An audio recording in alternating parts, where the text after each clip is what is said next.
So I went and bought. We're live now. So Oh, I went fantastic. and Hello, everyone. bought the whole Command and Conquer set on Steam. After I said I own it 3 times, I'm not going to do it again, and then I went and bought it again. So it's just typical, isn't it? It is indeed. How you doing, Ramen? Hello, It is Sarah. How indeed. you doing? Hey, Vector Ramen. 7. Hello, Drazler. Hello, Nova. Hello, Dram the man. The man is here. How you doing? Indeed. Finally got an upgrade to the camera. Yes, Yes, he's we've gone. got proper quality. It's not crap, and I can actually do like chroma keyed and all this kind of stuff. So it looks actually usable this time. Hey, Nova. Hey, Marshall. How you doing, John? Marshall. You got one hell of a Igor, raise cold, the Mr. platform. Ramen? Damn. Get better soon, Ramen. Get better soon, mate. Oh, yeah. Yeah, but soon, man. Right, My so phone is on silent. we have got something special today. We're not going to be doing it straight away. We're going to get into the game first, let people jump on in and like trickle on in, and then we will be showing off. Well, Dram mainly will be showing off some behind the scenes stuff that Dram does, and Yes. some of the new stuff that Dram's going to be looking to introduce, as well as well, yeah. And I'll be you'll looking see. for your opinion. That's an Yes. important one. I want to hear the opinion of the people. Because there are some potentially contentious changes that I was considering, and I'm just not sure entirely which way to take it. So I'll be very happy to hear, your ideas and your opinions, and very important. Ask Dram what the missile silo is for. The one that appeared in the files a year ago at launch. The missile silo, or you mean the missile itself, like the one with the red tip, the black missile with the red tip? It's still in. It's in the asset map, isn't it? Still. It is, yeah, it's still there. And it's I'm planning to use that one. If it's what I think it is. Yeah, so Alright, it's so I want to start up. it's a cluster Silica. cluster nuke or something, tactical nuke, whatever. It is indeed. Hey, Lewis. How's it going, man? How you doing, Lewis? Marshall's asking, like, are you hosting a server or are we joining EPUB? We're going to be using EUPB because I have Lovely. admin control anyway, so I'll be able to, switch the map if we need to, and that sort of stuff as well. That makes sense. Yep. Ramen is asking, are we going to get ICBMs? Basically, yes, but not intercontinental, obviously. But we're going to get for within the map, so not a full ICBM, but like it will be the size of an ICBM, but it will have obviously a bit more of a contained explosion. It will still be absolutely devastating, right? So a super weapon, but yeah, eventually. And Vector 7 is asking, the missile. Yeah, so yeah, the missile is basically the ICBM I'm talking about right now. So I'm in the asset test at the rocket. moment, and the missile is still here. There it is, and you look inside, you can see the warheads. lovely And it's warheads. just to clarify, that is not the final look. It will most likely get retextured. It's just you understand, or minimally like adjusted at least, because I'm not sure about the black and red tip look. I am so tempted to go with silver. I'm just so tempted. The silver missile. But since it's meant to be for Centauri, it doesn't make much sense. So.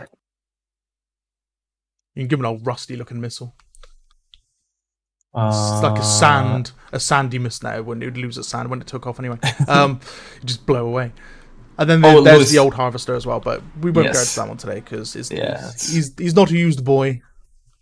I'm probably not going to use it. Like if I do, it'd be for some other purpose. I'm not sure. Yeah. Lewis, yes, it is a new camera indeed. I bought a Logitech, and I forgot the number, C920, I think. On Lycan's recommendation. Yep. Lycan's recommendation. It's a much better one than the one I had, and given the same lighting conditions, it looks about 1 trillion times better. So, right. What else was there? When mechs like Helldivers. Actually, incidentally, I played Helldivers yesterday with the mechs. I tried them out. They're quite fun to use. They're a little bit OP, obviously, but they're quite fun to use. Would I add mechs into this? I've always been against it, right? For mainly because I don't feel it really fits the setting. But I'm not going to rule it out 100%. I mean, I've always been a fan of Heavy Gear, if you guys have played that in the past, which was an extension of like Mech Warrior, right? And Mech Warrior, of course, I love that game as well. But I don't know. I'm not sure if it would fit here. Might be more about the design But like, look, I'll be honest. Most likely not till 1.0, right? Because I've got like a full plate already, and yeah, so most likely not till 1.0. And yeah, cheers. By the way, what else we got? We still have not convinced Dram to add mechs. Yeah, that's right, Lewis. It's a very difficult thing. Dram wishes to maintain the industrial feel of the fight. Yeah, exactly. Right, I'm back. Speaking to the old wifey about the daughter. Oh dear. Yeah, no worries, man. Yes. That'd be cool if mechs were a thing in game. Well, I mean, I'll put it this way. It's not really that much of a problem. It's more about like, I'll put it this way. If I am really tempted to make a like public vote and see how many people vote for and how many people vote against. But I'm worried about doing such a thing because if it goes and there's an overwhelming amount of people saying, "Oh, we want mechs," then I've got no choice. Then do I? Sometimes it's better not to ask questions. No, but like jokes aside, I'm not completely ruling it out, yeah. But like, I don't want to like hamper, development efforts just to shove in mechs, right? By 1.0, to the like finishing the game as is most important. Titans. So that'd be cool. Are the worms inspired by Dune? Yes, 100%. They are inspired by Dune. Dune 2 is a heavy inspiration for this game. Dune 2 being the first RTS ever, basically. Yeah, I absolutely love Dune 2. Obviously, I've actually got it on my phone. I'm going to show proof of that, yeah, because people sometimes just don't believe me. Blah blah blah blah blah blah blah. Yeah, go away, intro. Come on, there you go. The building of a dynasty, yeah, and it's fully playable. In fact, it's better. It's almost better playable on the phone than with a thing. Little dingo. How is development going in general? Well, it's not going bad. I am a little bit behind for this month. Something's jumped in which I was not expecting, and yeah, but I am trying to push out as much as possible by the end of this month, or like because the end of the quarter, right? So we'll see how that goes. Will there be a difference between the two human factions? Most definitely. Not only in units, but in structures as well. The structures will be very different, mainly in appearance. In function, they'll be very similar. Obviously, a refinery will still do the same thing. So the two factions, the human faction specifically, will have very similar buildings in terms of functionality. Very different in terms of appearance, right? So actually, I'm not going to go into all the Soul ones, yeah, because the Soul ones, they're really awesome, and I'm really looking forward to like showing you guys. But yeah, I don't want to spoil anything there because it's going to be a very nice thing to think. Yeah, so Dram's going to show us some stuff in a bit. Like, so we're just going to play a few games. Yeah, wait, crap! I haven't joined the game. I'm answering wait for all the build up, game. And then EU Prime Battalion. Yep, EU Prime Battalion. Yeah. And then we'll get on with it then after when Dram's ready. Yeah, when we're all ready to see some glorious stuff. It's going to be good. But I've decided to join, and I'm now the aliens. Trying to chase a hover bike as an alien is hello. Lycan, just a thing. Vertex is asking, did you figure out? Or he's asking me, obviously. Did you figure out what allowed that plus 10 FPS boost on opening the menu yet? I haven't looked into it yet, to be perfectly honest, because of course I've got a ton of things to do. But the 10 FPS boost, was that in single player or was it in multiplayer? It's a very important difference because in single player it just freezes everything, right? Even in multiplayer, if you're alone, it will freeze everything. It's only once there's actual players that have joined that it does not freeze stuff. So please answer that, and I'll think. But I want to think it could do an auto. Did humans get any buff in the last couple months? No. With a message saying you'll become the Titan or something. Lewis, I understand what you mean. Like, it's true that if there was a bunch of people trying to jump into the Titan, it might be a little bit annoying, kind of like fighting for the Titan. But yeah, we'll have to see. I mean, I haven't gotten into it. It's going to be some time before I do dive into it. So I'm honestly not sure at the moment how the logic will work there. Lycan Dram, you guys want to join VC in Lycan server? Maybe later, man. Like right now, it's important to because I'm going to be showing some stuff in the editor. So single player map benchmark didn't seem to freeze things. I've gotten a boost in multiplayer too, though. Interesting. Well, single player makes sense because if you press escape, it pauses everything, right? So obviously no logic is being updated, physics is not being updated. So it's literally just slows down everything. It's just purely render then. So that definitely makes sense. In multiplayer, if there was multiple people, then I would be surprised. If the boost, if there was an FPS boost in that case, but yeah. Lewis says, "I'll send a video later as an example." Yeah, sure, man. Sure. Be good to hear the idea. Okay, Streamlabs spamming the. Trying to chase a hover bike as a crab is pain. Oh god, there's worms flying around. Oh Jesus. Sausage! Yes! I got the sausage! So I'm just so super excited about having a hunter for a change. What's the harvester? What the? Oh, you're an alien. Oh god. Who called in the great worm? We have a great worm in base. Oh my god. Wait, there's a great worm. Oh, yeah, there is. Let's go. You got a great worm in the soul base. Oh my god. Who's attacking? Oh, it's going for a harvester. No, don't do that. I put Bloody one after someone said it. And I'm just saying, it's not me. I'm not the worm this time. Yeah.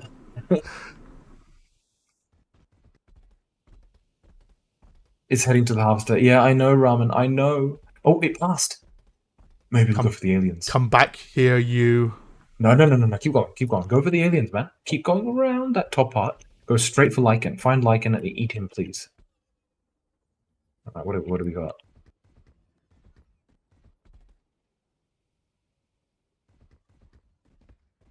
No, he's getting away from me. Oh god, there's too many aliens in our base. Can you guys all, like, go away?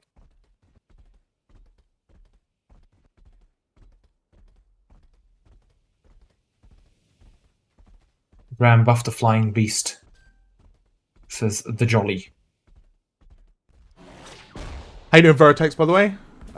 Lewis Ocean. Hey, hello. How you doing, X2X? I think I missed anyone else, have I? Sirius, hello, or Sirius Nox. How you doing, guys? There we go. Yes, get him! Murder him! Yes! Oh, we just... Oh, you got... Oh, God, that's a GG. Is that you, Lycan? Is that you? You disgust me. Who am I? Are you the Lycan... Sorry, are you the Lycan? Are you the... Okay, there's 2 hunters in base. There's one near the radar station. Is that you? I'm not the one near the radar station, but I am the other sausage. The little sausage. I got whipped.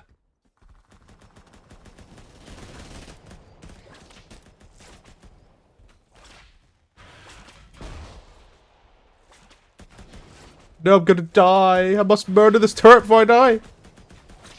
Yes! No! Yeah, I think it's over for the humans. One of the maps doesn't work in the AI strategy. For AI and strategy. Which map is it that you're having issues with? Yeah, that's important. Which one? Zach? Lewis says, how's the multi-threading approach to address fog of war and structures being built doing? So the fog of war multi-thread is done. It's not in this build, but it is locally. So I have yet to like measure the difference. It'll make the biggest difference in huge unit counts and huge structure counts, right? So in a standard game, you're not going to notice the difference. But for when like a lot of the map is covered with units and structures, it's going to make a big difference. So it's not going to be a bottleneck anymore. Yeah, exactly. So in this case, where we are now, it won't make that much of a difference. Actually, yes, it will, but not that massive. But the most massive will be with like a structure baking. So we'll see how that goes. And as for the structure baking, that's not done yet. That's a work in progress at the moment. It already had positive impact with the sensors. Yeah, it did. It did indeed. It made big difference on the server, which is important. One of the maps doesn't... Rift Basin. Doesn't work AI? What? Which one? X2, X3X. Like, because, the AI works generally... Like, I usually use Rift Basin for testing the AI because it's the easiest to play around, There's a heavy Altamon. trying to Yeah. be really sneaky, and I ambushed him with the crab and he blew himself up, killing us both in the process. It's great.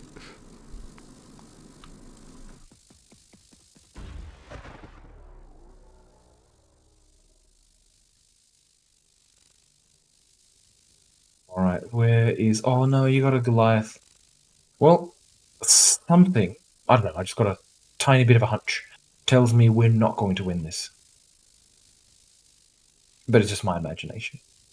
How long has this game been going for? 20 minutes, 21 minutes. It's pretty short, isn't it?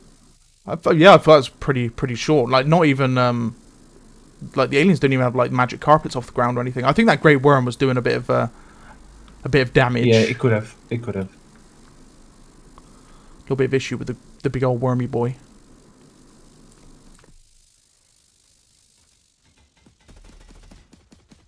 Oh, I get the deal. I rammed a hunter with my hover bike. Dealt reasonable damage. I killed but- you. I shot you with the Oh yeah, that was you. You The dodgy. dragonfly. Of course it was you. Of course it was you. Who else?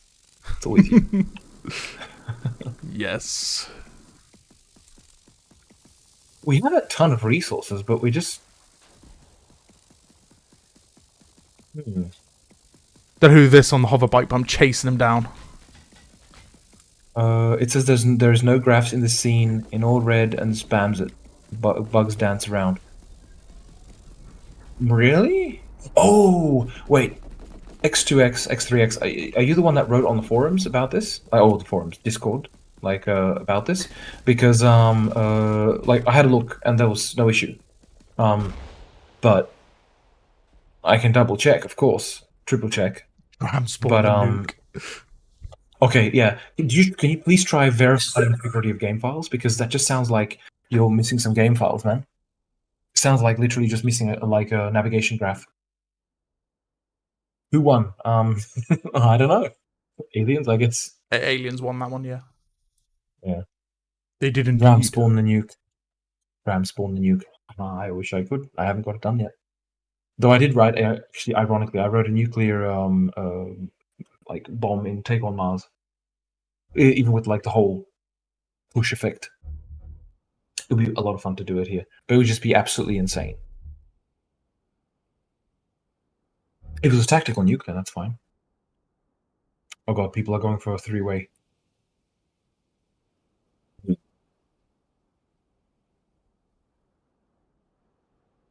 I was on highest part of HQ with Crab. Says John Marshall. No, the three-way's gonna win. We're gonna have an epic battle, and it's just gonna be instant frame drop with three. Wait, no, it's jumping to HVH. Where's Lucker and all this, by the way? Yeah, I'm gonna have to message him saying and say, Lucker, you're missing out on glorious. He is on Helldivers. Yeah. I played Helldivers yesterday, actually. Well, I played it like a week ago as well, and I played it again yesterday. It's a lot of fun. It's a lot of fun, I have to say. Incredibly polished.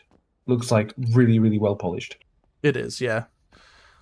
I'll be honest. I'm not much of a fan of the microtransactions. I'm just not a fan of that at all. Not even the slightest. But because like the way you earn, like if you were to earn all of the stuff in game, it would take you like a year at least. You know, where you can buy it for like, you know, in the game. But so I'm not a fan of the microtransactions, but I am a fan of everything else.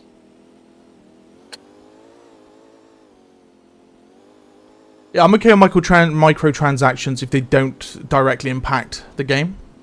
So Yeah. cosmetically, I mean, it's anything like that is fine. I mean, yeah, exactly. I mean, there it's like in quotations pay to win, but it's all co-op, so it doesn't matter, right? Yeah. And I felt like they've done a good job of balancing so far. They've done like certain nerfs to the most powerful weapons to allow other weapons to like catch up to them and stuff. So they've got their eye on it. And the bonds, which are really good by the way, like you pay for a bond, but that bond never, like, for example, like a season pass. When the season pass over, you don't get the rewards anymore, right? The bonds stay for lifetime. So once they bring out a new bond, you can still progress the old bond as well. So it's good in that aspect that you always have access to what you pay for. Yeah, that's true. So just in case anyone's joined the stream now, hello everyone. And we'll be looking at the development stuff like probably after this match. Yeah. Yeah, that works for Yeah. you, man. Yeah, we'll do it after this match. Because I So don't I'm know not how sure long if, this match is going to take, so it's probably going to be, what, it's a 3-way? Ooh, depends. Who are the commanders? We've got Reaper. Oh, no, it's a 2-way, sorry. No, it's Centauri versus Sol. So we've got Starlight and Reaper. I have no idea how these commanders are going to operate. I've never seen them play personally, so, yeah, we'll see. Yeah, it's a 2-way. I just seen those aliens on the leaderboard, but it was just them needing to switch over. What team are you on, by the way? I am Centauri, of course. Damn straight. I am the, I'm scouting with the light buggy. The HVH. Dram, can I get a horn for my buggy? I really want that one. every time. I really want one. People have written something. Lewis. We need the community's ingenuity to come up with more abilities for the alien units. A force field has been suggested to the Colossus, or a black hole or singularity power. Yeah, I read that. It was actually one of the ideas that was mentioned before as well. Like that the secondary attack for the Colossus would be, in fact, that it creates like a kind of shield in front of it. Right? That is an option. Definitely an option. I'm not entirely sure whether, like, because I've increased the range locally. It's not in the latest build, of course, but I increased the range to 750 meters. So we'll see how that works out. Or 600? I forget now. I think 750. But it just felt much more correct. So I think people will enjoy that change, obviously. But I'm not sure it needs a massive like buff in defense. But we'll see. I mean, it's going to be an iterative process, right? Hey Dram, do you know about the camera bug that happens? Which camera bug, John Marshall? Nova X, Lycan, can I be a great one?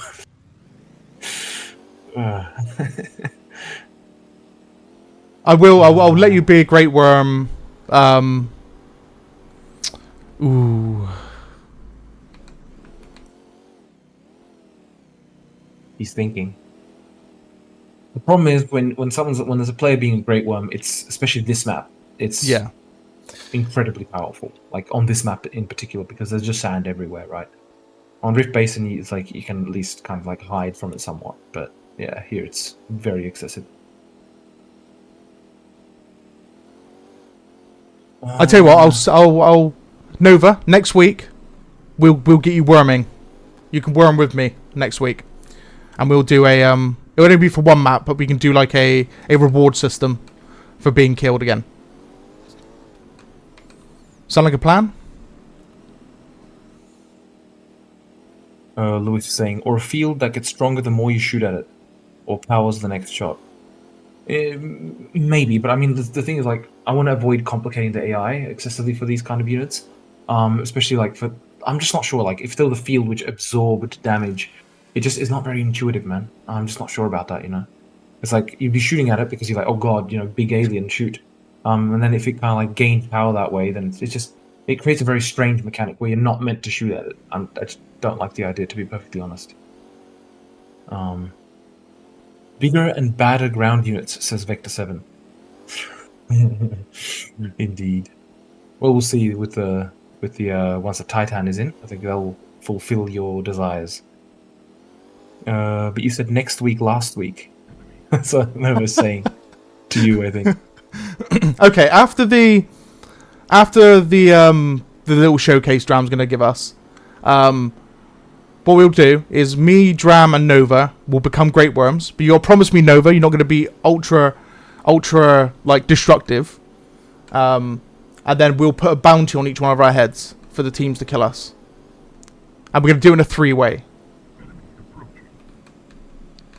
So all 3 factions have got and we can't get another worm. So if we die as a Great Worm, we've got to switch to back to a team.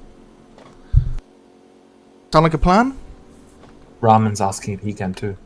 Oh no, that's what I mean. It's going to be a snowball effect now. Everyone's like, I want to be a worm.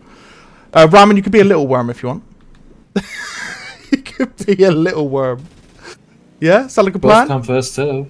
You know. Oh god, I just Okay, flipped wait. my buggy.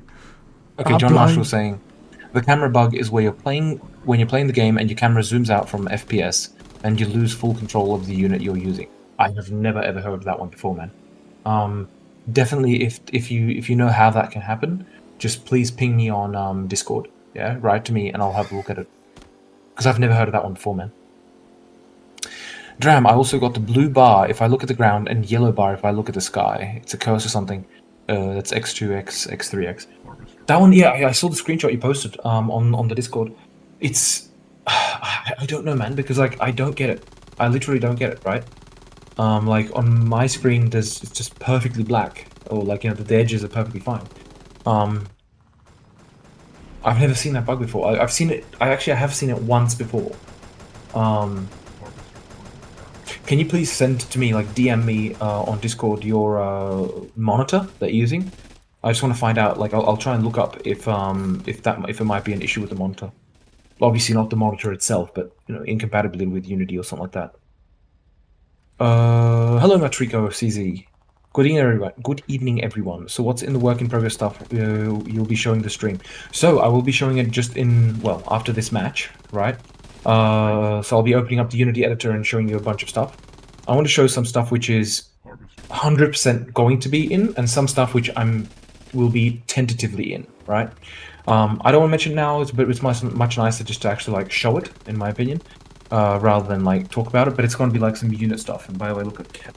There you go. You got a cat walking in the front here. Who was that in that bunker? Opened the door whilst I was spraying the door and just instantly got deleted. So it allowed me to take the bunker back. Easy claim. Alright, I'll message you and explain a bit more if I can. Yeah, thanks, John. Thanks, John Marshall. Dram, we need flares, says Nova X. Yeah, countermeasures, it's like, if you mean for countermeasures, or do you mean like flares to light up the area? Which do you mean? JJ, I'm gonna be honest, in Helldivers, I got everything the game currently has to offer. Yeah, 300 hours, but only spent the initial payment of the game. Oh, fair enough. But 300 hours is quite a while. Plus, you were probably in when the medals were much higher rewarding. Because I think they changed that as well. It makes sense, but yeah. But fair enough. I mean, plus an important thing, JJ, there's a lot of the stuff is not unlocked yet. Like for example, the mechs have been unlocked now in Helldivers, and I know that they're planning to unlock further stuff as planets are captured. So. Die, dirty soul man on the hover bike.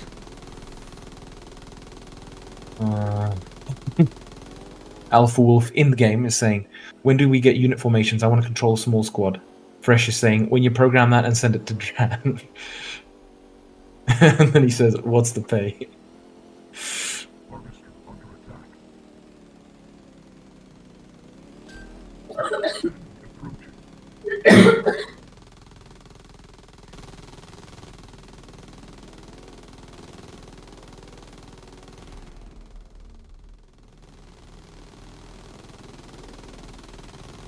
Alright, what else we got here? Flare, so I can...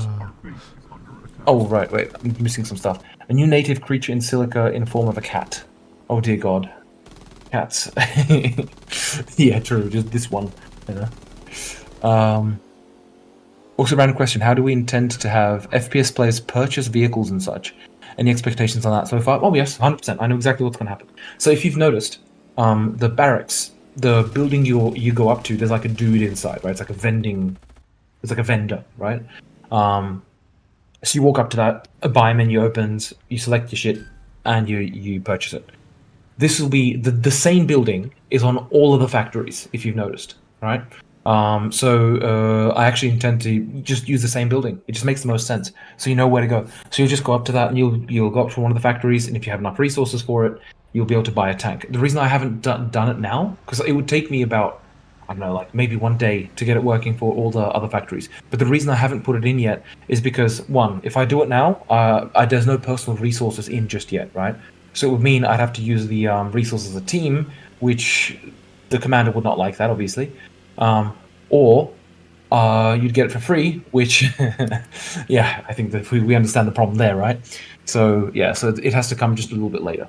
But otherwise, there's no problem with it. Like in terms of technical thing, it's just I just have to implement the personal resources and the way to get them. So that's like I don't know, a 2-week job, something like that. But obviously, there's more important things to do right now. Flares so I can tell people where I am and light up the place. Yeah, fair enough. It's interesting. I'm honestly not sure, Nova, that they're necessary, but it would be pretty cool. That's true. So I won't promise it to you, but like worst case after 1.0. But it would be pretty cool to have it as like an item you can use.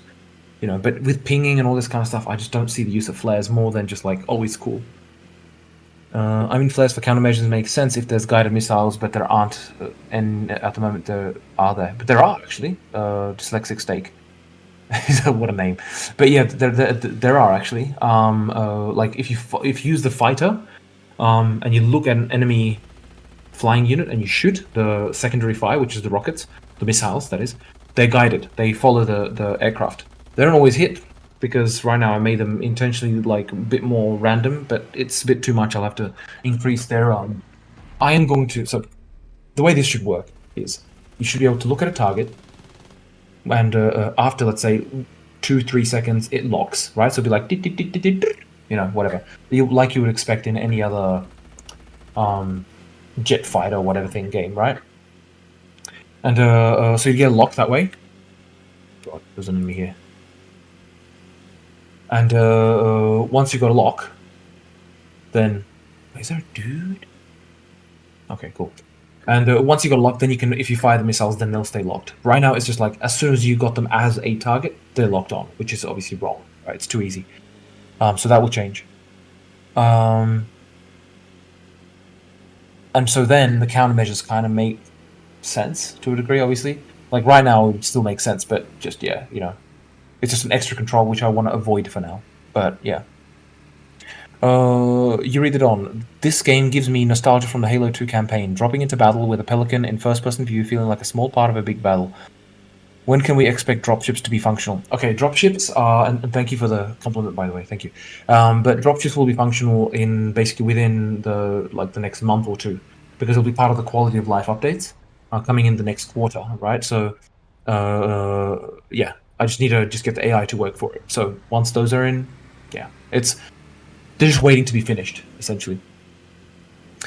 Vector 7, you gotta fix the RTS AI. It can get incredibly non-responsive late game. Oh yeah, of course. Yeah, I mean, like I mentioned it many times, but yeah, the RTS AI right now is just lackluster, right? It's very basic, and it will change. It will change. Like I'm looking into a third-party solution as a possibility, which is a can I grab the summer bike? It's enemy, but can I grab it? No, of course not. I'm a fool. I should have made it so you can grab enemy ones. But anyway, teleport away. But yeah, it would be. Sorry, I lost my train of thought. Oh yes, RTS AI. Yeah, so I will be overhauling it for a very large part. I will be overhauling it. So yeah, you can expect within the next roughly 3 months for the AI to be much better, much better. CAT Cataclysm class Attack Titan. The flare is cool. Yes. Dram, I just DM you the bug. Okay, thanks, John. Thanks, John. I'll have a look at it probably on Monday, man.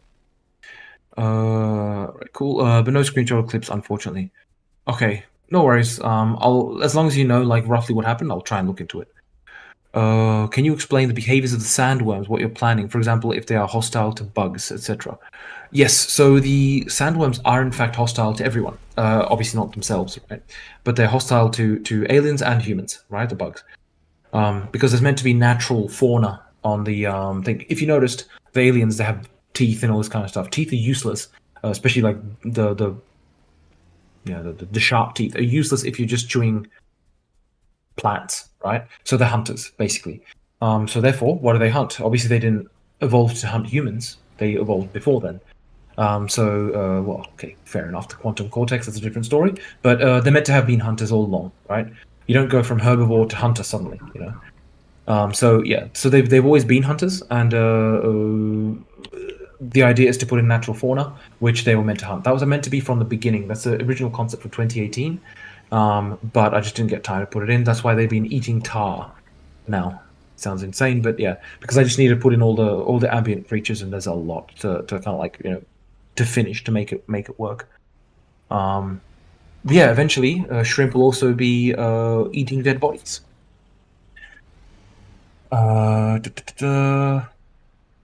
Third-party solution for AI or performance? Well, I'm still looking into the performance one as a third-party solution, but I meant for AI in this case. I'm looking at it as a third-party solution, just mainly because I don't want like behavior trees. It's just the most basic thing, of course, for like the more recent stuff. But the problem with behavior trees is once you get too many choices that the AI can do, it just becomes a bit problematic to actually like process it. Right? It like also not process it, sorry, but like to cover all the edge cases and stuff. So I want to avoid behavior trees. I want to go for utility-based AI. So we'll see. Thanks for the answer, Dram. No worries, man. No worries, Yuri. What other wildlife form shall we expect, or would you like to keep it as a surprise? I'd like to keep it as a surprise, Lewis. But otherwise, I want some like more ambient ones, which are not aggressive, which are meant to be coming out at night, for example. So I do want to have stuff which is during the day, during the night, and stuff like this. Yeah.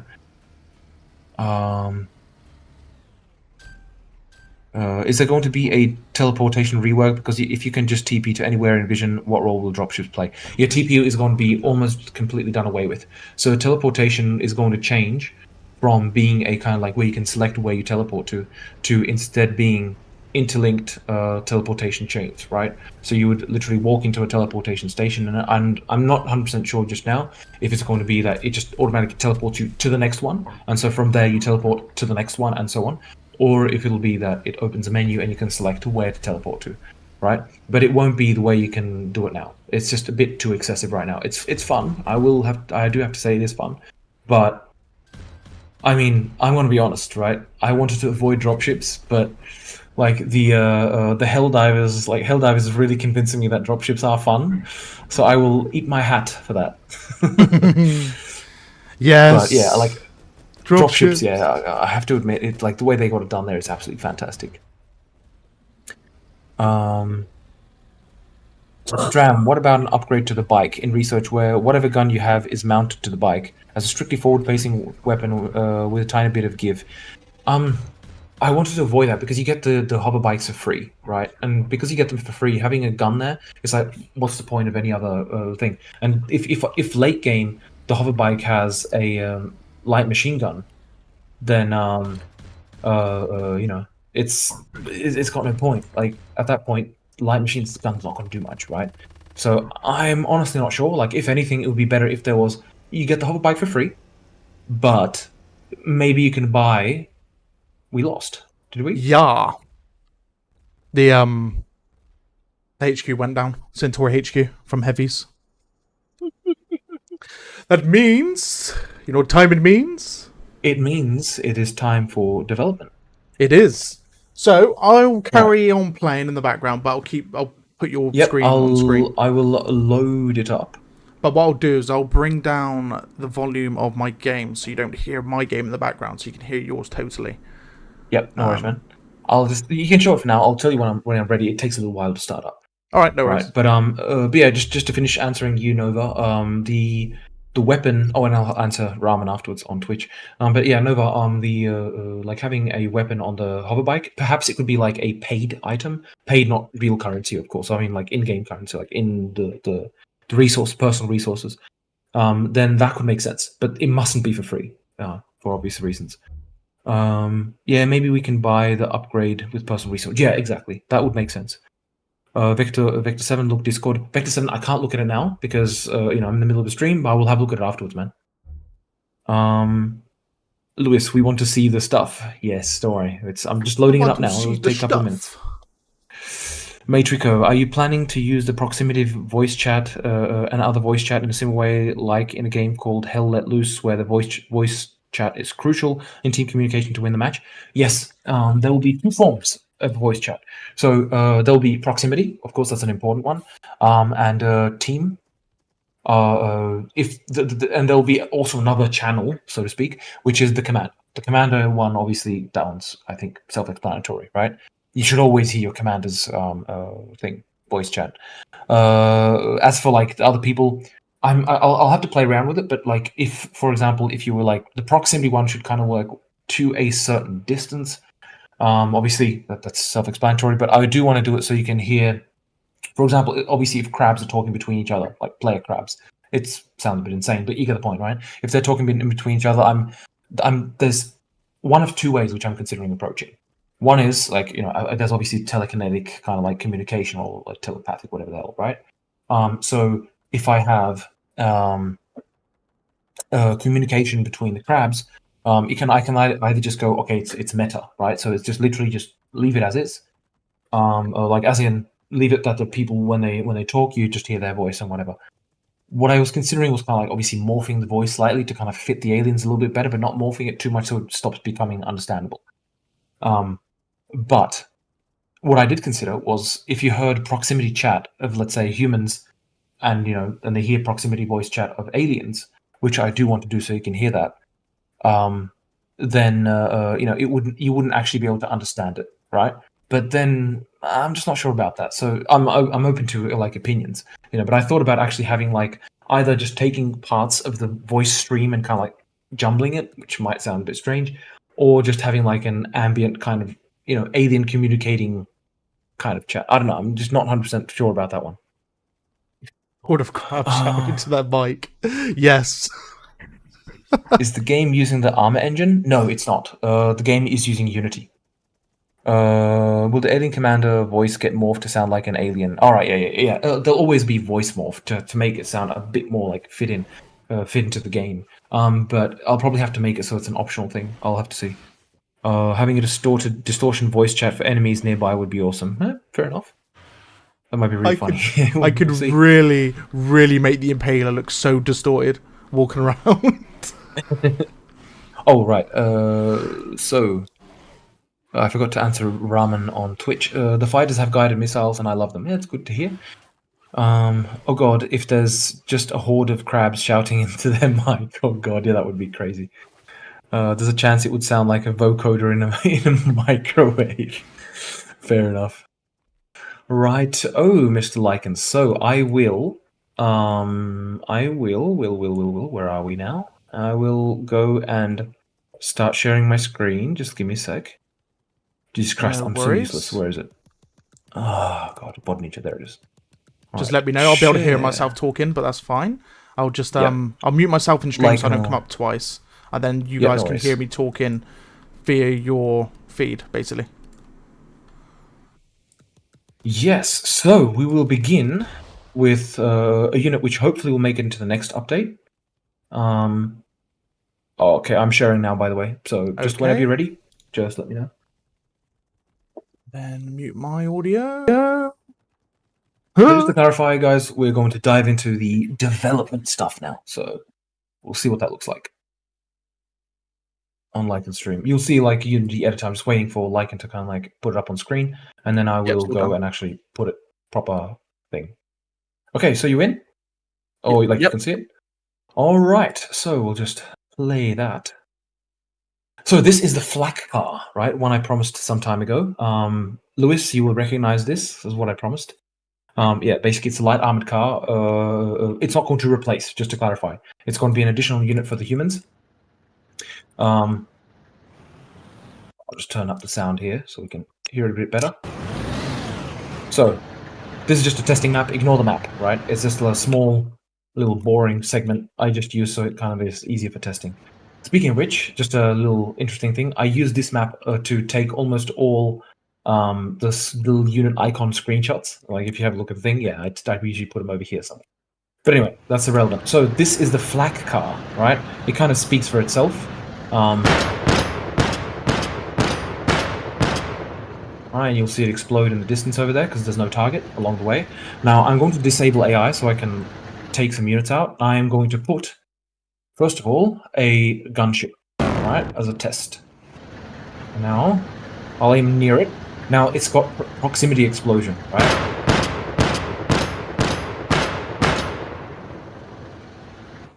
You can see. Oh, right. It's the same team. Yeah, it's got to be enemy team. If it's the same team, it's not going to proximity explode, right?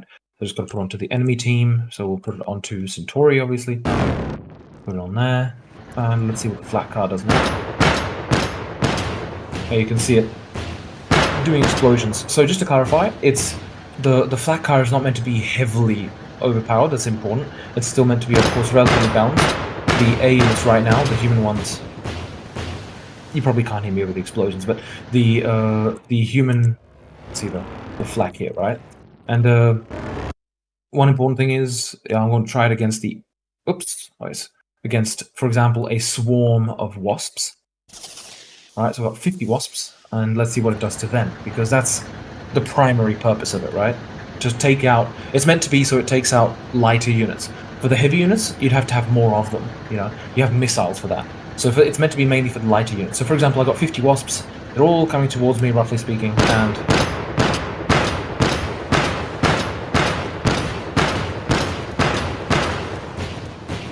so you can see it's quite effective. Yeah. Now I'm just going to reload, and by the way, I'll read comments and stuff just in a sec. Yeah, I just want to show it first, and then I'll have a look at all the comments. So I'm just going to turn on AI, so they'll all decide to go for me. See if they go for me. Oh, these guys are.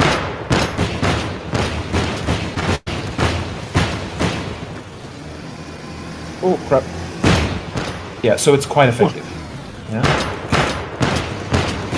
I'll probably have to put like a minimum range at which it explodes, because obviously, you know, the wasps aren't really having a...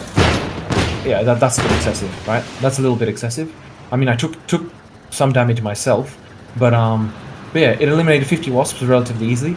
Like I said, the important thing to note here, this is a preview, yeah? It is not finally... this is why it's not in the build yet, because I still need to like iron out some things, and obviously one of the things is it should have a minimum proximity range, right? So it shouldn't just explode when they're nearby, because exactly you'll never be able to take this this vehicle out otherwise. As for direct impact, it always explodes on direct impact, right?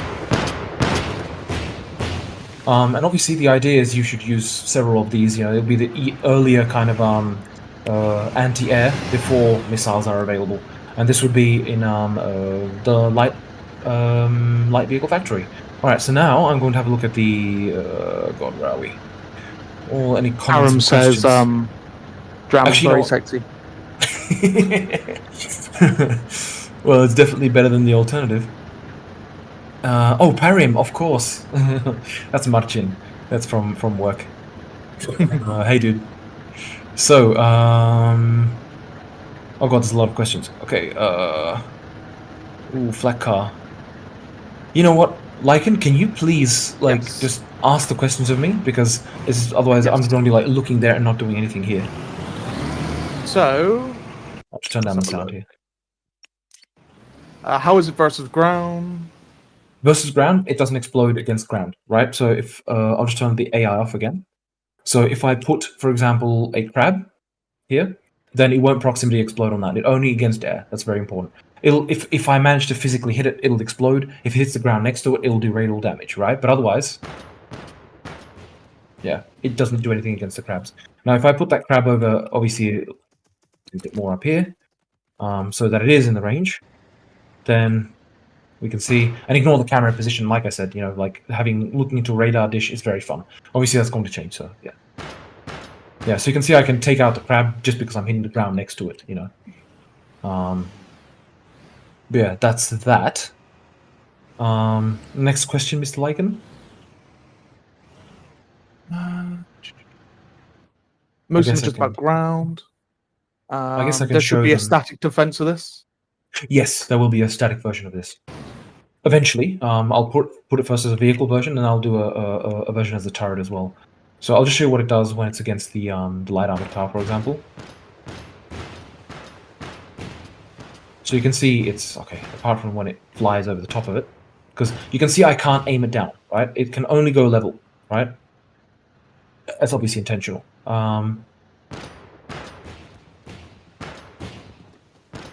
You can see it's not particularly effective taking out these vehicles. It's still not bad, but you know, it's nowhere near as effective as like using a light armored car versus this, for obvious reason. Any other One. interesting questions? What Or is questions? Will there be a battle harvester upgrade when the tech tree is available? The harvester is actually. I'm probably going to eventually ditch the guns, and it'll be more relying on putting soldiers in, like putting soldiers around it, or like defending it. Because that's the original intention. I never wanted to put guns on the harvester for obvious reason. But the only place I would probably maybe leave the guns is on top, directly on top, just facing the platform, because there it's just a point where if a crab gets there, there's nothing you can do against it until you go inside and through it, right? So that's the only place where I will have to either leave some guns, or once I have the AI be able to actually get in, then that should happen as well, right? So eventually, what should be like part of the AI is if you tell AI to defend something, they will follow it around, guard it properly, so keep a perimeter around it, for example, around the harvester. And if there's enemies coming in, they're going to go and actively engage those enemies coming coming towards that harvester. And eventually, that would mean if a crab manages to get onto the harvester and get onto the platform, then they'll go through the harvester and shoot it on top. By the way, on this map, ignore the fog of war, like the map on the bottom left. It's obviously just this map does not have a map. Yeah, it's ugly as hell. Flak trooper as a class. I'm not sure that would be very useful, to be perfectly honest. Because I mean, shooting grenades into the air, it would require a lot of velocity there for a big cannon. There's meant to be an upgrade to the heavy infantry, which is meant to be basically the Stinger missile. So that's meant to be anti-air and vehicle, like in general. So I think that will kind of cover that. But I didn't have an intention to have like a flak person. It's a different story to be able to deploy something. That's a different story. I might do a weapon you can deploy, like a flak weapon, which would be obviously very limited in how much it can fire. But because I want to do deployables, right? I want to do deployable machine guns, deployable machine gun nests, and these kind of things. Like cover, which you can put up, sandbags and stuff. Buildable fortification. Buildable for yeah, exactly. So that's the flak car. I'll move on to the next one if you guys are interested. And yeah, Lewis, it can attack the ground, but obviously it needs to hit the ground, right? It can't actually the thing is it won't proximity explode on units that are not flying. So if you land, for example, one of your vehicles or land a wasp, it won't proximity explode. So it will just fly past it. If it's obviously if it hits it, then it hits it, right? Will we ever get construction units like StarCraft, or will buildings always spawn like in Command and Conquer? Currently, the plan is to leave it that it spawns like in Command and Conquer. Eventually, I may change it, though. Currently, I'm okay with the way it is, mainly for simplicity. I don't want to overcomplicate things for now. All right. So the next thing I want to show is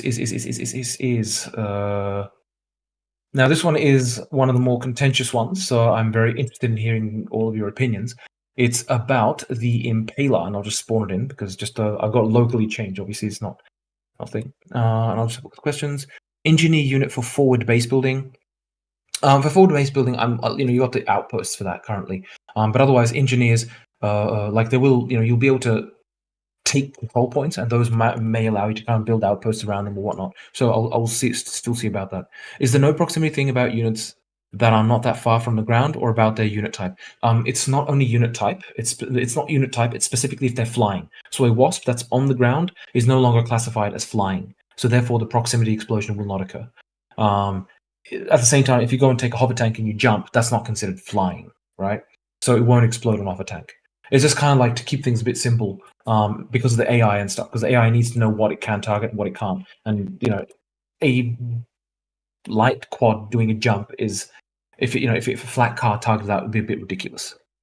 Dram, will flat car have radar jamming so when enemy get close, enemy maps get scrambled? No, definitely not for a flat car. That would be way too overpowered. Impaler gets some love. Yes. So let's have a look at the Impaler, yeah? So there's some changes. Let's have a look if you guys like it. I'll put the sound up again. So previously the Impaler fired, of course, teeth or spikes. I wasn't entirely happy with that. Now, one of the things which I'd like to mention here is that it's not finished, right? This is one of the first iterations of it. I still have to finish it up, right? But this is one of the things which I was floating earlier, that it would in fact be an electric discharge bug, right? So you can see it firing lightning bolts, basically. Now, ignore the cadency and all this. Like I said, this is all gonna, like, it's nowhere near balanced or anything like that. It's incredibly powerful. I'll have to switch off thing. Because it's doing electric damage, almost all human vehicles have a weakness to electricity, right? So they get a multiple, like, against, like, 4 electric damage. So if I, for example, shoot a heavy quad, you can see it's already taken off a third of its health.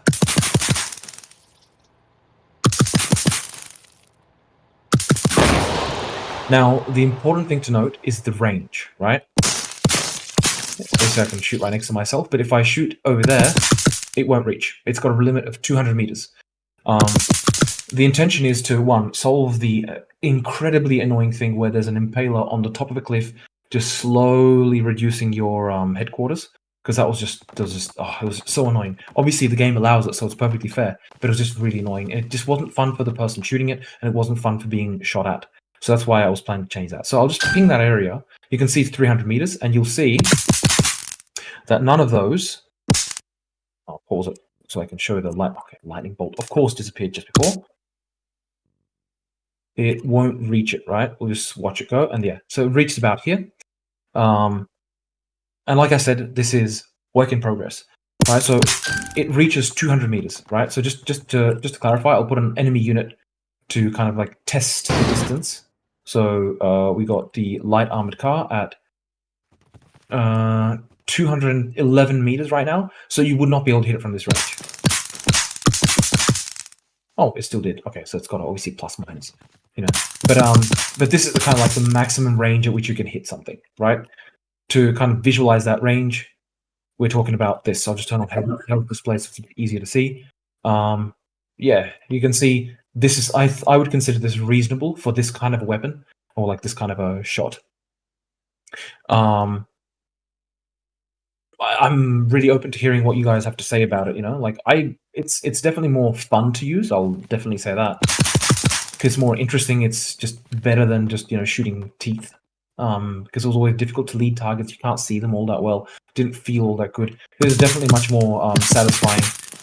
But there is one problem which I will have to deal with, and because I will be perfectly open with this, I will show it what one of the problems is. Now, the AI is not responding to me, obviously, because I've disabled AI, right? So I can do my tests. So I'm going to put a rifleman over here, and this is the only disadvantage of doing the lightning bolts, which have a random kind of, obviously, you know, offset and whatever. And I'll put another one over here, more towards the ground, so I can demonstrate the problem. So, okay, not the rifleman, the Impaler. Where is it? All right, there. Now, obviously, being called an Impaler, if it's an electric bug, it has to probably change the name, right? So I might rename the unit if I stick with this, but that's just a minor thing. So I have Mr. Rifleman right in front of me. I will aim directly for him. Now, just to clarify, it does have radial damage. So if I hit near myself, I'll get slight damage around here. Like, I won't. I disabled self damage because it was just too annoying, right? But otherwise, yeah. Again, so obviously it's got radial damage against units. So I will try and hit the rifleman, and we'll see how that goes. Yeah. There we go. So about 5th, 6th shot. Now, it's obviously very powerful, so it's a one shot, basically, but it's difficult to hit, right? So if I try and get that guy,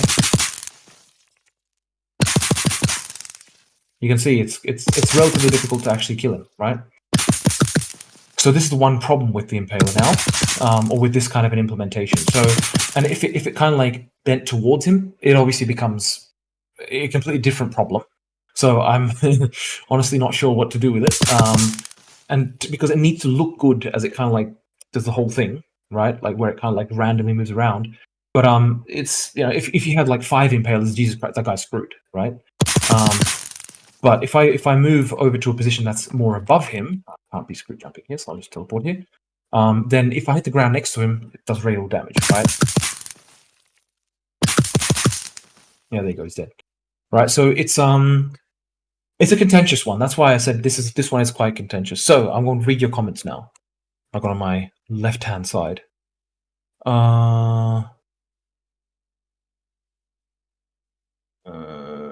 it depends if it's okay. So there's a lot I missed in the thing. There's a lot of stuff here.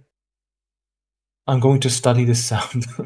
Sounds like a taser. I bet he used taser sounds to make that. Yes, indeed it is. Actually, well, it's not actually a taser. It's actually partially the sound of, you know how you have those lamps? The lamps which have like electric charge and it's got like the UV light, so the flies are drawn to it.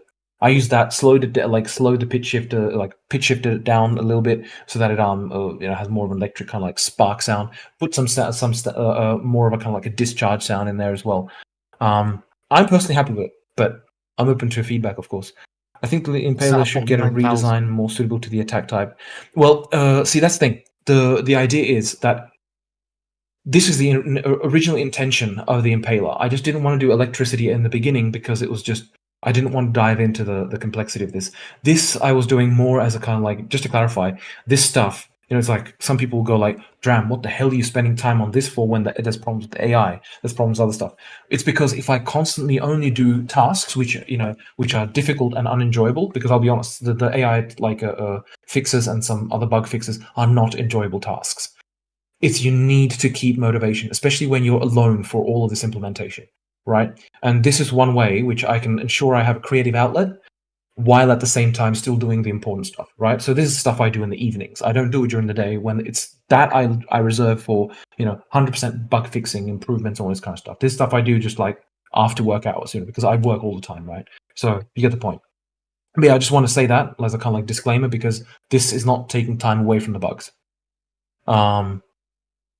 And the design of this. So the idea is that it's meant to, as it brushes up against the sand and the air and stuff, it's meant to like get statically charged. And so what you should be seeing, obviously not permanently because it would be very annoying, like it would just give you a position away. What I do want to do is that the spines on its back, you'd see like electrical discharges between them, right?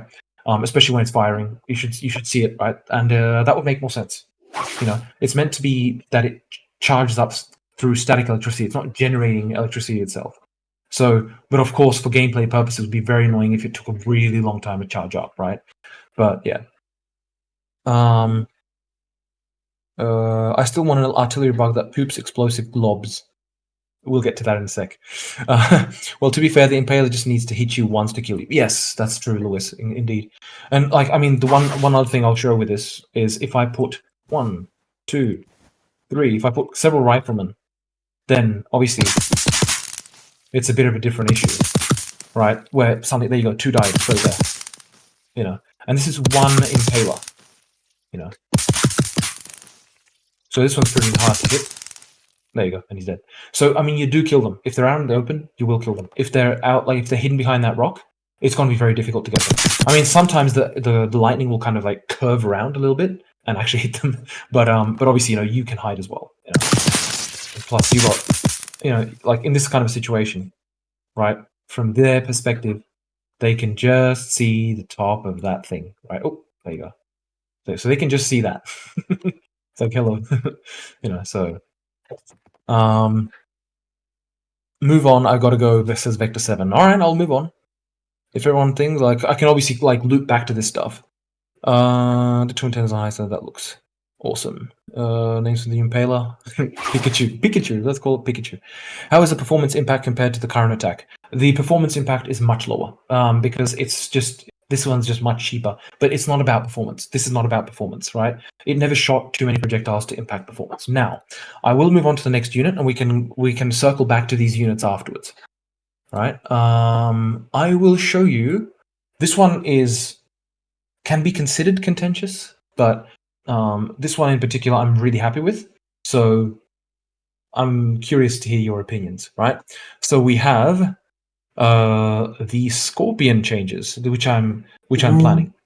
Yes, the Scorpion lichen. So you'll see its glob has changed to green, right? I can still obviously spawn an existing Scorpion next to it, just to clarify, right? Currently not changed. Like I said, I'm developing this separately.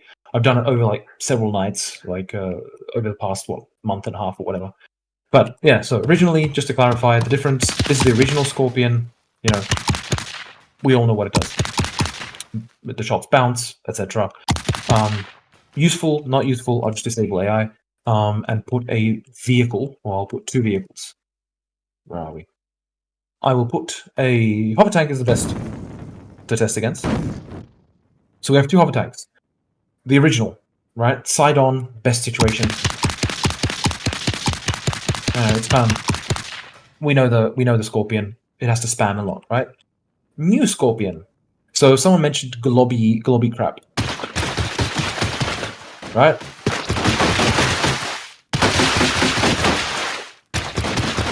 Right, so it's globby. So you can see it's much more of a falling down thing. Important change as well is speed, right? So I'll show that in a sec. But most importantly, it's meant to shoot kind of like corrosive globs. It just takes, again, it takes a little bit getting used to get the range. I haven't played with it for a little while, so I forgot the range. Like the arc and all this kind of stuff. But otherwise, it's more damaging close range. But at the same time, if you do a volley like this, you can see it's just, you know, artillery. And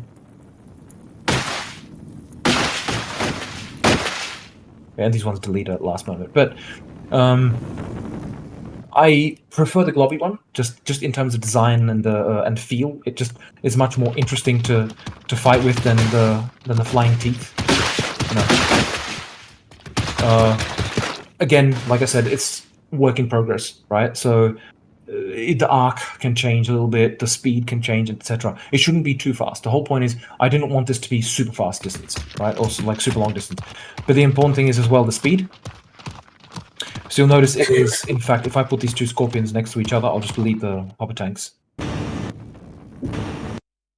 Now I'll put the 2 dudes next to each other, walking straight. And we'll pause the game, hold forward, just to get them moving at the same time, and unpause.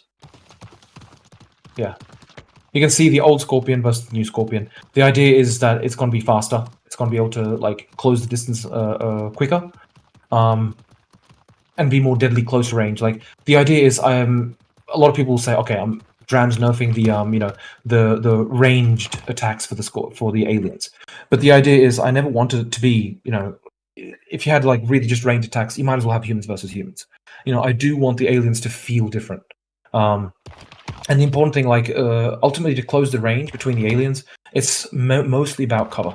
But you know, it's definitely a valid concern. But the thing is, this is also much more powerful than the previous teeth, for obvious reason, because the teeth, you know, like the projectile, the Scorpion before, had to be low damage, otherwise it was too much. And this thing is much harder to destroy a base with from distance, right? Because I do want to have the aliens come in a bit closer. Obviously, one concern that may come up is this could, in previous like the previous iterations of the Scorpion, could shoot at air units. This is just useless against air, for obvious reason. So that's one thing to take into account as well. But the Impaler is much more effective against air if they're relatively close. But you know, again, like I said, balancing is a completely different issue at the moment. But yeah, that's why these things are not in game yet, because they're big changes to the game. So let's have a look at what people are saying. I would add a zapping sound. Okay, zapping sound for when they land. Will it do damage over time? Currently, it just does damage, like one-shot damage. I did want to be corrosive and like do damage over time, where you just kind of hear it like going sizzling. The initial implementation into the game will be like this, most likely. But in future, you know, you should hear it like do actual damage over time. But yeah, like I said, this is something that I'll have to add, because I don't have support for damage over time stuff just yet. It's not that difficult to do. It's not the priority right now. So the important thing is, right now I can make it do X amount of damage, just not the full amount of damage it should do over time, and eventually put that in. How about to keep the old versions and add the changed units as a subversions of the other units, which you could research as an upgrade? No, I'll tell you why, Matrico. Because the old Scorpion is an absolute pain to use or to fight against, because you'd get the classical problem of this, right? Where you can just fire over the top. No one can hit you. And because you can climb up onto a mountain like that, you know, the humans couldn't do anything against it. So you could do this, and from their perspective, I mean, good luck hitting that, right? So that's why I'm addressing problems with the units, which I've had a problem with this from the beginning, but I didn't want to go and dive in and completely change everything back then. So I've kind of like gone and over several evenings, just kind of like been changing it, trying things out. But yeah, that's why I want to replace it, because I'm just not happy with this one, right? I'm just not happy with it. I never was. It just didn't feel right. It just bounced all the time. Was unpleasant to fight with, unpleasant to fight against. It's just, yeah. No, just fart noises when they land, like pouring soda on glass. That's sound. Yeah, exactly. Yes, big boy arty bug looks like acid or venom. Yeah, that's the idea. So go away, old one. This one. Yeah, it's meant to be like this kind of corrosive material, right? So that it's meant to be like, and you get steam coming off the top of it, and doing it like it should do an initial bang damage and then slowly like take further damage after that. That will happen eventually, right? Just for now, it would be like this. But yeah, like from a gameplay perspective, this one's definitely more fun to fight against and fight with, right? The issue with this one, and that's an important thing to note, is fast vehicles, right? If I take light quad and I fly past like this, and I'm trying to take it out, and I'm 60 meters away, right?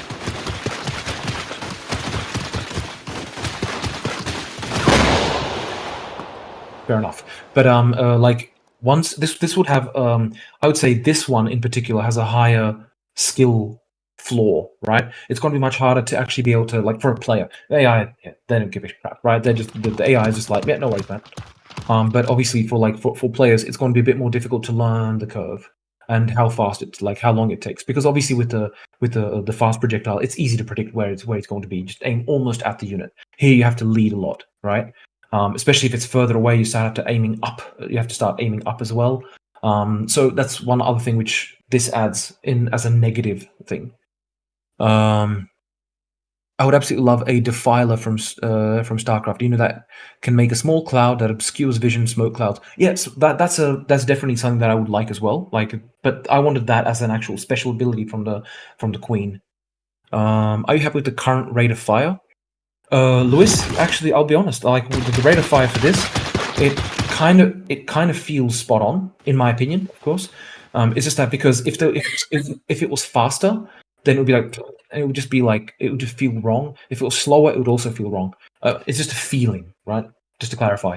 But it just, even like from a visual perspective, you know, seeing these shots, I think the spacing is just about right.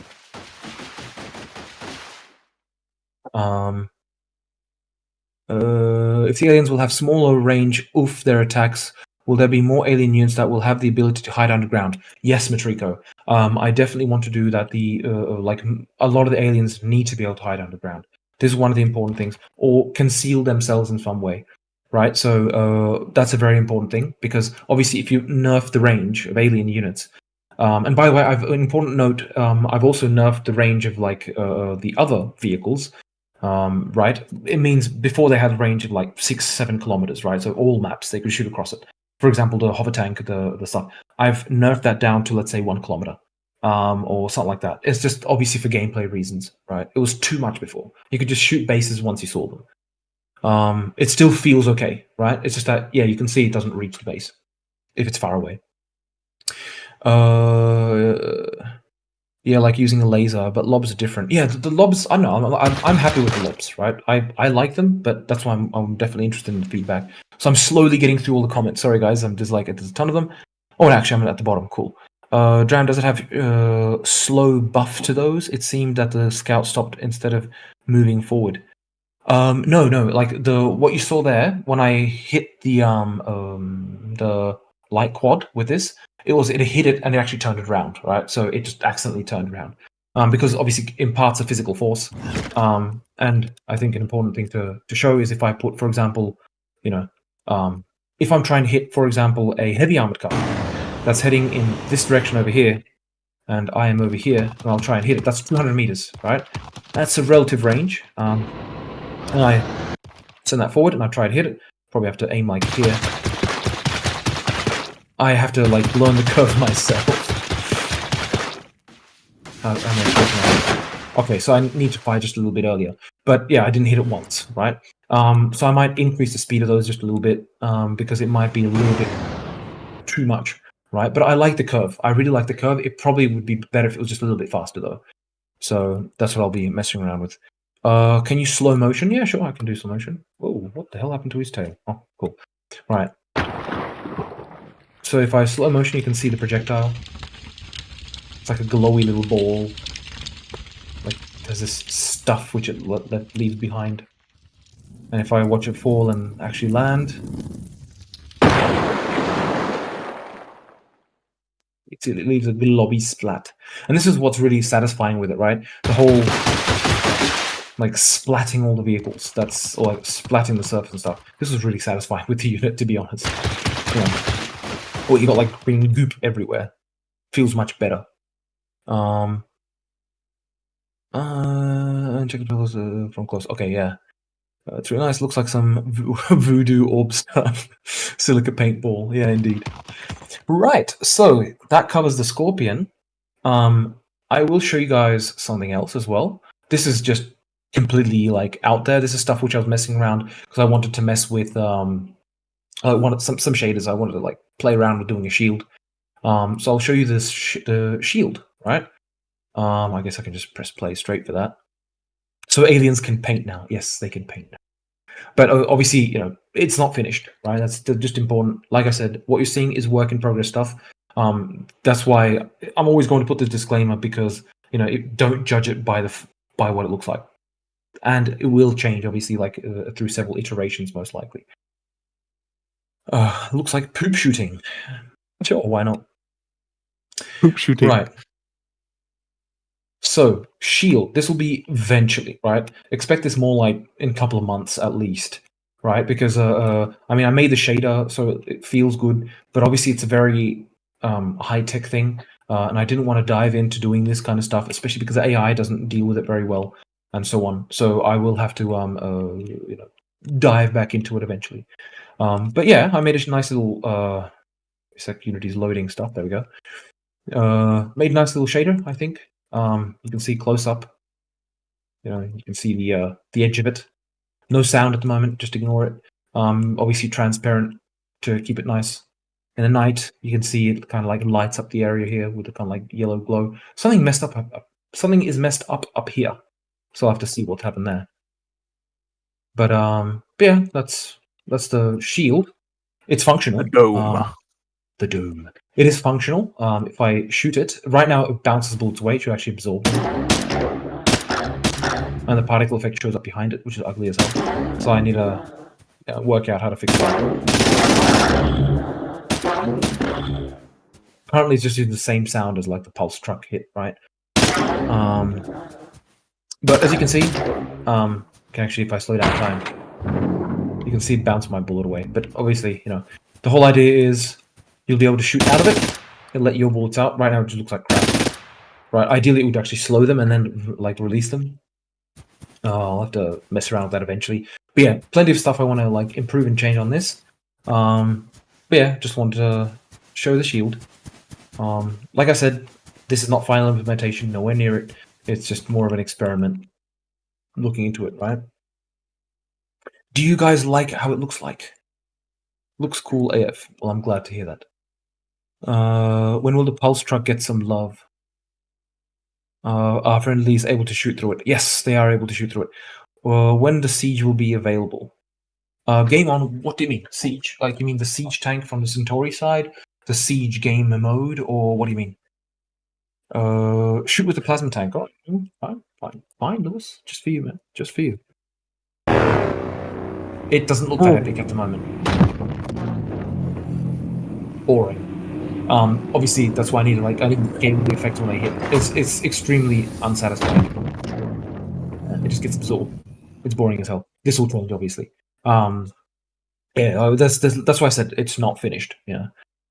Kind of like the deflection shields in BAR. Can't wait for those. Someone said, so Scrunken, you're saying when the pulse truck will get some love. It already did get some love. A lot of love, in fact. It's incredibly effective right now. Just to clarify, if I put an A unit over here, this will absolutely eliminate the A unit. If that's the right range. Yes, it is. Oh! Isn't it good when you say something and it doesn't happen? Oh, wait! Okay, no, okay. I know why that happened. It'll happen even if I put it here. It's AI, right? If I do it, it's gonna destroy it, but if it was the AI that did it, that means if I shoot and pop out, it'll pass through. The reason is to prevent AI from killing each other, right? So that's why it passes through. If I put that as an enemy, and I disable AI, is AI on? There we go. And I put it as enemy, then it's incredibly effective. Right? It just... Oh, fighter, fine. Access request 2, but doesn't matter. Yeah. You get the point. It's incredibly effective. I don't think it needs any boost in effectivity. If I put a swarm of aliens here on Centauri team, why not? Doesn't matter. Right? Wasps. Hello. And I shoot them roughly in the middle. They will almost all die. So it's effective. It doesn't need a buff. It really doesn't. But I mentioned it only like some change notes, and people just didn't catch up on it much. That's fine. Also, the Colossus range. I might as well show that as well. Because before it was 500 meters, it's now up to 750. What range is that? Yeah, so we'll easily hit that. And it's also slightly increased in speed.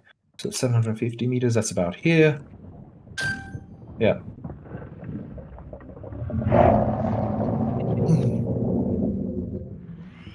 The Colossus. Oh, that was just at the borderline range. Bloody hell. Right, moving just a tiny little bit. Because that range is based on actually the front of the unit, right?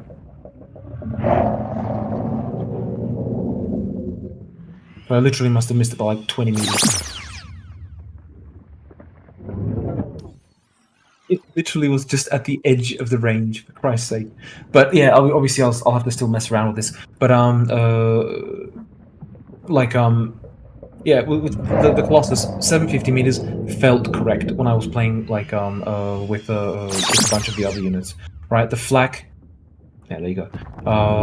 The Flak can just reach it. The Flak also has a range of like 700 meters or so this can go just beyond the Flak range. And there's a bunch of other things which work at that range too. Right. New fear unlocked. Friendly fire that bounces off the shield. Yeah, but I'm going to actually change the shield. It should be absorbent. And it should be like when you hit the shield, it has like a power, which is constantly just recharging.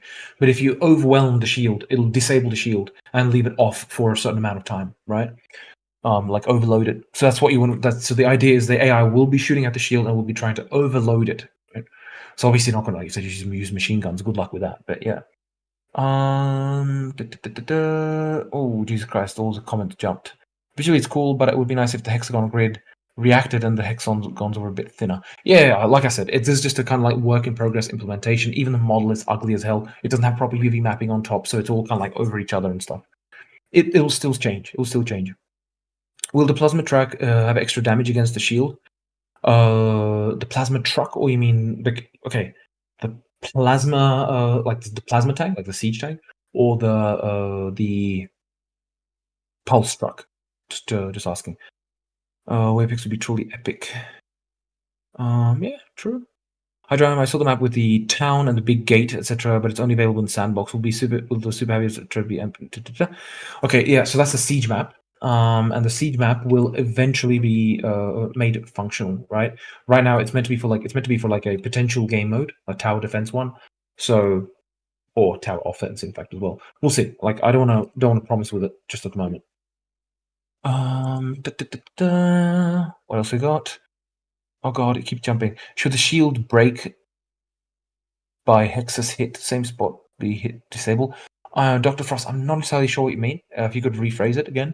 Oh yeah, to avoid the pulse truck AI obliterating your group. Yeah, exactly. Because the pulse trucks before they just like look at each other like when they just and they eliminate each other, it was just too annoying. Pulse guns for infantry. It would be fun. It would be fun. But they wouldn't have such a thing. It would be probably like a single pulse or 2 pulses or something like that. Like 3 would be interesting. Great job, Dram. Thank you. My already hyped hype is more hyped. Where will the big shield dome be used? So it will be a structure. It will be a structure that you would be able to build in your base or anywhere, really, obviously. But yeah, it would be an expensive structure. I meant the pulse truck. Okay, yeah. So pulse truck versus this should have an effect, right? It's meant to be it's meant to be similar technology. So yeah, it should have an effect. It'll probably be that it'll like a pulse tank will take down this shield much easier, but I'll have to look into that stuff. I haven't like thought it through all that much yet at the moment. Like I said, this is kind of like the first phase. Like, okay, I wanted a dome-shaped shield, try and mess around with it, and then I thought about like what can I do with it later. After if you will make it so wasps can carry and drop a crab. No, they won't. It would be a bit strange, man. But like, I understand what I understand the desire, but it just complicates AI as hell, Will it be one shield or several shields per base? However many you build. I'll probably have like here's the problem. If I put multiple shields, then it's literally just going to look like this, right? If I just pause it and I just duplicate the shield, like literally, and I put it over itself, then this is the ugly thing, right? What I want to avoid is this. This just looks like shit, right? So obviously, one way to avoid it is to prevent that from happening by just not allowing you to build shields over each other. But rather than that, I would really like to cut the geometry so they kind of like combine, right? But yeah, I'll have to see. Like again, I'm not spending any more time on the shields for the time being. I want to just like mess around. Like I said, creative outlet. I wanted to mess around with the visual appearance of it. What else we got? Will there be spaceships? Like, you mean space combat? It would be nice. Definitely not before 1.0. Definitely not before 1.0. Latchability has been discussed. Maybe there are updates. Not sure what you mean, Lewis, by latchability. Sorry, Dram, if you hit the same hexes on the shield, only this hexes will be disabled, not the entire shield. Oh, no. Like, I don't, like, that is an option to have it so you can disable individual segments of the shield. But first of all, that's a performance impact, quite a big one. Because it'd have to be individual objects, or have to find some clever way to do it. But it would be very complicated to do. It would just be a performance impact. But rather than that, it just kind of makes more sense. And just from gameplay perspective, either like one option is to have it like whole segments, right? So not just individual hexes, but an entire segment. But I'm just much more for like just having it take out the entire shield, like overload it, bang, there you go, you're done, right? Because obviously when you hit it, it should like create a force on the shield, which obviously should like create an overload on the shield generator itself, and therefore if you overload it, it has to shut down for a while to cool it or whatever. So that's the kind of like plan for it. So the idea is you could use, for example, a ballistic missile to hit the shield, take it out with one hit, and then the base is open for quite a long time. It's been wasps latching onto crabs, picking them up. It's been mentioned as a potential ability, but to be determined.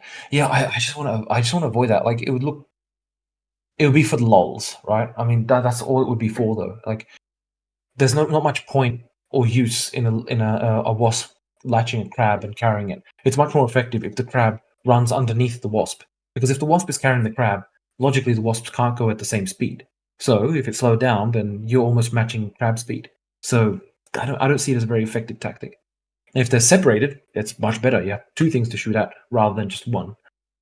I guess 1.0 will have a tutorial and some player onboarding. I find it hard to pick up and play. Yes, 100%, Craig. Yeah, there's no onboarding right now. It's terrible. Yes, 1.0 will have everything, tutorials and everything that's needed to kind of pick up the game and play. What is your opinion on moving while hidden underground for alien units? My opinion is that it's planned, in fact, because crabs should be able to dig underground and move. Just to clarify, the worm, right? It can move underground, right? I mean, the little one, the big one. This uses the same controller as the crab. right? So all the alien units use the same controller. I just extend the possibilities of it. So I could literally just switch on movement for crabs just like this. In fact, you know what? Just out of interest, so you guys can see a little bit of development here, I'll just do it. I'll pop a crab in, hop in, I'll pause it, I'll find him, select him in the thing here. I'll just delete that other worm. Select the crab, go down to all the settings. So this is how I edit the units. You can see it on the right-hand side. I'll also delete that other bloody shield. It's just ugly as hell. Go away. There we go. Back to the crab. That's the first attack, secondary attack. Movement, underground, submerging. And so here you got submerge movement speed. If it's 0, it can't move underground. So I'm going to put it to, let's say, I don't know, I'll make it excessive right now, 10. Creep speed, yeah, whatever, right? And now, just by doing that, crab can move underground. The decal is obviously broken with that, right? The decal moves with the crab. It looks ridiculous. Obviously, that's not going to stay like that. But yeah, I could easily put this in, and there is one good reason not to put it in just now. This would be the most OP thing that the aliens get if I put it in right now, because obviously, you know, if you go under like some rocks, it'll go underground for like deep, right? So you can't surface. Ignore the camera. That's another thing that I have to deal with. Like if you're underground there, the camera needs to remain on top. Easy to do. I just haven't had time to do it because, you know, the worms are not intended for play at the moment, and therefore there was no need to actually work it in. So the main reason why I don't want to make it right now is because right now you cannot kill a crab that is underground. So you will literally just be able to get to your base. You could do absolutely nothing, and then just go like, good morning, and just or swarm your HQ straight away. GG, right? So that's why it's, as you can see, super easy to do for me to turn it on. I just need to deal with the other stuff, you know, such as being able to kill the crab while it's underground. All right. Hello, Galax. It's good to see you, man. So, Supreme Commander comes to mind when looking at the shield. Yeah, true. I love what I see, by the way. Thank you. Glad to hear it, man. What about the dropship? Any thoughts for it to be able to transport tanks? That's a very good point. So the current, like this dropship, where is it? Where are you? Here. Put it to default team so I don't kill it. So this one, it just is not big enough to fit a tank, right? I'll just land it, and I will put a tank. Where is it? Hover tank. Oops. That one's obvious, but yeah, tank. Here you can see in terms of like the size, just no, right? For it to be able to pick up a tank, like that, it wouldn't have this transportation bay, and it would be able to like just grab a tank. That's a possibility, though. Honestly, I would much prefer to actually have a larger transport for that. So not for now, but eventually I would like to put it in. Worst case, after 1.0. Like I said, I mean, after 1.0, I still intend to do, you know, further updates to the game, further improvements, and of course, you know, once after 1.0, especially when all the things will be kind of like more balanced, you know, balance, AI, and performance. Those are the most important things, and of course, you know, finalized onboarding and all this kind of stuff. Then I expect it to be much more of an influx of players versus now. You know, now not too many people play it for obvious reason. You play it, you play a couple of matches, then you run into issues, it kind of kills your experience a little bit, and you stop playing for a while, right? It's early access, right? So early access is always like that, and that's why it's early access, right? If this was 1.0, I would have my head covered in poop, basically, and for good reason. But yeah, so long story short, for carrying tanks, I would probably put a different unit for that. Will there be a summary of the upcoming features? There's the roadmap. And of course, anything that I've shown you here, this is just stuff I've got internally. Some of this stuff might even get cancelled, right? But like the shields and stuff. If it just doesn't work well, I'll just kill it, right? There's no point forcing yourself to use something just because you made it. But other than that, once it's in the game, of course, it's going to be in the change log and announced and this kind of stuff, right? There will be another massive flying unit for vehicle transport with open rear. Yes, that's right, Lewis. You remember it correctly. Well, by stroking the egg has the spell. Yeah, it does look like you're just like stroking the air like it. It looks hilarious. Any thoughts on having sub commanders? Yeah, it works. It already works. Like you can literally host a multiplayer match, join the wildlife team, and there's no limit to how many commanders there are. So the only reason I don't have it in right now is because I need to be able to disable per individual commander what they're able to do, right? So that will be in eventually. You can rest assured on that. I think the thing I missed a lot being late. Yes, you did. You did. But I'll circle back and show it again. But yeah, this is the shield. I'll circle back to see if there's something else which I wanted to show. Not here. Oh well, there is one thing, and there's a very good reason this is not in, because people wouldn't like me for it. But I'll show in a sec. I'll just quickly look through the thing. Multiple use RTS. Yes, no worries. Suppose we'll be able to allow or deny certain types of actions for sub-commanders. That's right, Lewis. Precisely. Octocry and Lion, why somewhat off topic, but Dram, are you familiar with the R-Type series? Similar projectiles from those games and the Pulse tank. I'm not familiar with it actually. If you could link it or tell me what it is, I'll have to have a look. Great R-Type, great game. All right, I'll in fact write that down afterwards and I'll have a look at it. In command view, will units have range be visible so it's more clear to a commander when a unit is in firing range? That's a very good point. Okay, wait, no, it's not this.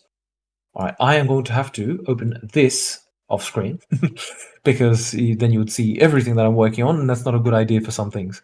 Give me you want me to hide it? No need. I moved it off the screen. Okay. It's all good. Yeah, I can show this. This will be fun. How you doing, Sly? So, and I'll read more of the questions just after. So this is experimentation with a proximity alarm, right? This was meant to be if there's a big attack on your base, just to kind of like increase immersion. Because right now, when there's a big attack on your base, it's just projectiles and shit flying everywhere. But it's just, yeah, you feel like the base is like, oh yeah, all good. Obviously, apart from firing millions of projectiles, it feels like very calm. Well, the plan for that is to do something like this. Now, I'm just going to disable AI so it doesn't shoot and go crazy. But imagine that you could, like, this would occur when there's an incoming attack, right? Or something like this. That's why it's not in the game. I made this about 4 months ago, and I never finished it because it was just too annoying to have it purely based on proximity. Without further ado, so enemy, and we have, and oh god! As you can see, this would be incredibly frustrating if it happened all the time. But from a especially in the night,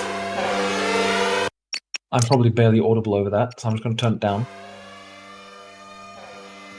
During the night, it's quite during a battle when it's actually projectiles and stuff flying, it is pretty cool.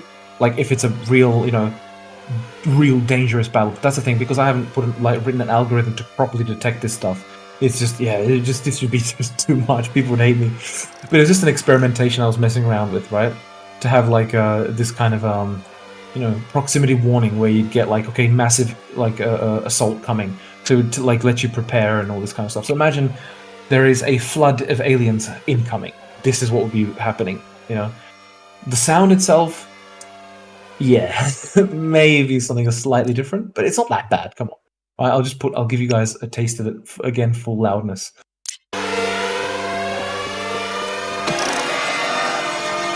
Oh god, I'm feeling night vision. Oh my god! Our base is under attack.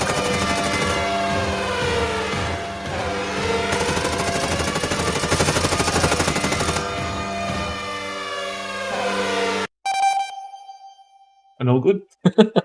Obviously, just one soldier. It's a bit insane, right? But yeah, I just wanted to show this because this one's a bit of a hilarious one. It's insane, right? There's a guy comes close and just plays like this. It's just obviously that's wrong. It should be only for large scale attacks, right? So, but in my opinion, remove the police siren bit and just the background bing noise. Maybe. But I like the whole red thing, just so it's very clear the shit's hitting the fan. Please stay calm, follow the yellow lines. That's one way to stop people from AFKing. That's true. Without the sound, it would be perfect. If well, that's the thing. If it didn't have a sound, it wouldn't be very informative. It was just like lights, people would just report it as a bug. Where's the sound? So you do expect sound, but it should be probably a different sound, right? The sound is a bit grinding, shall we say? The land would look and sound really nice in my survival mod. Yeah, probably, man. Alarm. Wait, is this one more? Make it louder and absolute ear. Yeah. All right. So crisis is over. Yes. Oh wait, I'll go back to the previous question. I missed something. I must have missed something. The Queen. What about the big alien you slightly showed earlier? It was in an open window on your PC, I believe. Some kind of ground octopus. Huh? I'm Ground not sure which one octopus? you mean. Oh right, yeah. The alien Queen. Wait, I'll delete this stuff.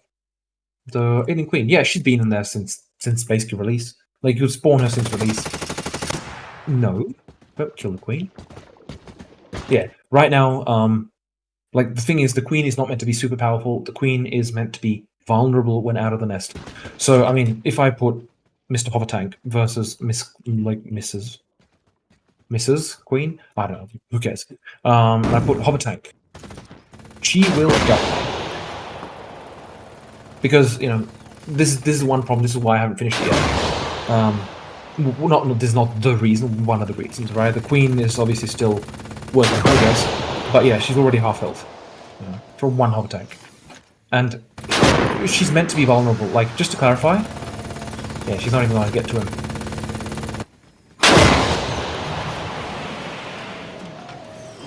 And Queen down, GG for aliens, right? So obviously that would be insane. That's why it needs to be finished, shall we say? But if I put the Queen here, I say goodbye.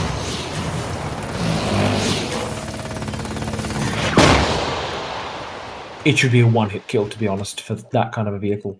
So that's a different thing. But yeah, that's the Queen. But still, obviously, it's been in there since release. So, all right, back to the questions. The Defiler? No. Long live the Queen. Will the Queen just walk out and get taken out by other AI, or will there be a squad of bugs or a new type of bug that protects the Queen? The Queen will be in the nest, right? If she's out of the nest, it's bad news. That's the current plan. Because she's meant to be vulnerable, right? If I increase her speed, right? If you want to see super speed Queen, right? Why not? Let's have a look at super speed Queen. And again, this is like some of the development stuff, right? So we got move speed 6 meters per second, very slow. 60 meters per second time. Yeah. Ooh, okay, she takes a while. Okay, I'm gonna increase the speed, like the acceleration as well, because it's a bit annoying. Where is she? Move control. 10 times as much. Right, so watch this. Whoop, there you go. Ignore the animation. Obviously, I'm not going to worry about the animation sliding for now. But that would be a bit different, wouldn't it? If like you were a tank, you want to see what it looks like if she moves towards you and you're just a trooper? I expect the answer to be yes, but yeah. Go on. Oh dear God. Oh my God. That's the thing out of a nightmare. The new hunter, yeah. But The big sausage. yeah, it's like light quad. You can dodge it. Oh god. It's definitely special. It's like an F1 car, but Queen. Yeah. Oh dear God. Oh dear God. Ridiculous, right? But that's just playing around with that stuff. Oh, Lucka! Hey, man. Yeah, no, it's Silica Saturdays today. It's not Silica Sundays. Indeed. I know you don't like to do the Half-Life 1 Gone Arch creature, but like grab some kind of defense. Yeah, it could be a spawn. That's true. Yeah, but yeah, like the thing is, at that point, if you've got into the nest and you've taken out the nest, and the Queen is forced out of her nest, having small crabs to defend her is like it's just useless. I mean, one rocket's going to take those out. So it's a contentious one, right? What to do with the Queen exactly, and it's one thing which I'll be working on next. I'm curious if do you have any plans for human infantry, as they're my favorite thing to play as? Yes, human infantry are going to change a hell of a lot. In fact, let's move on to the next thing. Yes. So again, as is planned, I'll just open another window so you can't see the secret stuff. Just a couple of things which I don't want to show just yet. Where is it? Where is it? Where is it? Where is it? Where is it? Ah, there it is. So this dude, this is not finished, not animated, but the weapon is more or less finished. What I was mentioning, but this is not that special. This is just more like I've already mentioned this before, a Stinger-like missile, which would be an upgrade for the existing heavy trooper. Then it would be an upgrade for that, right? And that is this weapon. Ignore that he's not holding it, obviously. Come on, lighting, cooperate. Yeah, so it's basically meant to be kind of like copper coated. Ignore this. I need to kind of like tone down the like smooth it out for the mip maps. But yeah, this would be a lock on and fire type thing. So we go from outside view, roughly speaking, something like this. So these you would be able to deploy. Obviously, this would just be the replacement for the heavy trooper at a higher tech, or higher upgrade that is, eventually, and obviously, of course, which is higher tech. So imagine that you have several of these located around, the locations, hidden in some areas. Then it's going to be very difficult for the A units to go completely uninterrupted. And that's the idea. Like let's say the heavy ones, So right now this is just purely visual, just for a test, like I said, and it's not the final appearance. But yeah, this will eventually be in the game. So for the infantry. And you can see it's like some little plasma crap, but ignore that. But yeah, for the infantry, there's still plans, of course. They should be able to select their loadout, select their weapon, and other stuff. So that's still en route, shall we say. So going down. Oh god, I missed a ton of questions. Stinger missile. The Titan is confirmed as a big as building. Yes, the Titan will be in. The Titan, just for clarity, if we put the Ultra Heavy Vehicle Factory and we put a harvester arc, and we put we disable AI, and we put a Goliath for size comparison,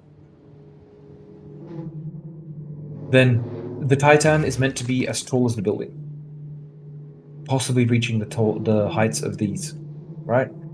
Big, very big, super unit. So when it's born, in quotations, like when it's spawned, you only be able to have one for obvious reason. But when it's spawned, it should scream across the bloody map. You will hear it everywhere in the map when it's spawned. It's the alien super unit. That's planned. Obviously, unfortunately I can't show it to you because I don't have it at all done at the moment. But yeah, that's something to look forward to. I'm looking forward to it because it's going to be very fun to put it in. It's going to be very difficult to balance. But part of the work has been done with the Great Worm, right? With the damage due to actual physical impact. Right? You know how the Great Worm can collide with stuff? That was one of tech which I needed to put in for the actual the Titan, right? So that's that stuff. Crab waifu when? Oh god, Lewis. Yes. The crab it's a preview of cannon. new stuff, a new Scorpion fire with acid blobs and Impaler shots. Will the AI move the queen out of the nest? I've saw other games where the command unit is just aimlessly walking out and then taken out when the player gets defeated. So the AI will avoid taking the queen out of the nest. Now, I'm still undecided whether the queen should be able to burrow from nest to nest. It sort of, to a certain degree, defeats the purpose of that then. But one thing which I was considering doing was that new nests would only be able to be built by the queen. The problem with that is that it means as soon as she goes out to build a new nest, it would be so incredibly limiting because you wouldn't be able to produce new units. Like existing units that are in production would continue to be produced, but you wouldn't be able to order new units. You wouldn't be able to order new structures or anything like that, right?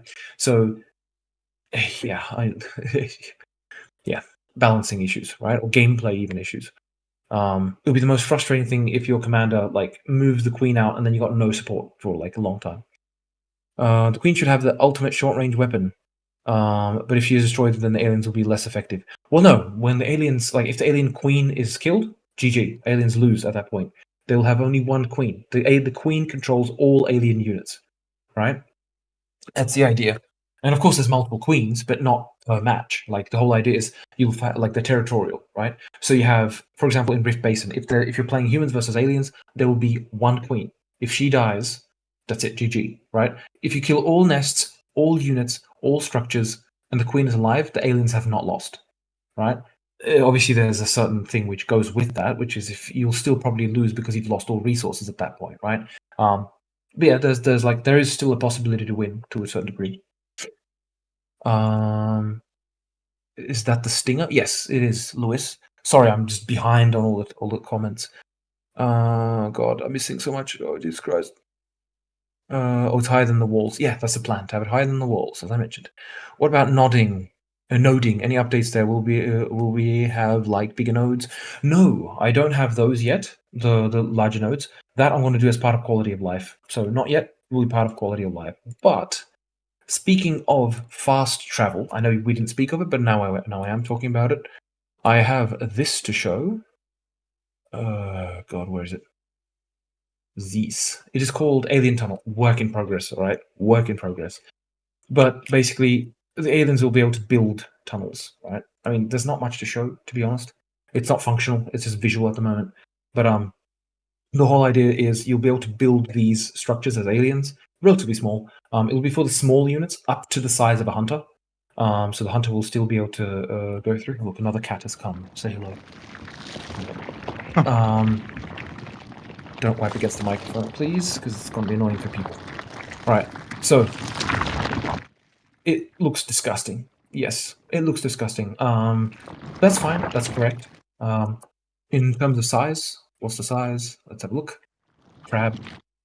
Right, so it will fit a crab. It will most definitely not fit a behemoth. It will fit a hunter, but just barely. Like, you can imagine the hunter kind of like squeezing through. I wouldn't want to be the tunnel, but fair enough, But yeah, like the whole idea is more gameplay balance stuff, right? And the tunnel, you'll be able to create these endpoints, and you'll go from one tunnel throughout the other tunnel. So that's the idea: fast travel for aliens. Now, these will be built by the commander, and there should also be naturally occurring ones, right? That's the idea. I'll have to still get into it once I'm putting this in. This will not be in the next update. Won't be in the update after that. It will be sometime, right? In a couple of months, basically. But I just want to get like a kind of like a head start on like the visual stuff, like I mentioned before. So that's one thing to look forward to as the aliens. Fast travel from base or wherever to wherever, basically. Someone asked before if I'm planning to do the natural selection 2 style effect for the tunnel. The booty travel. Sorry? The booty travel. Boot. It does look like, let's just be honest, it does look like an anal proboscis. It just does look like something like that. Yeah, it's just, yeah. But anyway, it works-ish, like visually it works, it looks fine. For those who haven't seen it, this is the idea for the Impaler. Not final, obviously. Mr. Zap. Right, and yeah, so we shall see. Guys, hear me out. No, Cryon. No, we're not going to hear you out, mate. We're not going to hear you out. Wormhole, in many ways. Indeed, wormhole. So does that mean you don't actually need a node line to use those? Oh, no, it would still be a structure, right? So if it's got, like, eventually, not now, but eventually, if a structure, alien structure, is not connected through nodes to a nest, then it will start dying, and it will die eventually, right? So the whole idea is you should be able to, if you know the kind of the situation where you got an alien nest, and it spreads with nodes, right? You build an outpost, and you keep going, and you build another outpost. Like outpost, I don't mean the structure, but I mean like an outpost, with like spawners and whatever. Then like cysts and whatever, right? Then that, if you cut off those nodes, then at that point, those structures will be disconnected and they will start dying. And slowly the health will, go down and eventually die. So, yeah, obviously the commander needs to be informed. That's why it's not in, because it would be super annoying if that happened right now and it didn't inform you. You'd be like, what the hell's going on? Where's half my base, right? So yeah, so that stuff needs to, and plus there needs to be a visualization of whether it's connected or not. So it's a big task in terms of like a user experience. So I will have to put it in within the next couple of months. So. Quantum Cortex, right? It'll become disabled. 100 centimeter. Yes, that was that. So what else can I show you guys? You know what? Ooh, ooh. Let's have a look what else we can show. Let us see what we can see. Give me a second. Features. I'm just trolling in game. Of Being course a you're worm. trolling in game. So you're being normal. That's classic you. Yeah. I'm being the worm. Ziverma. Cloak. Okay, I'll open the cloak. Oh yes, this is the cloak effect. I mean, honestly, there's not all that much special about it. And ignore the fact that it's on a hunter. It's more of just an experiment, right? But yeah, this was one of the other things which I was messing around with, which was a cloak effect, right? If Impaler has a lightning attack and lightning chain, no, not currently. Eventually it could theoretically, but yeah, God, hunter. But yeah, this is like one of the experiments I was working on. And obviously, I mean, putting on the hunter would probably be the worst thing I could possibly do. You would not see Lycan play anything else but a hunter, a cloaked hunter, right? Now, just to clarify, I'm just more experimenting with the effect. I want to make it look like Predator, from, oh God, what year was that movie? And do you remember Lycan? Well, the original. Yeah, Predator 1. Yeah, of course, Predator 1, man. I was thinking like 80s, 85 or something like that. 86? Yeah, possibly. But yeah, I wanted to have cloaking for alien units. It would be the cloaking, and this is the important thing. It wouldn't be per unit. I wanted to have one unit, the hunter, which is able to cloak by itself, right? But that would be only if it's not moving or moving slowly. Now, the hunter model may change, right? That's another thing. I may change the model for the hunter because although I do like the appearance of it, the fast movement on just spawn the normal one, just to speak about it specifically, right? Oops, wrong unit. What did I spawn? I just missed the lightning bug. This guy, the animation is just not good for this, right? Yeah, it has so much like visual issues. Like it just doesn't look very good moving around with them. Even if I put IK, it just wouldn't look all that great. It looks very strange. I can change speed fast, all this kind of stuff. It looks much more tanky rather than fast, right? Plus, it's got little like dick legs, But anyway, so I wouldn't remove the model. I'll just use it for something else, right? But I would use it for its original purpose, which was basically a guardian of the queen. So that would be to explain what was previously mentioned, like in terms of guarding the queen. But of course, you'd have to build that, right? But anyway, the hunter might look different in future. I wanted to be more of a crab, for example, or something like that. I have to get back into it later on, though. But the idea is that when moving slowly, it would remain cloaked with just like some visual artifact, like where it's rubbing against the sand and like in the atmosphere and stuff. That would just create very slight here and there, like electrical zaps. Do you know how you can see the worm moving underground? You can see the zaps on the top. This would be the same thing, much toned down, obviously. So you'd notice in the distance subtly, right? But if it's moving fast, like running, of course, cloak off, right, at that point. Or it should be really flickering and stuff. But the thing is, I'd rather have it like that, the cloak goes off or something like that. It's meant to be a natural kind of ability, right? Not one which you turn off and turn off and on. So I'll have to like work that out a little. But otherwise, in terms of like being able to see the unit when it's cloaked, well, where's the predator, right? It's difficult to see. I mean, if we zoom in, you can kind of just make it out, like mainly through its like the claws doing this, sort of predator cloak. Indeed, Dr. Frost. Indeed, I think it redesigns the hunter would be cool. Could be cool in form of something similar to a mantis. Yeah, that would be pretty cool. That's true. It calls for a different anatomy to the speed, right? Yeah, I want to. In fact, that's the thing. I want the hunter to be fast, but vulnerable, right? Its advantage should be its speed. It should be able to intercept very quickly, but be, it should be an ambush unit. Like, as in, it can easily get from point A to point B. Look, wait, and then it attacks. Right now, the thing is, the hunter is in a bad place right now, where it's too tanky, But it needs to be because it needs to be able to chase down light quads. And if I speed it up anymore, it starts to look truly ridiculous. Right? So just as I mentioned before, I'll speed it up. And again, diving into some development shit. Oh god, I'm useless. Sorry, I'll just start that up again. Misclicked. I wanted to press pause. What about alien abilities that the hunter would have after passing by a Volturian field? Actually, it's a good point. If it passed by a Volturian field, it should probably start like flickering and doing crazy stuff. But yeah, it shouldn't get a special ability from that. It shouldn't interact with the Volturium itself in some particular way. But yeah, so let's just experiment. If we take the hunter and we increase its speed to a speed which can actually catch up to, which can outrun a lot of things. So we got move control, that's fine. Maximum speed is 25 meters a second. If we put it to 45, now that's insane, but nonetheless, it just it feels cool. It would not be fun to fight against this, I'll tell you that. I mean, Jesus Christ, look at it leap, right? So and the thing is, it just does not suit this model. It just looks strange, right? This speed, it just doesn't look good for it. Sure, I need to speed up the animation and this kind of stuff, of course, right? But it just doesn't fit it. It doesn't feel good.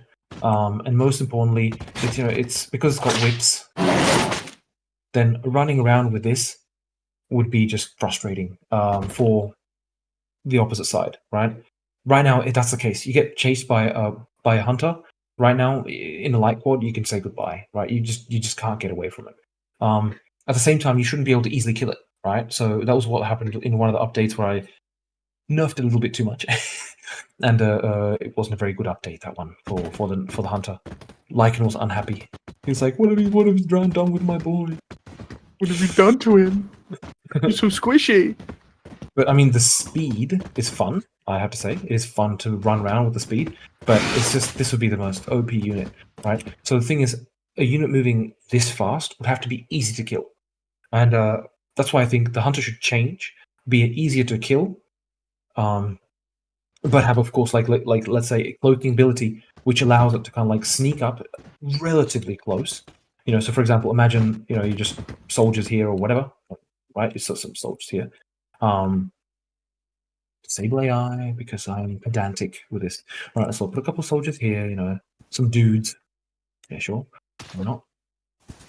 All right, so we got a couple of dudes, and now if you imagine that I am a hunter, right? Let's say it looks more crab-like eventually, right? If you moved slow like this, you would be cloaked, so you'd kind of like come close. You'd kind of like see them in the distance with the third-person cheat camera. First person, get the point. And you'd then go slowly, so you'd be cloaked. You would remain cloaked and undetected, so you'd be able to sneak close to them, but you wouldn't be able to close the distance all that much, right? Because I mean, the soldiers are not going to stay in the same spot. But the whole idea is, okay, so you're like, all right, cool. Right, you'd climb down or get closer, and then you'd like, oh, and then you jump, and they will obviously be able to see you at this point, but it may be too late because obviously it was much faster. Now, if I do that again, and I simulate the speed I had intended, 45 was insane, right? It was fun, but it was insane. So we'll take Mr. Horned Crab and increase his movement speed up to what I think I wanted about 40, 35, whatever. Then, well, yeah, it's obviously I need to adjust the latch values, right? Then if I went here, then yeah, that shouldn't happen. But oh Jesus, oh God, the pounce is so incredibly insane. This would be the most OP crab in the universe. But yeah, you get the point, right? So that's some things I'll be messing around with as well. Next thing. So I'll just go through a few questions. Dram, you could give the hunter a pounce like the crabs do to really feel the ambush. True, but the thing is, like, definitely 100%. If it was like crab-like, 100% pounce. The existing hunter, it just doesn't feel good playing. Like, it feels almost good playing as a hunter. It needs to feel a little bit better, right? So let's have a look. What else have we got? Which I wanted to show. Oh yes, this. So this is planned for like like some of this stuff is going to come relatively soon. Some of it's going to come much later. So this thing, ignore it. Pretend we never saw that. I'm not going to show that. But this stuff is stuff I'm just like messing around, was messing around with.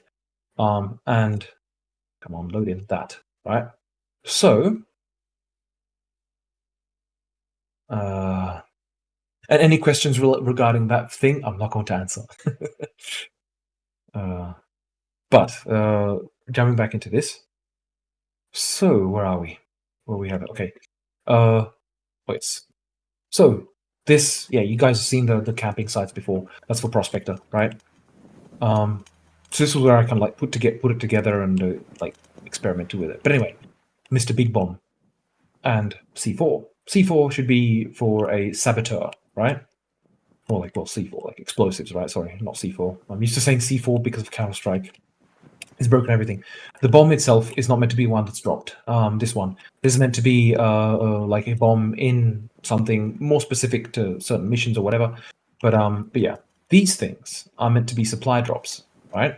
And this thing is meant to be, well, a harvesting kind of thing, right? So I will go through one at a time. So imagine during the match, some supply drops are dropped, right?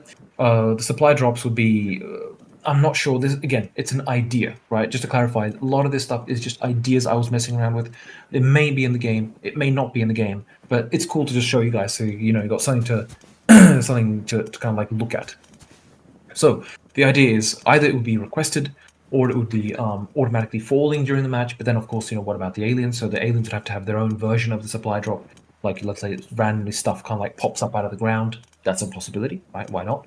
But anyway, the whole point of this is you'd be able to find these supply drops kind of like laying around, right? Turn down the thing, you can see the nice glowy green. Green, so it's like kind of like neutral, right? So it's meant to be kind of more like the idea for this originally was with the control points I mentioned, right? And I may actually go in this direction. With the control points I mentioned, that I'll be implementing by the end of this quarter, so I've got like a couple of weeks. Some of the control points may have, and this won't be like in these coming updates. It's too much to do right now, but eventually, they may have like a console or something like this which you activate. And for example, there were some of these supply drops still stuck in orbit, very old, but stuck in orbit, right? So you'd be able to call them down, and when they land, they have some surprise mechanics, loot boxes. Basically, yes, except obviously not for any cost, right? It's meant to be that they're still like in orbit, waiting for to be called in. So then it'll be an exotic weapon. Yeah, I mean, like weapons. That's one option. But one thing is this. Now, this I'll show in a sec. But other than that, imagine that you would find, for example, a suit of heavy trooper armor, right? Which can make a big difference if it's near the beginning of the game, right? For example, you'd find one of these laying about unclaimed for a very long time. So you're like, oh, cool, all right. You open it and you have a suit of heavy armor, so you can claim it. And suddenly, instead of being a scout, for example, okay, I was a rifleman, but let's say instead of being a scout, suddenly I am Mr. Big Rocket Boy, which can make a small difference, but nonetheless a difference nonetheless early game, right? But it's just an idea. There's a couple of things regarding it. This is a more important one, right? Is this the map? This is the map, but I won't show that. Okay. So Lycan already knows about it, but I don't want to show it now. I want to show it eventually, right? Because the thing is, it's so awesome that it's like I'm not sure I want to show it. As in now, it's. Oh, fuck it, I'll show it. Fine, I will show it. It's more of an effect. That like I said, a lot of this stuff is experimentation stuff. I'm not sure what I'm going to do with some of this stuff yet. Or I had ideas, but then plans changed, so it might not fit in or whatever. But I'll show it in a sec. But firstly, this thing. So imagine some of these supply drops landed or will land. So imagine you're running around as a scout, and you either find a control point which has an activation console in it or whatever, you activate it, and it calls in a drop pod, like this thing, which has been in orbit for the last 50 years, So it lands, obviously, like not too far from the control point or somewhere in the map, like not too far away. You go, you open it, and you see this. You're like, the hell is this, right? And this is meant to be a mining machine, right? I've got one in quotations functional over here. This is just the effects, right? Automatic refinement cell. Now the idea was, I'm not sure how if you can hear it, but if you can hear me over the top of it. But the whole idea is you deploy it like this, and it mines, and once it fills up the canisters, they just drop out. And so you have to go and literally go to each one of these, pick up the canister to claim the bolterium. These are canisters of bolterium. Now, these cases, right, this case, God, I've turned down sound because I can't hear myself over the top of it, right? So these little canisters, they contain bolterium inside it, right? Just a visual effect, right? It's wank, but you get the point. So this would kind of like deploy, ignore the low FPS at this kind of a close range. The smoke has to change to be the type which works correctly with, with the camera and stuff. Ignore it. But anyway, so you'd be able to find these cases even in some control points, which would give you a reasonable amount of resources. For example, it can make quite a difference. And these are one-time pickups, just to clarify, one-time pickups, these kind of things. But this is you would deploy it near a bolterium field. It would mine constantly and shit out these canisters. There'll be a limit to how many can be there, so then you'd have to go and pick them up, claim them for the team, of course. You get, of course, personal reward for that, like your own personal resource and whatever. And yeah, as you claim them, you get a bit of stuff. Now, just to clarify, this stuff is stuff I have not been working on the past few months. I was working on this before release.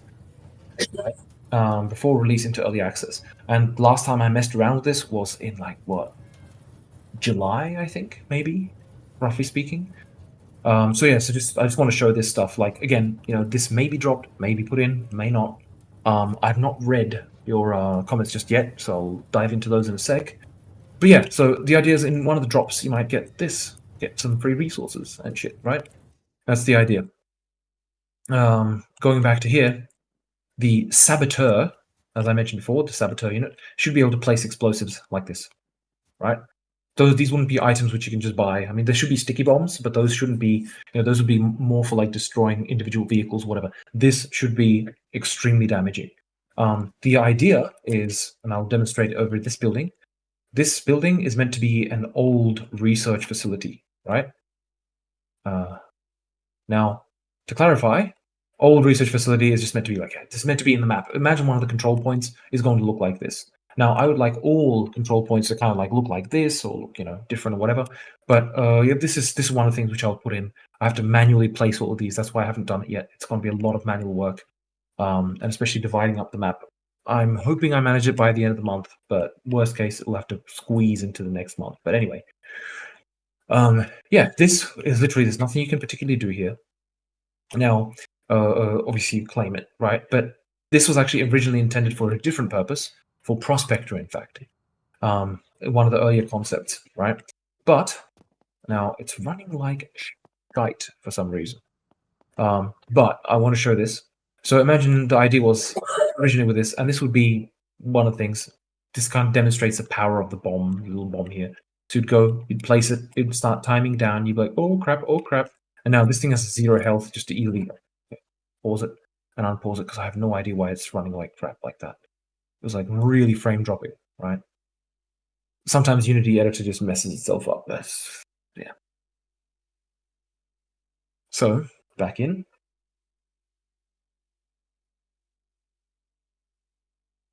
Go straight to that now. So imagine I've placed the bomb. I go over here, and it detonates. Now I'm just gonna. It's simulated by this. It being a silo with like 2 health or whatever. So. Oh, wait, what the thing? Obviously, it's got the same sound and whatever. But yeah, you get the point. And Structure lost.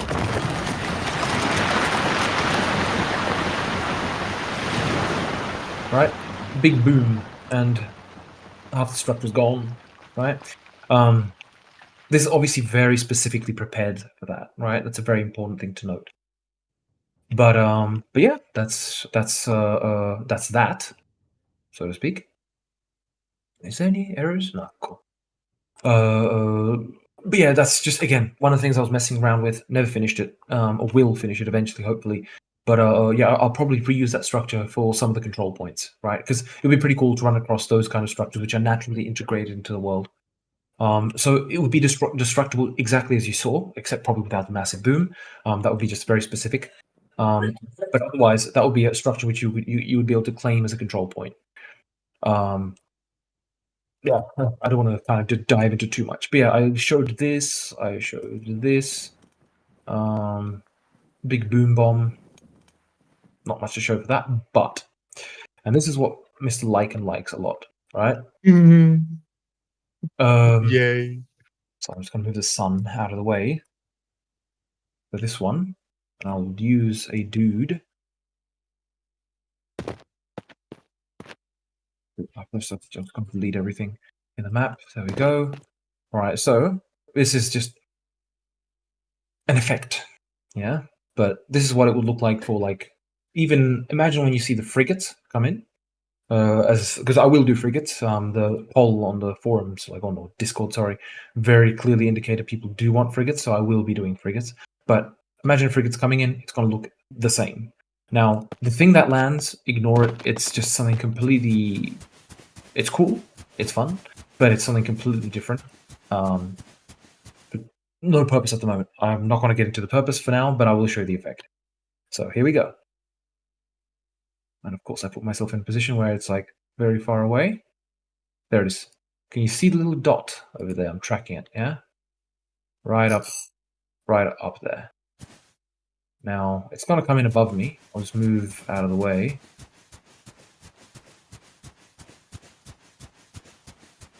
And get ready for it. So it slows down once it's above the position.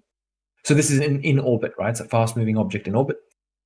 And then it comes down. Here we go.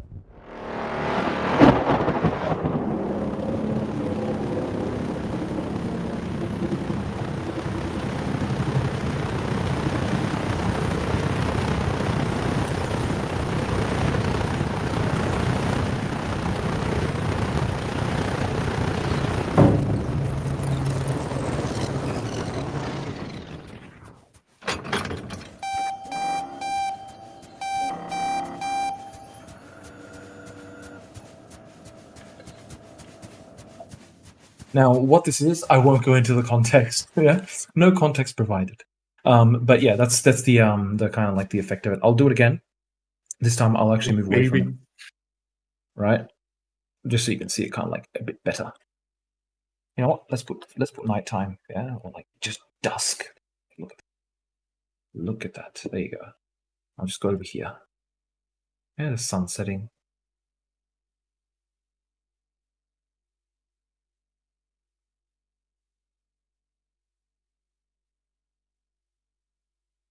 And 3, 2, 1.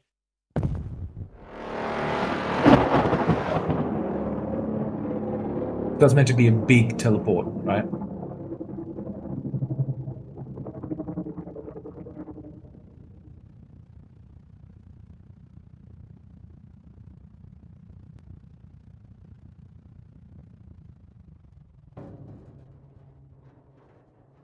So good.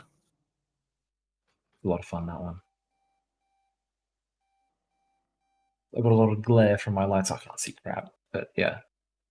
Yeah, this was some of the stuff that I was messing around with. You know, I don't want to talk about the purpose. Just I don't want to spoil anything. Yeah, but I want to show the effect because that's what it's going to look like when the frigates come in, right? So imagine the frigates coming in. Everyone knows on the map that a frigate has come in. So, I missed probably all of the comments, so I'm really sorry about that. I have no idea what everyone was asking. It's like the Thumper in Dune. Yeah, that's the previous thing. It is a little bit like the Thumper in Dune, isn't it? So that's that. Do I have anything else I wanted to show? I think I've run out, in fact. Oh, there is one thing. There's one thing. It's meme material, but it's fun. Yeah. Shall we, Mr. Lycan? Shall we? You don't know what I'm talking about, do you? Go on. So I'll just open it. Do you guys want to see a funny thing? Funny thing, yes, I prefer. This is not the freighter, Lewis. This is not the freighter. This is meant to be for a completely different purpose. I don't want to get into it because if a carryall wouldn't make sense because the thrusters just burn everything it's carrying. But no, it wasn't meant to. It wasn't meant as a freighter. In fact, it's something completely different. This is, like I said, this I had implemented about a month or two before the May release last year. So it's just been sitting there waiting. All right, so you guys want to see the funny stuff? All right, I'll show you. It's completely random, and this has got almost nothing to do with Silica itself, right? This was actually meant to be a little kind of like a silly thing. Yeah, it's just a little funny thing, right? Incomplete, not done, absolutely. And when you see it, you'll immediately realize what it is, right? And I'll just go and dive in and show you. But it's not complete without the music, so I'm going to put the music on.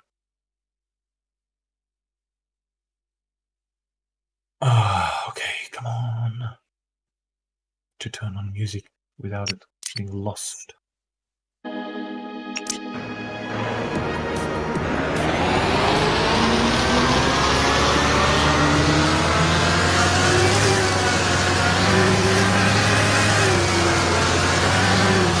Oh god, I'm a useless driver.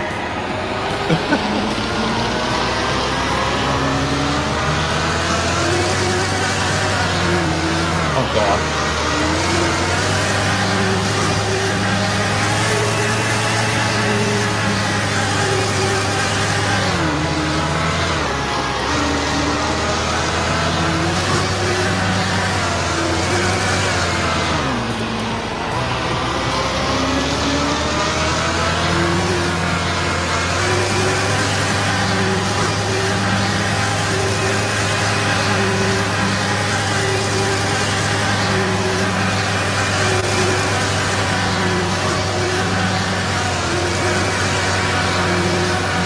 Talk about it this second. Can't hear it.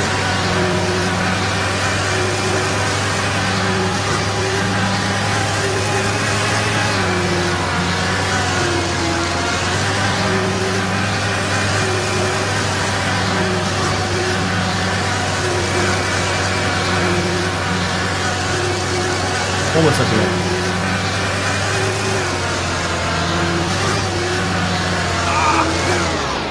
I hit the grass. Almost at the end, just after that.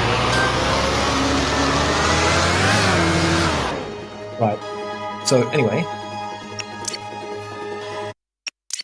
So it just needs to get there, basically, right?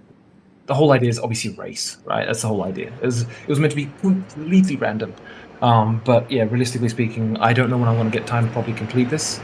But this is one thing that comes to mind, right?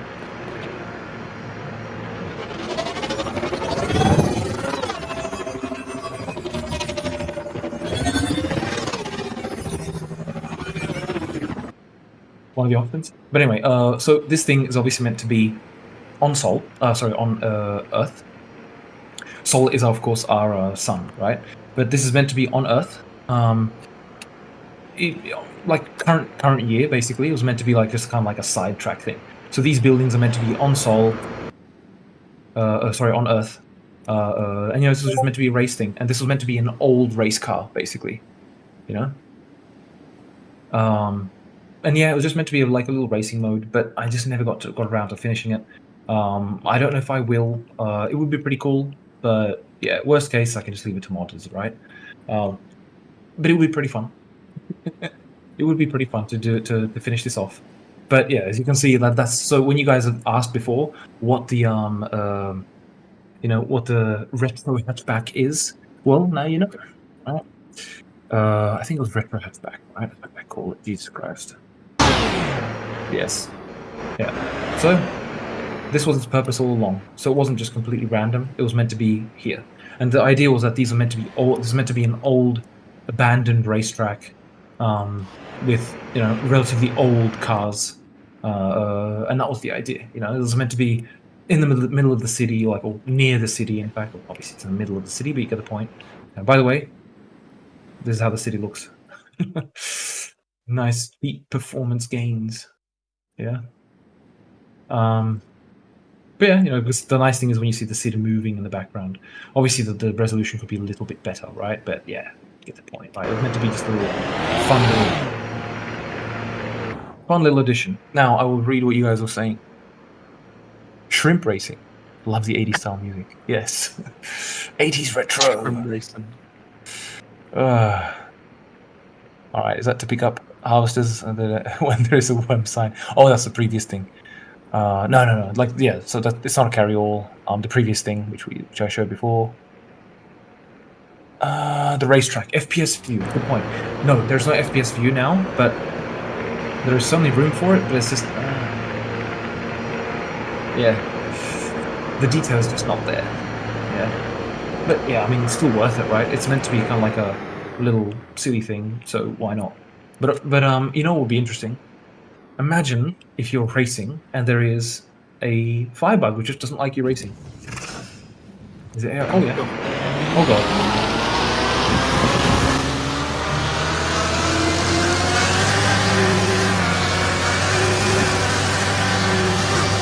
Oh no.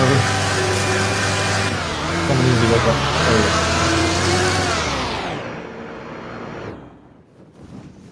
But I mean, that could be like an interesting way of doing it, right? Defiler. Come on. Oh god. Oh god.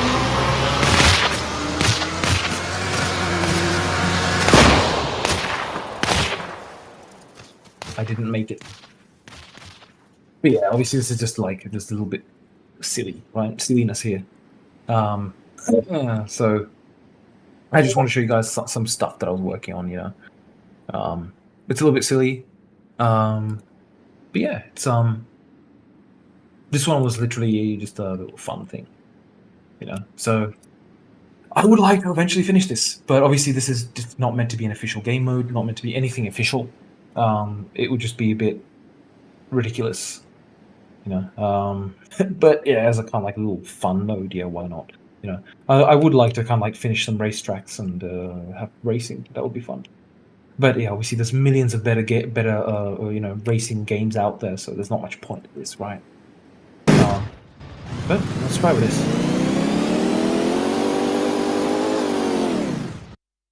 I'm going to increase its speed. So look, light quad. And then we might get to playing again or something like that, or we're probably getting to the end of the stream. G5, we can handle this. Can't we, like him? Hey. Funny enough, the game is still going. We're 83 minutes in. Oh Jesus! Still too slow. We need speed. Yeah, get the reference out. What are we? Movement speed. 100 meters a second. I'm good with that.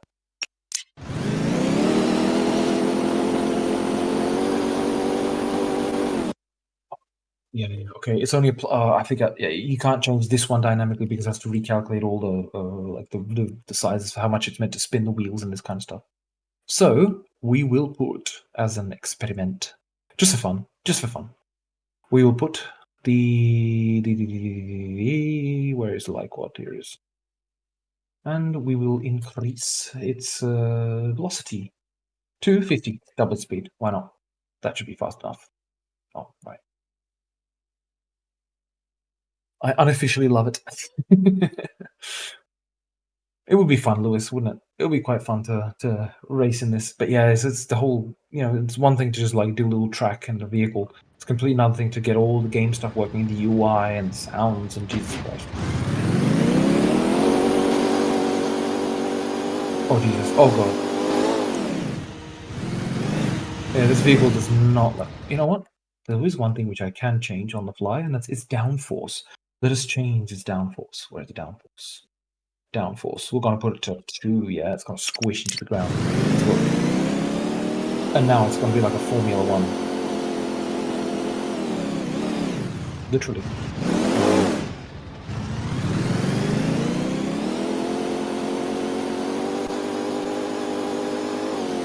He needs a faster turn rate. Oh, Jesus.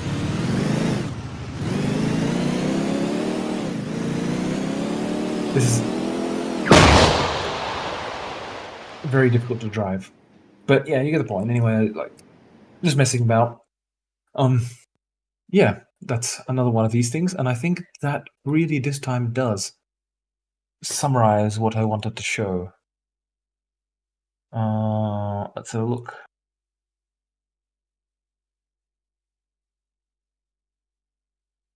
You know what? There is one more thing I can show, and this one is actually relevant to Silica. I know I'm showing everything now, but who cares?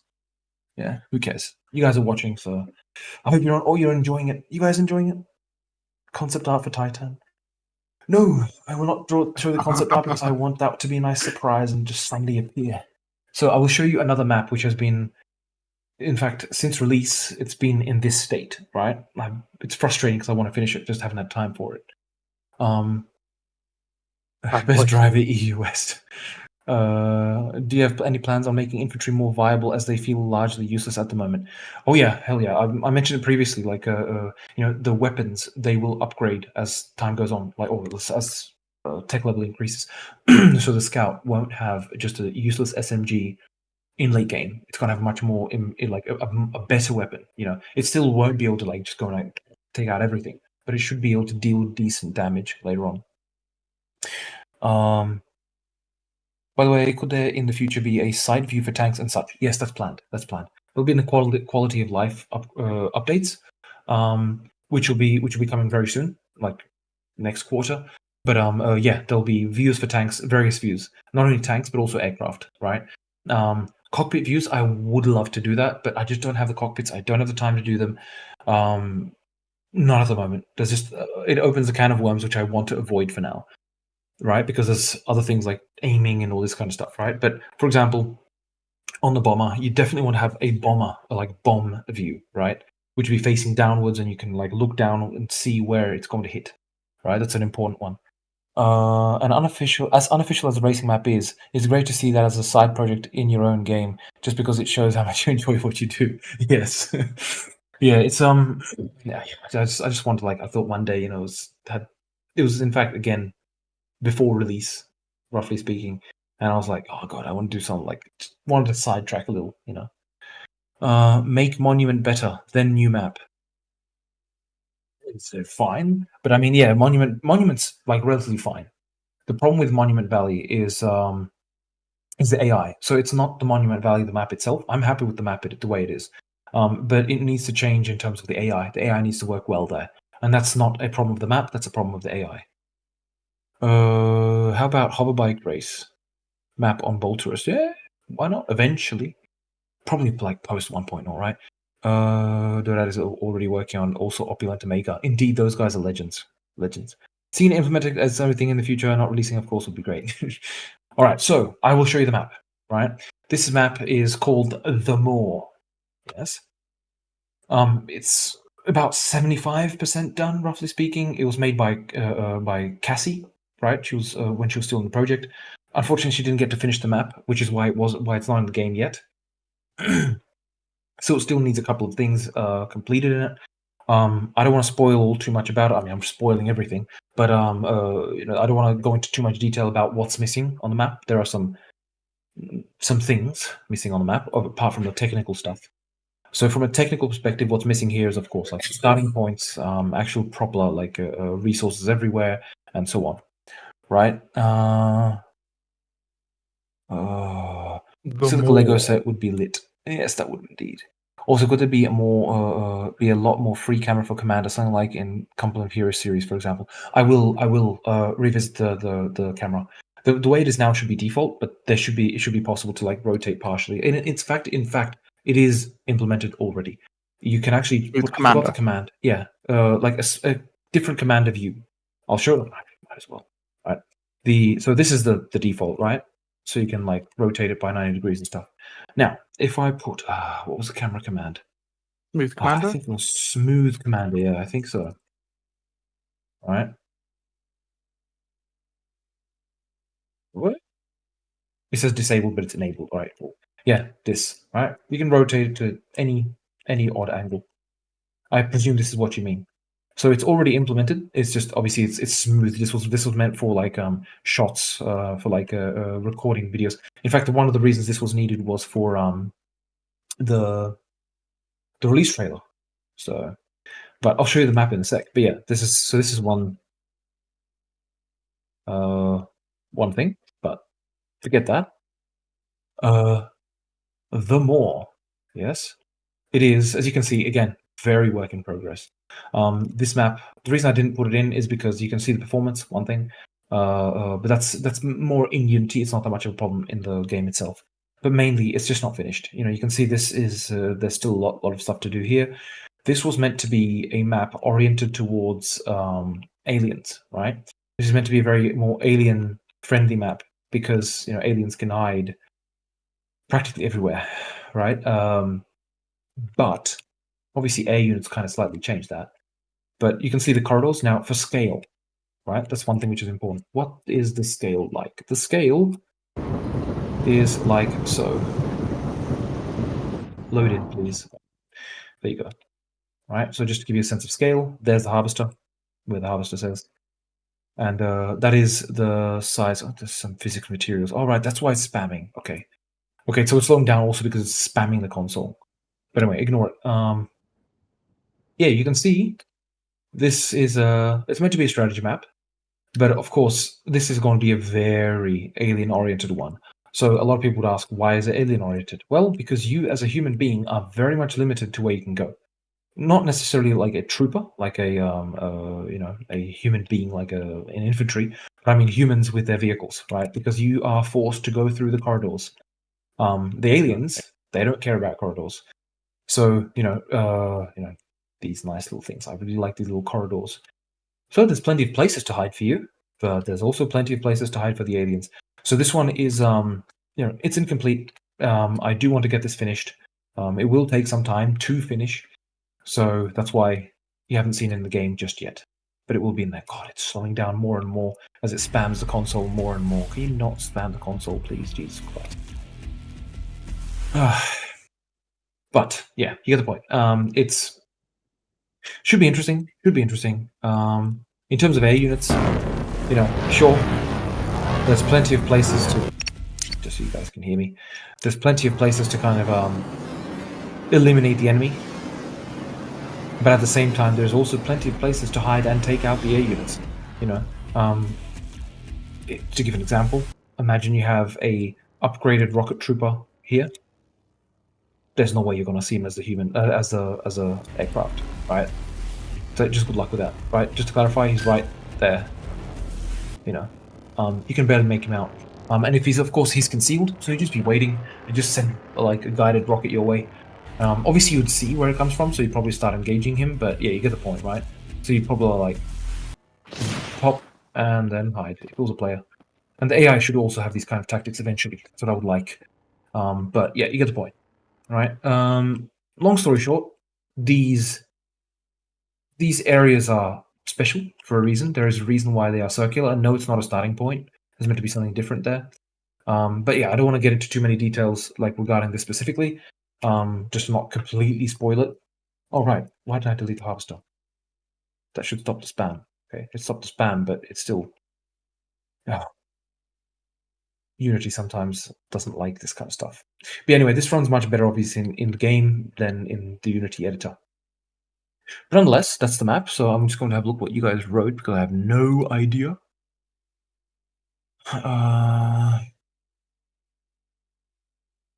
Yeah, it's not developed overall. Novex may feel worse in some maps than others. Yes. Are there plans to introduce us more into the story? I really enjoy that opening explains the universe and the current state of the human race. Yes, there will be more story-oriented stuff, or ideally, right? It's always been mentioned campaign. Will there be a campaign?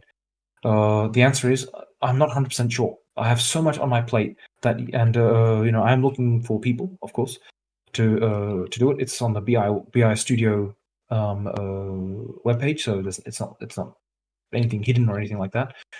And like to develop missions and stuff. But yeah, I would like to do a campaign. The question is, if I will get to do a campaign, right? So that's we'll have to get into that eventually. But with the campaign, I would reveal the story, right? I have a very specific idea of where the story should evolve. But yeah, just need to get an opportunity to evolve it in that direction. Narrow paths. They are narrow. They are indeed. But watch this. I'm going to speed up time because the harvesters take forever, of course. Now, 600. Right, you go there. Oh, shit. There. We can watch as Mr. Harvester does his thing. So you can watch his path finding. You can see he's going to path through those corridors all the way over there. So give him a second. So we just sped up time so we can watch him go as quickly as possible. Zoom in. Zoom vista. So the biggest problem I would consider with the harvester in this map would be collision avoidance. That would be the most difficult one, right? Collision avoidance, obviously right now there is no collision avoidance, but that's one thing which I'll be implementing very, very, very, very, very soon. Look at the harvester go. He just has Navigate like a trooper. No, he doesn't give a shit, basically. And also sometimes the pathfinding messes up a little because I've got it sped up so much. Sometimes the pathfinding thread will not keep up because I've got a bunch of other stuff going, right? There you can see no problem getting there. So Mr. Harvester, what about if I tell you to go down there? What are you going to do about that, huh? Now you're going to turn around, go down without an issue. And now let's make it difficult for the harvester. All right, we will tell the dude The noise. stop. Yeah, it's hilarious. Right, go. We're going to tell him to go up here. Sounds dreadful, doesn't it? But yeah, as you can see, no problem. So, yeah, Mr. Harvester has no issues in terms of pathfinding. This is what I was mentioning before. The Harvester pathfinding has improved night and day from release, right? Oh, Jesus Christ, the night-day sequence is going insane.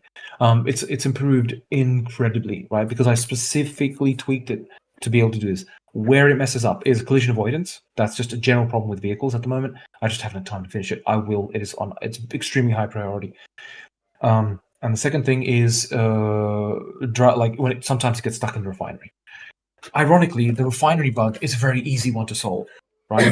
I just haven't done it yet because it's easy to solve, but time consuming to do. So I will have to do that, of course, right? Extremely important for the game. So yeah, as you can see, it can handle a map like this. This map is very torturous to it, right? I'm gonna tell it to go, I don't know, some random place. Off you go. And let's see where it goes. Which way does it? All the way there. So yeah, I'm showing at the screen, but you guys can't see, obviously. Let's go.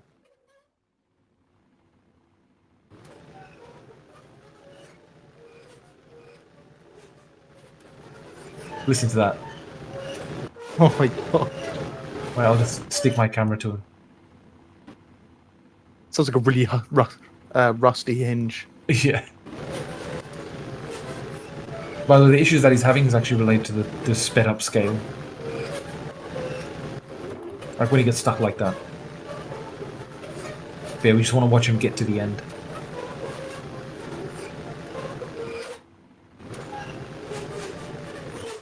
It sounds dreadful, doesn't it? He's like the Centauri Harvester should sound like this, you know? Old tech. Slow down time. So it manages a little bit better. So I had sped up time to 10 times. Yeah.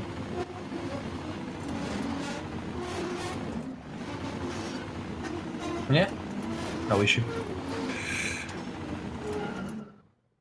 Yeah, so there you go. That's the presentation of the harvesters. Yeah, so this is one map which still needs to be obviously completed. But yeah, I'm looking forward to completing this one. It is going to be one of the harder maps to play, I think, for the humans. Just because there is a lot of places where you can kind of like get ambushed from by the aliens. But then once the humans get air units, the tables can turn, right? But imagine this. Imagine you're an alien commander. What do? Well, you probably put a bunch of wasps waiting in these chasms. And when the humans fly over, you just let them loose. The humans don't have the same opportunity, right? Well, they kind of do and they kind of don't, right? If I take, I've never tried air units here. It's better. Can you please land over here? Yeah. Yes, please. Land. Cool. By the way, you can instruct your the aircraft to land if you do the sneak move. Yeah. So this is possible as well. You can kind of tell the AI to land and to kind of be hidden there, and then when the enemies are coming, you'll just send them their way, right? That's also a possibility. But yeah, it's obviously more open. So once you're up on the top of the crests, like on top of the islands, then yeah, you got much more of a kind of shooting gallery. But yeah, obviously it's this one was designed more for to tell a story, as well as to be kind of more alien oriented. I don't want to say the story part for I just don't want to spoil it. But otherwise, yeah, it's yeah. I will read your comments now.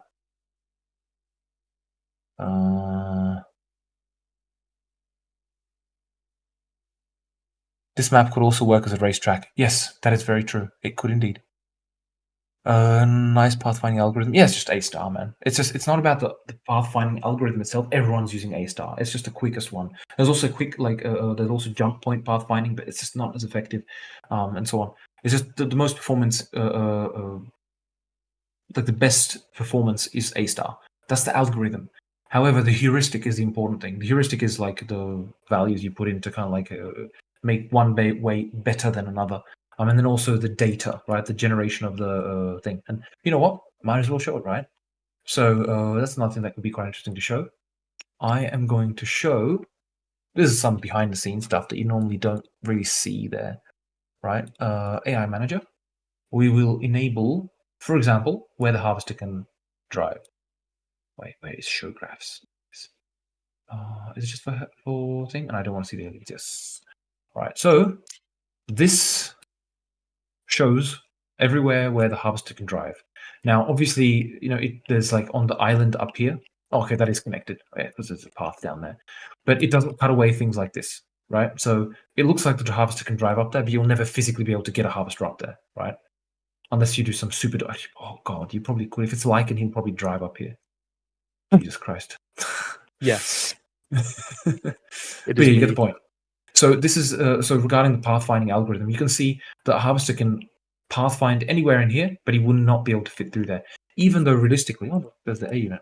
What the chance of that, right? Even though realistically, you could probably squeeze your vehicle in there, but it's just that's the thing. This is the thing that the AI needs to being able to fit through here. Jesus Christ, it's centimeter clearance. Okay, yeah, okay. You literally cannot. Forget what I said. You can probably squeeze it through if I keep trying, but you get the point, right? Definitely here you could push a little bit further than the navigation mesh allows. But I just want to show you this mainly because this is what almost every game uses. Yeah, any FPS shooter and so on. RTS is not necessarily, that's a different story. But FPS shooters, this is what they use for navigation mesh. Now, I can show you what it looks like for soldiers, for example. There's obviously several grids. There's one for soldier, one for small vehicle, one for harvester, and one for alien. The alien is just a cloth, basically dropped over the top of it. It's shit. I need to rework it entirely. The harvester, of course, has to have very large clearances so it can turn around. That's a very important thing. Small vehicles, that includes railgun tanks and all this kind of stuff, right? And soldier is just literally infantry. Now, it's going to be run like shit because there's a lot to display. So this is everywhere where the infantry can run. Anywhere where there's blue, it can run to, right? So you instruct him to go there. You can see that, for example, he cannot get there, right? AI will not be able to get here. Now, what's that in terms of scale? That's that, right? So it's not that bad, just to clarify, right? But it'll be able to move anywhere on those little blue areas, right? If it's like this, it's just because it's underground. Yeah, it's just simplified. So this is just so you guys know kind of what works behind the scenes. And I will show you if I place a building, right? You'll see this gets dynamically recalculated based on it, right? So I'm just going to spawn in a really terrible location a radar, for example. I'll just quickly move back so you can see it. So it's just waiting to be recalculated. It's recalculating. You can see it. And it takes much longer in the editor than it does in the game, okay? Just to clarify so you're not worried about it. And yeah, now you can see it recalculated the navigation mesh. And suddenly the AI will be able to run up here and so on. one thing that you currently cannot see, and then I'll jump to the comments in case there's any questions or anything like that, is cover points. Now, cover points, this was one thing which is, I mean, you can barely feel it, right? Show the cover points. Why don't I show it there? Oh, maybe I don't have cover points in here. Wait, no, yes I do. Definitely I do. Maybe I just can't see them. Does it have to be selected? Give me a sec. Sorry. Oh, it could be that I only can see it in the editor mode. Yeah, it's only in the editor mode. All right. I will load the navigation mesh in the editor so you guys can see it. Cover points. Literally, it's just points where the soldiers can hide and has information about which direction and height they are covered from. The height not being like a floating kind of value, but it's literally crouch or standing. It's not perfect, but it's definitely good enough for pathfinding and all this kind of stuff. So I will load the graph. Where was it? Which fish? Yeah, override it. Go ahead. Load it now. So if I turn on graphs, you'll be able to see the graphs. All right. So this stuff you've already seen before, but I don't want to show the graph. But what I want to show you is all these little disgusting, terrible looking points. These are the cover points. Now, these cover points are unusable purely because they're in positions where you just cannot get to. But otherwise, these cover points are where the AI considers that it can kind of like get cover from. As you can see, it's not perfect in certain situations, like here, like why there are no cover points. So we can see. Let's have a look if we look at the graphs. Okay. It's for soldiers, not for harvester. Right. So it's because the way that the algorithm works, it takes it from these kind of points. But also because this collider is probably not perfect. That's probably where this is coming from. So I'm just going to hide the graph so I can see it better. But anyway, I just want to show you guys the cover points. It's very effective, like in terms of a performance. But there's one thing that I still need to do. I still need to recalculate the cover points when you build structure. It currently doesn't do that, right? But yeah, you can see the AI considers here, for example, it can, like, the blue means it is covered from like even if it's standing. Red is for crouch, right? So here it can only crouch. Now for scale, there's characters. For example, scout. Yeah, that's just for scale. So you guys get the point here. So you can see here makes sense. Right here's to crouch to be able to be covered from it. Here you can stand, makes sense. And so on. I think cover points are quite self-explanatory. The important thing is these are generated automatically. Placing this, I mean, I would probably rip my eyeballs out and just eat them alive. You get the point, right? Doing this for every map. Right, so questions. Where are we? Jesus Christ! All right, I've missed a ton. Do you think you would ever go for some kind of mechs for humans? That was actually at the start of the stream. A question for it. Initially, I was completely against it, but after trying it out in like Helldivers, I'm not so much against it now. But definitely not like I'm not going to prioritize it over the stuff which I already promised, right? So promise stuff first. And mechs would have to make sense, right? I mean, if you like a railgun tank is just going to take out a mech easy, right? Could infantry heavy weapon teams be possible? Something like heavy machine guns or even howitzers. Very good question. One I did not all that much consider. But it would be pretty cool. Like the infantry, like US players should be able to eventually build kind of battlements and this kind of stuff, right? So that would be important for a thing like MG emplacements and this kind of stuff. So yes, I guess so. Eventually, not discarded. This. At first glance, it may not be for mechs, but the community seems to really like them. Yeah, I know. It's true. Will humans also have a super unit to counter the Titan? Yes, not a super unit, but a super weapon. They will have, like, the Centauri will have basically for lack of a better term, a nuclear missile. But not megaton range, but more like kiloton range. Maybe like 1 kiloton. So it would do help a lot of damage to a base, but it wouldn't So you'd be able to use a nuclear weapon against the Titan, for example. Though I'll still have to see. Obviously, once I put the Titan in, again, balancing is going to become a very big issue at that point. It's the harvester. Oh god. Oh Jesus Christ. And jump down to the bottom. Right. I'm gonna. If I miss your question, please feel free to ask it again. Yeah. But I'll just because it just keeps jumping. You'll have time to like move the queen. Oh, yes, that's that. Centauri's. Will there be an oasis in some maps? Right. So that's a good point. So I mentioned before I wanted to do a kind of like city-like map. Like kind of like sorry, not a city-like map.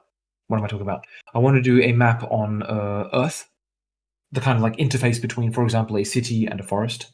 I would like to, right? It's a very important point because, of course, the main thing is also when, right? So it's obviously once Silica is released, I can keep updating it and adding to it, so to speak. So that's an important point as well. But also I want to do some on Centaurus, right? An ice moon. So there should be some different biomes available, and like within what's it called? Bolterus itself.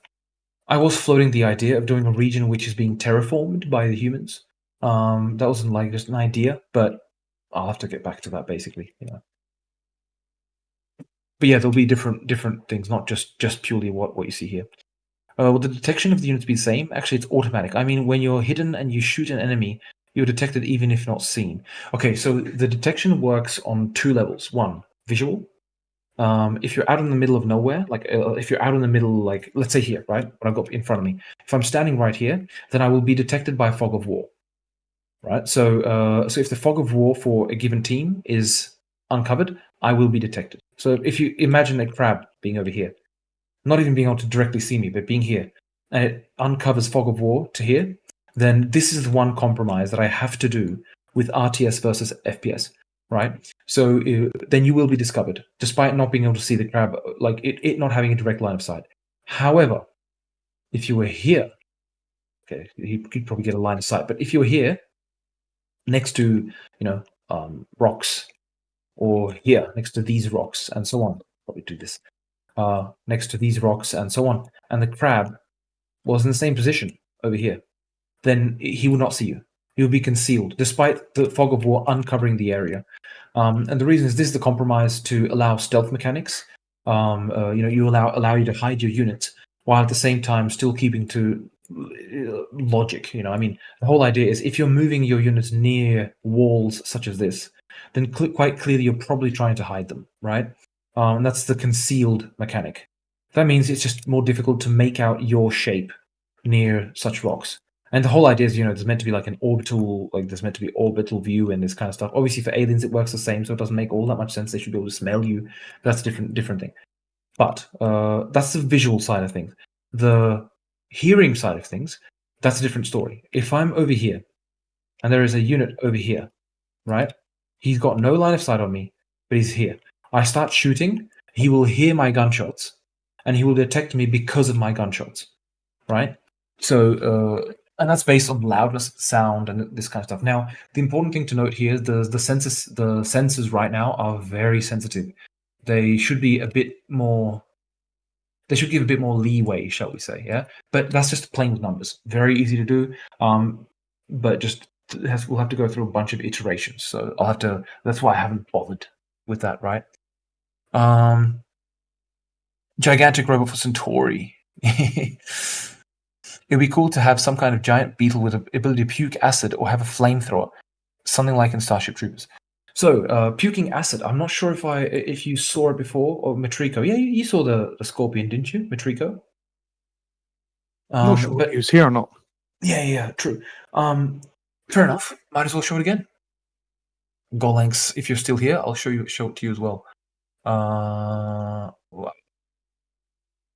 He was in the most recent ones. Where was it? Scorpion. Yeah, saw it. Yeah, fair enough. Well, the Scorpion, that's one thing.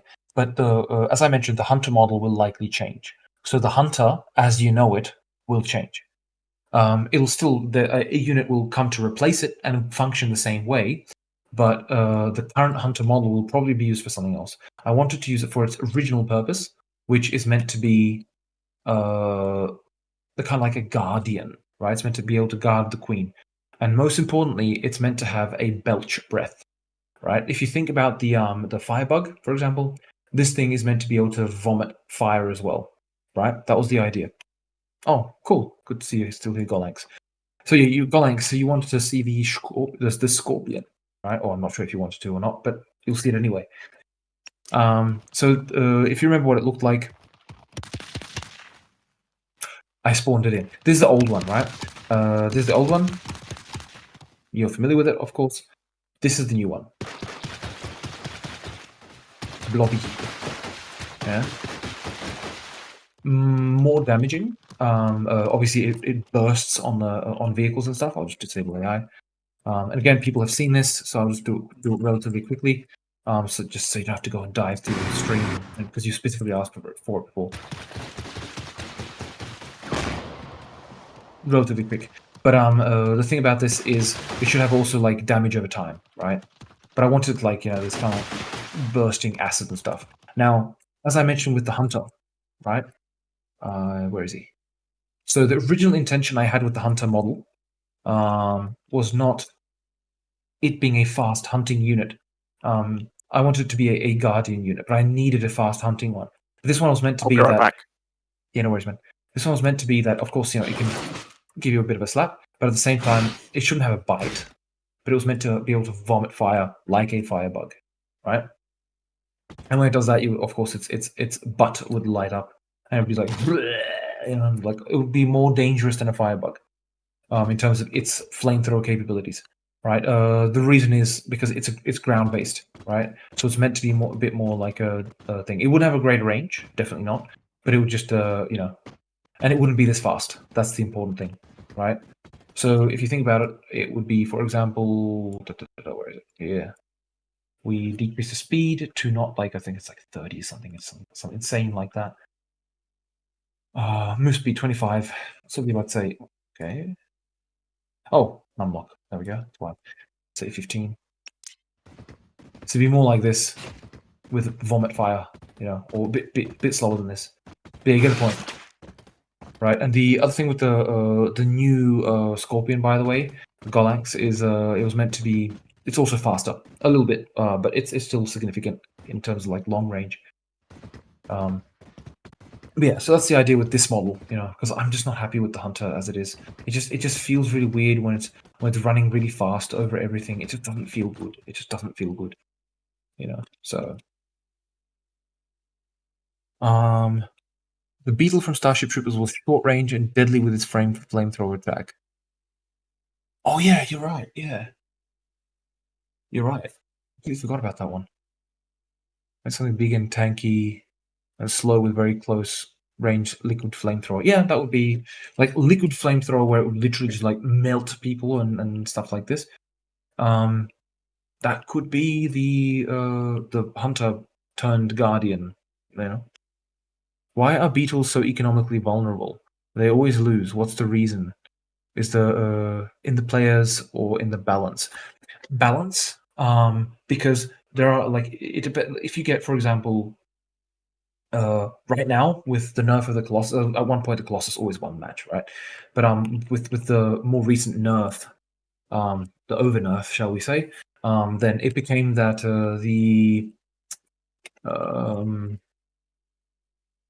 oh god, I lost my train of thought. The aliens were starting to lose more, right? Lose much more. Before they would always win with the Colossus. It was just way too powerful. So obviously that needed to change. I over nerfed it, I definitely admit, and I increased it to 750 meters. So we'll see how that goes. But most importantly, the thing is going to be with AI and so on, right?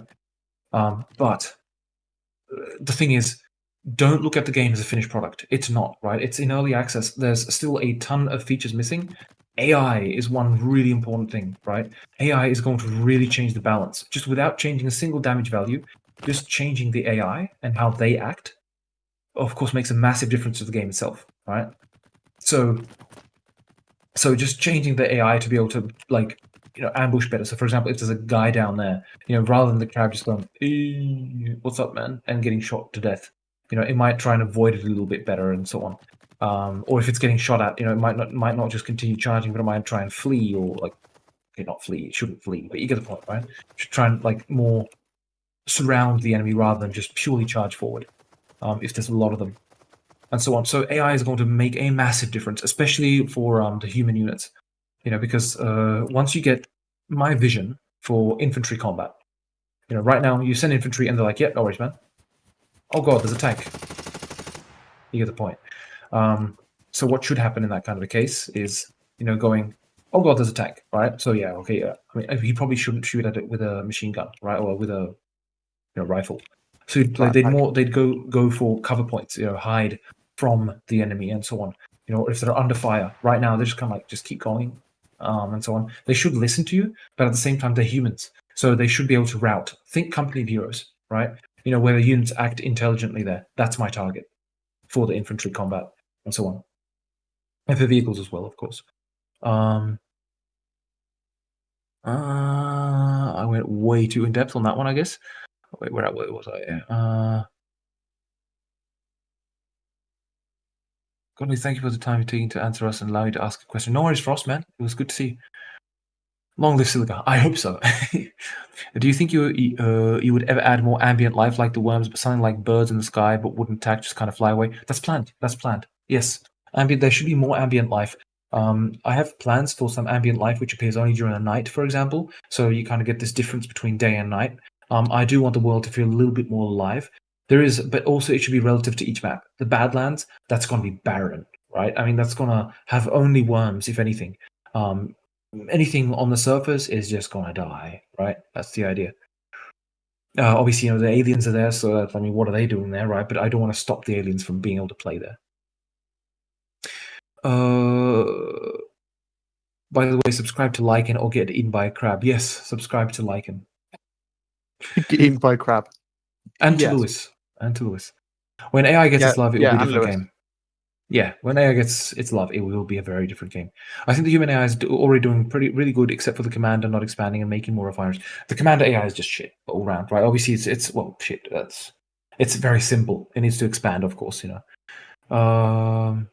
Okay, thanks for the answer. I'm glad the game is developing very quickly, and there are many updates coming out. Thank you very much for your efforts. No, thank you. Thank you for supporting it. Thank you. Cool. I think I have reached the end of what to show here. I think. Because all these units, you guys already have this available. Right? Yes. Yes. Cool. Yeah. So, I mean, I mentioned it on the previous stream, but I'll mention it again since I'm showing all this stuff. If I put Harvester, this is one of the questions, what is its platform for? Well, there'll be either a different version of the dropship or the dropship itself, when it's not carrying troopers, will be able to land here. Oh god, if it has an actually capable pilot. Land, please. Thank you. And pick up resources and then ferry them off back to base. So that's the idea here for the landing pad. Obviously the landing pad has multiple uses. Oh, and by the way, just so thing, it's pretty cool when it's on top. Like when you bump into stuff, you can see just move around. Obviously, this will be incredibly frustrating. If this happened to you and you lost your dropship because it fell off like it does now, and it got a lot of damage, and it flipped, right? Which is, we all know that this is the biggest problem for the aircraft. Once they flip, they don't flip back, right? So yeah, I'm gonna fix that. It's a minor issue from like a technical perspective, right? Oh, and another thing that I might as well show. This is nothing new, but just changes. I was going through it with Lycan previously. Lycan, you still there, mate? Yes, I am. So the heavy turrets, if you guys remember, the heavy turrets just are useless right now. Well, that's changed. They're not as they're not as Omaha as they were for initial release. But if I put 50 crabs. Oh, I've got AI disabled. Right. So you guys charge that, and now I'll enable AI. As you can see, they're much more accurate, yeah? Before I made them way too inaccurate. Now it's, yeah, you get devastated by them much more. You know? So, they'll still get to them. I mean, it's 50 crabs, right? Yeah, cool. But yeah, they're much more effective, right? Especially against the Goliath, for example. If I put heavy turret, and I put a Goliath trying to make its way over to the enemy base. Mr. Goliath, don't get shot at first. Yeah, I'll just send you that way. Now, let's go from this perspective so I can watch his health. Under attack. I also buffed the Goliath's health just a little bit. Yeah, so there's a lot of range changes as well, like max range changes. Everything is documented in the thing. Yeah, so you can see it's just under half health there. Now, this is about how much meters is that? If I teleport here, this is 260 meters, right? So the Goliath needs to be able to cover that distance. Now, the important thing is these front claws, they actually absorb a lot of damage, right? So when we're talking about weak points on the Goliath being the almost looking like balls underneath, then we have a strong point on the Goliath, which is this, right? You hit this, it does much less damage, just so you know. But yeah, there's that. Then there is changes in terms of damage from the railgun tank and range, right? Right before you could go any distance, right? And just so, might as well show you some production stuff here.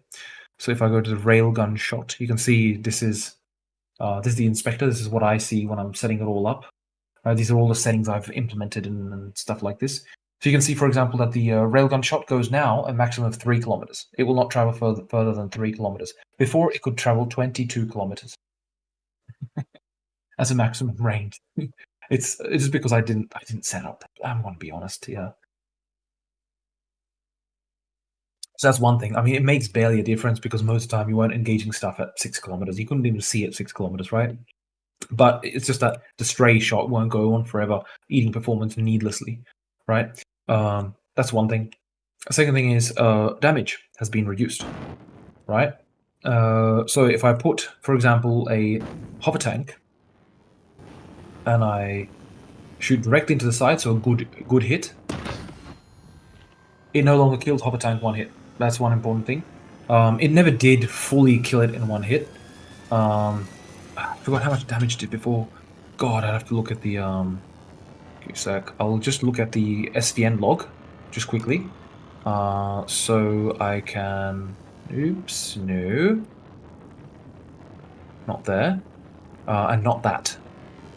Oh god, not the repo browser. I'm just useless right now with SVN. Mouse is jumping all over the place. There we go. And so we have... Where did I change it? It was a bunch of changes. I'll just read them roughly out. Alright. Goliath, if you guys want to hear it, yeah? Can I show this on screen? Probably not a good idea. Alright, but what I can do, I can copy that. Okay, it's just logs. Yeah, all good. Just logs. Yeah, this is the tech bug. I also potentially fixed the tech bug. It should be fixed. Because I found why it was caused. What was happening, it didn't... Oh, screw it. I'll get to that later, yeah? It's not that important. But basically, the Goliath's health will be changing from 30,000 to 40,000. Colossus projectile from 500 meters to 700 meters. Colossus speed from 8 meters per second to 12, so it's gotten a reasonable speed increase. Impaler projectile, you can ignore that because it's probably going to change to the zappy. Defiler range changed from 600 from 800 to 600 meters, sorry. Rail tank projectile to limit to 3 kilometers. Damage from 16,000 to 12,000, right? So before it could take out a hover tank in one hit, it can no longer do that. So it needed a slight nerf. It's not a massive nerf, but it's a nerf nonetheless. Fighter rocket. I mean, yeah, you can kind of read this. If you want to pause it and just like read through it, go ahead. And I will close it now. Cool. Right. So, That aside, I'm just going to go through some of the questions that were asked here. It'd be cool if the worms got bigger once they've eaten more. Yeah, that would be pretty cool. You're right, that would be pretty cool. But yeah, future feature. Quick before I bounce, will there be any more unit lock-on for AI? I know you've said AI needs work. Any more unit lock-on for AI? I'm not sure what you mean by unit lock-on. If you mean like automatic projectiles which follow their target, then yeah, there will be with some additional units. Like for example, I still want to. There's just for like regarding the alien stuff, right? I'm still thinking about how to rework, for example, the Dragonfly. I just do not like this projectile for a number of reasons. It's relatively fun to use, I will admit. But one of the things that's really frustrating about it is it's just frustrating. It's a small unit. It's difficult to like kill because it's small, and this projectile can be just used to just keep slowly eliminating your HQ from a distance. It's frustrating, very frustrating to play against, and it's also really annoying to play as because it just takes so long. It's not great gameplay. So I want to change how the Dragonfly works as well. Still haven't come to a conclusion how, but it will change. The rest I'm pretty happy with the way they are. Obviously, the Colossus still is a question. What should happen to that? But that's a separate issue. How about create? Oh, and also the Behemoth. That was another one which I'm just not happy with the Behemoth exactly the way it is. So I want to rework that one a little bit too. But I'll see what I do with that one eventually. How about create a neutral team in matches, which could play as harmless ambient creatures instead of simple spectating, so they could spectate through playing as the harmless ambient creatures. Well, the thing about spectating is it still drains resources. So if you're spectating, it still drains the network resources because you have to be updated on everything. So you want to have a very limited amount of spectate slots, right? Now, that's one thing. Second thing is having an ambient AI. Well, I've got ambient AI, like the wildlife one. Right now, the wildlife one is for the worms, right? Specifically for the worms, because the AI, like the ambient life, should actually fight in between themselves as well. I want to approach it as an actual biome. I don't want to have mountain lion is fine with a rat sitting next to it. What the hell? Obviously, you get the point, right? So this is going to change. There are going to be additional teams for these kind of creatures, and some of the creatures will be completely neutral, and it will just be ambient flying around. And so, doing so you can actually like control it. It's a possibility, but I don't want to promise it. Like it's just a cheat feature. It's fine, but doing like proper UI load a layout for it, doing so that it works. So that they have something to do and whatnot. It's a bit difficult one, man. Oh god, it jumped again. Okay, I missed a ton of questions. God. How about created? Oh yeah, that was this. Cool. It would be better for regular players. Why didn't the server register the tech advancement, but clients did? Okay, so the tech bug. So what happened? I'll just read if there's anything controversial in what's being discussed here. No, it's all good.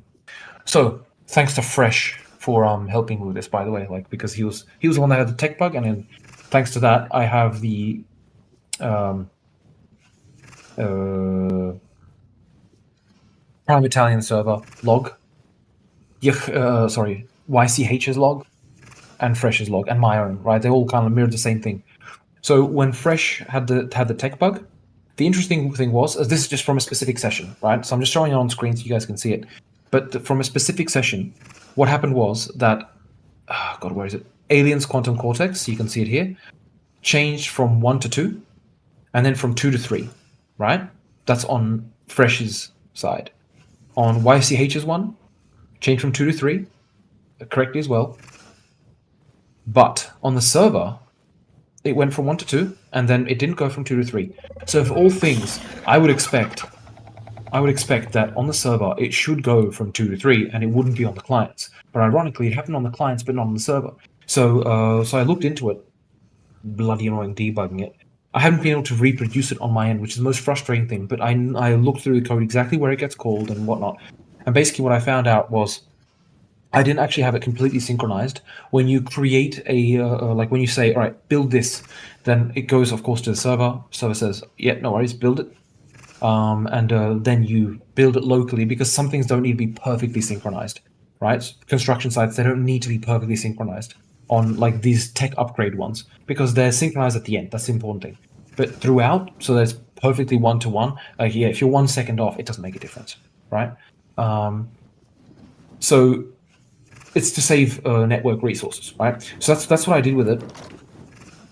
And I had a look, and what I noticed was the situation where I think it occurs is it does not actually create a construction site on the server for whatever reason. I don't know. I have to. That's what I'm. So I put a bunch of logging there.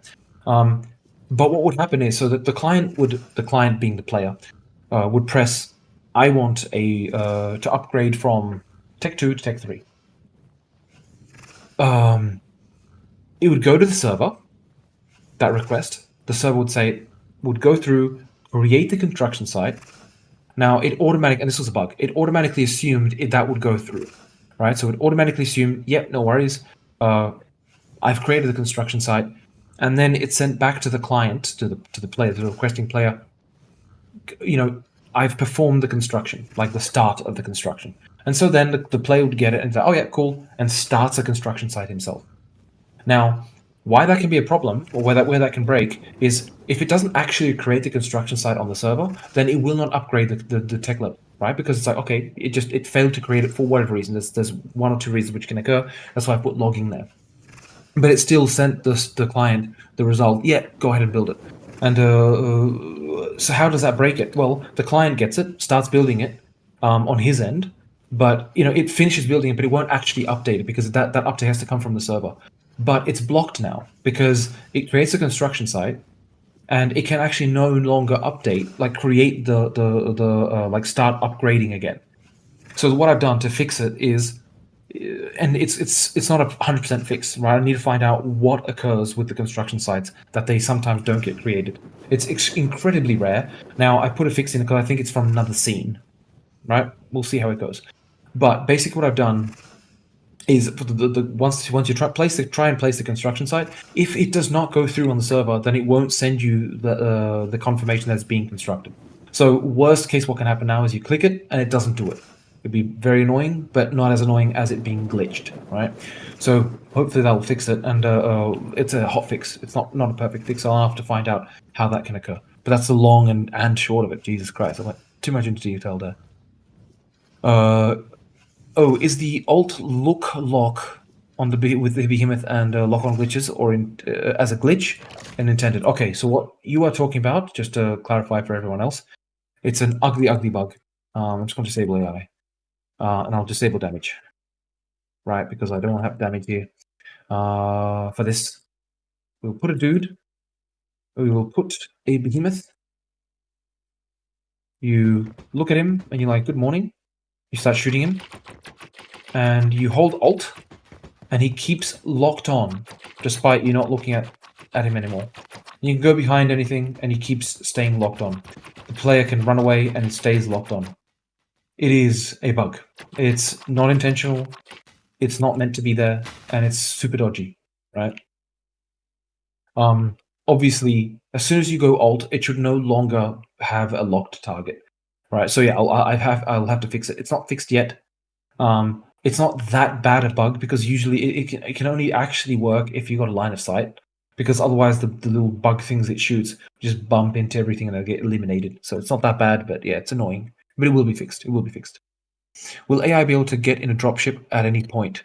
Yes. That will be basically next month is when I'll start working on the AI. And one of the things that I'll be working on is for them to be able to get into dropships and get out of dropships. Not only dropships, but also I will be adding this without the weapon, right? Basically armed transport. Now, why without the weapon? Because it's got a bloody grenade launcher, which is incredibly powerful, right? The secondary fire is not that bad, but it's an OP vehicle. This vehicle I actually created for Prospector, one of the iterations. I went through about 4 iterations of Prospector game mode before releasing into early access. and one of them had you actually get into a vehicle and drive around in the vehicle, and it was okay, but it just didn't work all that well. It's just like, nah, it was shit, right? But yeah, that's why you had to have a grenade launcher, because you actually faced off against a lot of aliens that were coming in.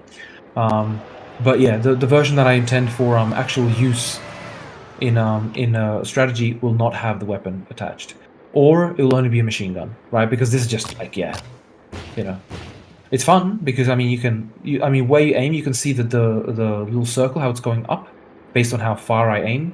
That's because the AI, or the AI of the turret, automatically leads the target, right? So if I aim over there, it should roughly hit where I aimed, right? Which is over here. Okay, it fell a tiny bit short, but yeah, it's because of the random offset. Yeah. But yeah, it's obviously a very easy weapon to shoot. I would like to use this, the grenade launcher, on some other vehicle in the future, but yeah, not on this. Just on transport doesn't make sense. But yeah, I just want to show it because, yeah, obviously the transports should be functional afterwards. What else have we got? Okay. Oh god, it jumped again. Right. Is Commander off-map considered? Something like orbital bombardment. Yes. Planned. As abilities should be something you should be able to call in as a player as well. I've always wanted to be able to do that as well. Something minor or costly or something like that. But we'll see. We'll see. In Helldivers, it's really cool. I do like the way it works in Helldivers, especially because it forces you to get a little bit close. But in Silica, it doesn't make all that much sense. If it forces you to get close, you're gonna get screwed. So I'll have to kind of mess around with that later on. Artillery when? Well, there's already artillery, but like proper off-map artillery or on-map artillery, like long-range artillery, I'll have to look into in the future. Probably post 1.0, perfectly honest. And for bug flyers to generally fly around like a swarm, not just hover in place. Kind of like telling aircraft in C&C generals to attack a general area and they fly around. Yes, I mean, right now the way the AI works for the flying units is shit. It just like sits there and it's like, yeah, what's up? Yeah, obviously that needs to change. And that will change. When the defiler is up, you can connect the wasps or dragonflies to swarm around the Impaler to defend it. Imagine like Impendence the Queen had to... yeah. We can try placing some units on top of the quantum vortex at the same moment commanders updates. Yeah, true, we could try that. Dram, I'm tech bugged. Where can I find the logs so I can send them to you? Okay, Muck, thank you very much, but I don't actually need them because that information is going to be very useful for the next update, right? Because right now I have the 3 logs I have there. I have 4, in fact. The 3 from players and 1 from the server. I have everything I needed, or I had and have everything I need to fix that stuff. So I believe I fixed it. The problem is I can't properly test at my end, so I will do a beta as soon as possible, where it will be great to try and test out the tech bug and see if it occurs. So thank you very much, but no need to send them. But if you want to send it anyway, send it to me on Discord, as a DM. Hey, it'll need to be transport for all those kills it'll get with the crane launcher. Yeah. So just join the stream. What's new? Well, a ton of stuff. I recommend looking at about about the 30-minute mark, Lycan, roughly speaking. Yeah, about 30 minutes in. Yeah. There's a lot. Yeah, I mean, I've been showing a lot of stuff behind the scenes that's not completed. Like, for example, this, right? The Impaler. One change I'm very much considering doing to it, because I'm not happy with the projectile it shoots, is this. Mr. Zappy Zap.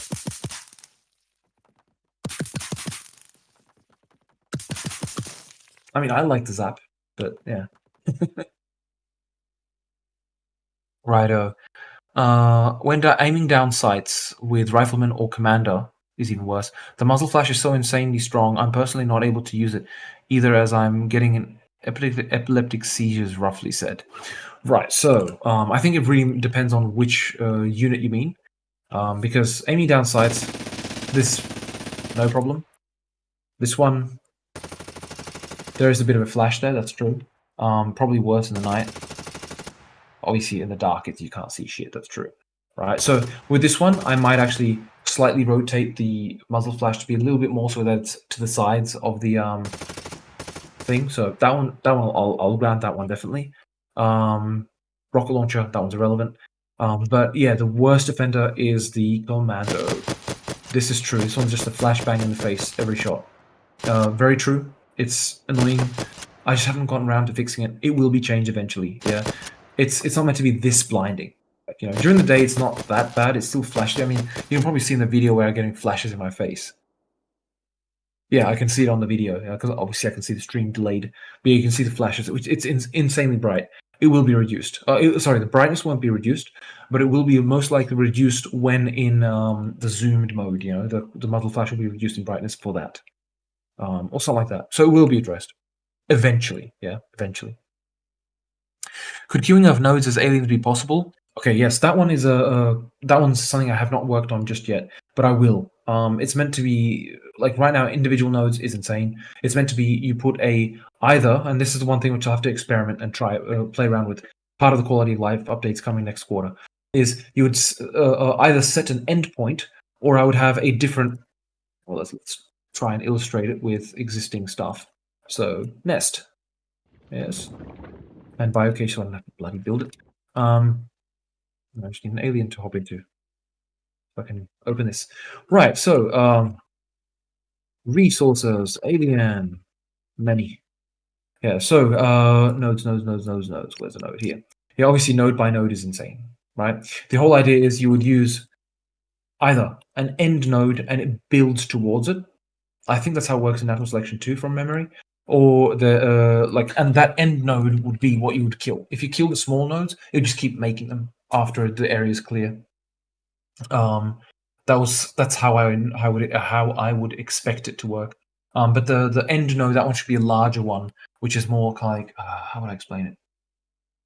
I don't know, just a big node, which kind of like the other ones kind of like join onto, right? One option is not to use nodes, but rather like I want to experiment, but again, performance question, to have the tentacles, right? But oh god, making it work everywhere would be very, very terrible. But yeah.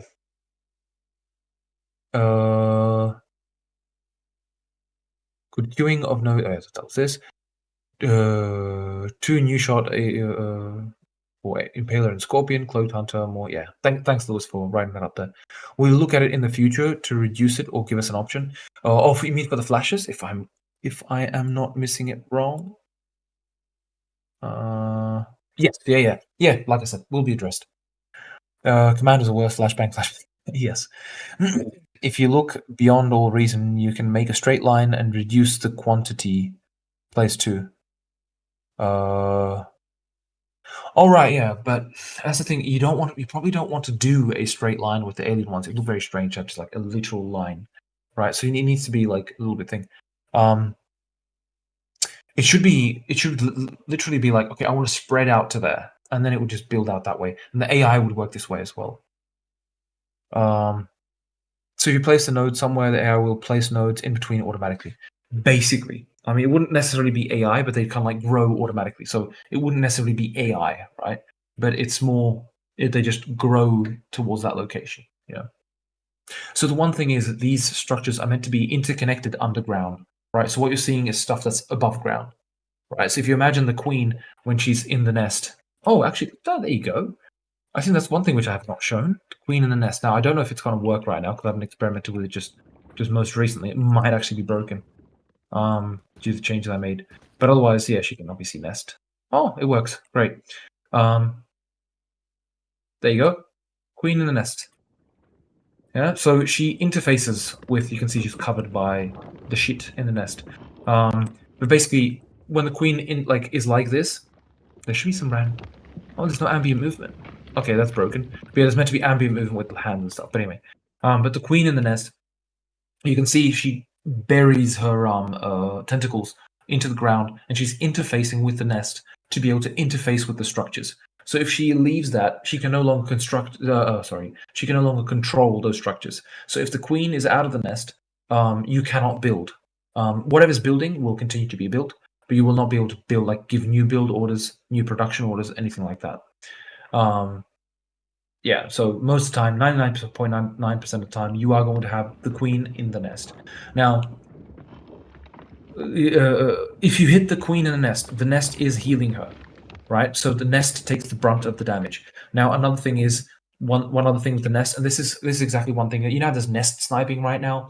One thing that's meant to happen is that the nest is meant to draw health from surrounding structures. So if you're shooting the nest, it'll start to suck resources like healing, basically from the surrounding structures. So it'll kill off the surrounding structures. Now, it's not going to be a super fast process. So if you go with overwhelming force, yeah, you're just going to kill the nest. But if you go with, like, let's say a couple of rocket troopers, 2 or 3, then it will be able to, like, and it's a big base, alien base, then it'll suck the health through those nodes and everything and ensure that the queen survives. That the nest and the queen survives. That's the most important thing, right?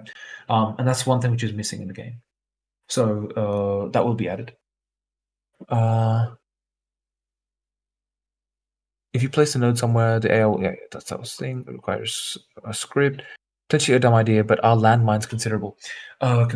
So landmines, this was mentioned numerous times, and oh god, I deleted the queen. Oh well, she's gone. Yeah, but landmines. So landmines don't make sense. I've mentioned this before. The only place they make sense is in choke points, or whole fields of landmines. I've thought about it before, but I just don't think they're very practical, right? I mean, unless they had a big radius of effect, right? So they could be like anti-personnel mines, like, you know, where they kind of like shoot out of the ground and explode midair. So these ones could like shoot out of the ground, fly towards the target, and explode nearby. That's a possibility, but it's just not super effective. Like, I mean, imagine filling this area with landmines, or like, you know, you just find a different way around, or I just cannot imagine it unless it was with a big radius. You know, you think Rift Basin, right? Near the center of the map, like some of those choke points are quite wide. Let's say that they're wider than this. Yeah, sure. Here I can imagine a couple of landmines. Yeah, I could imagine it. And to be fair, it does make sense for this kind of stuff. So yes, landmines do make sense for this kind of stuff, but only player placed. I just can't imagine it being practical for commanders. Yeah, true. You could place it as a commander. True, you could, because you'd probably just go here. Enemy base Like, located. Enemy base located, of course, yes. What I was playing for a sec there. But yeah, if you place landmine there, and obviously not actually that you have to touch them, but proximity mines, right? And then you got a light quad which drives by. Boom, right? Makes sense. Fair enough. I concede. Yes, landmines do make sense for choke points and things like this. Right? But definitely, I mean, putting landmines out on an open field like this, you might as well throw them in the toilet, right? Yeah, so but that's not recommended. Can you make an animation where she makes the whole scene to go in and slide the tentacles inside?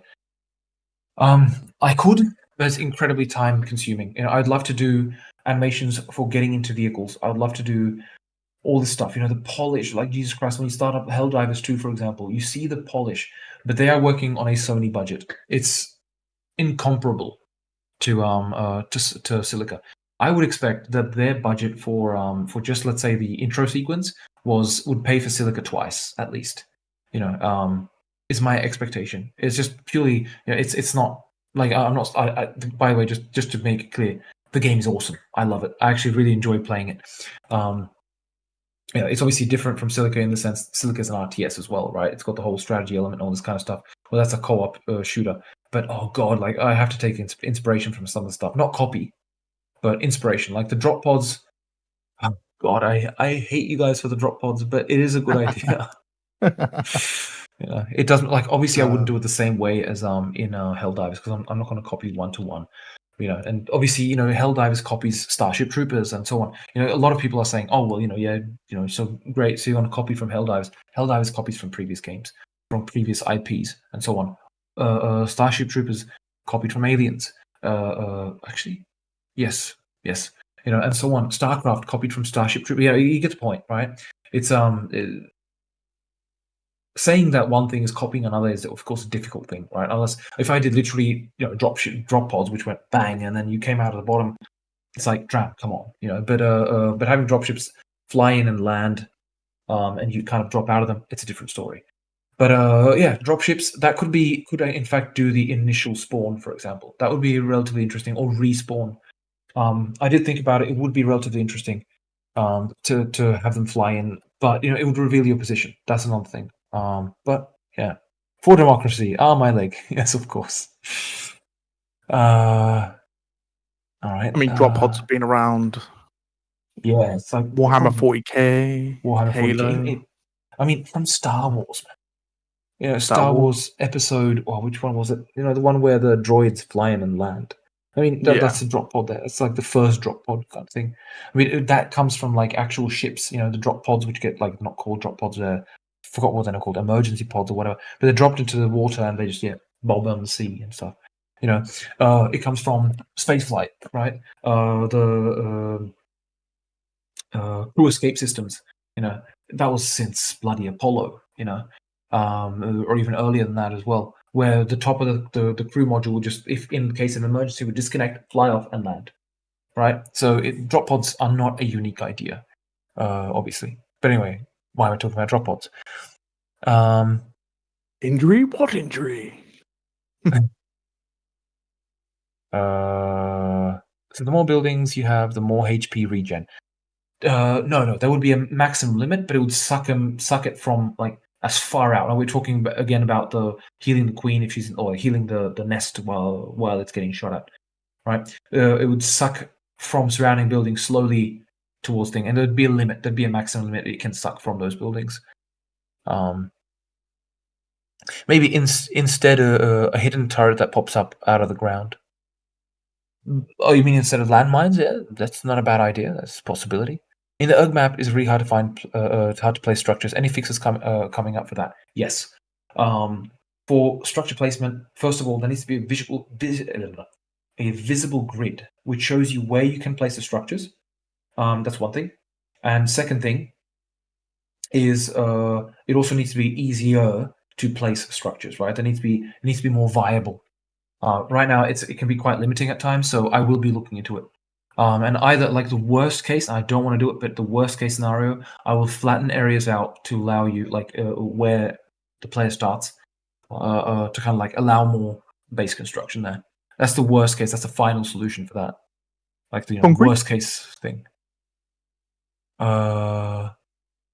the same for burying crabs. There's better options than burying a crab when it can take a rail shot that would otherwise be for a scorp. I'm not sure I understand that, but anyway. Wait, I miss. How about a drone mine that is hidden and burrowed and have a perimeter, and when the perimeter is breached, it pops out and flies towards the target? Yeah, that's what I mentioned before. Yeah, that could be it. I mean, honestly, I think landmines are the most interesting. Like, if you look at, it's dreadful to think about it, but like World War II ones, right? Like landmines in general, when they explode and it's like there's this. It's not like that it pops out, flies towards you, and explodes. That can be really annoying. Like from a gameplay perspective, but if it's like just like this big boom, so I can imagine landmines being powerful, but really like directional in the sense of how much like the most damage, but then obviously a radius where they do a lot of damage as well. So if you get direct hit, yeah, goodbye railgun tank. But if it goes nearby, the railgun tank's going to take a reasonable amount of damage, but not get hit, like not get destroyed with one hit. For democracy, indeed.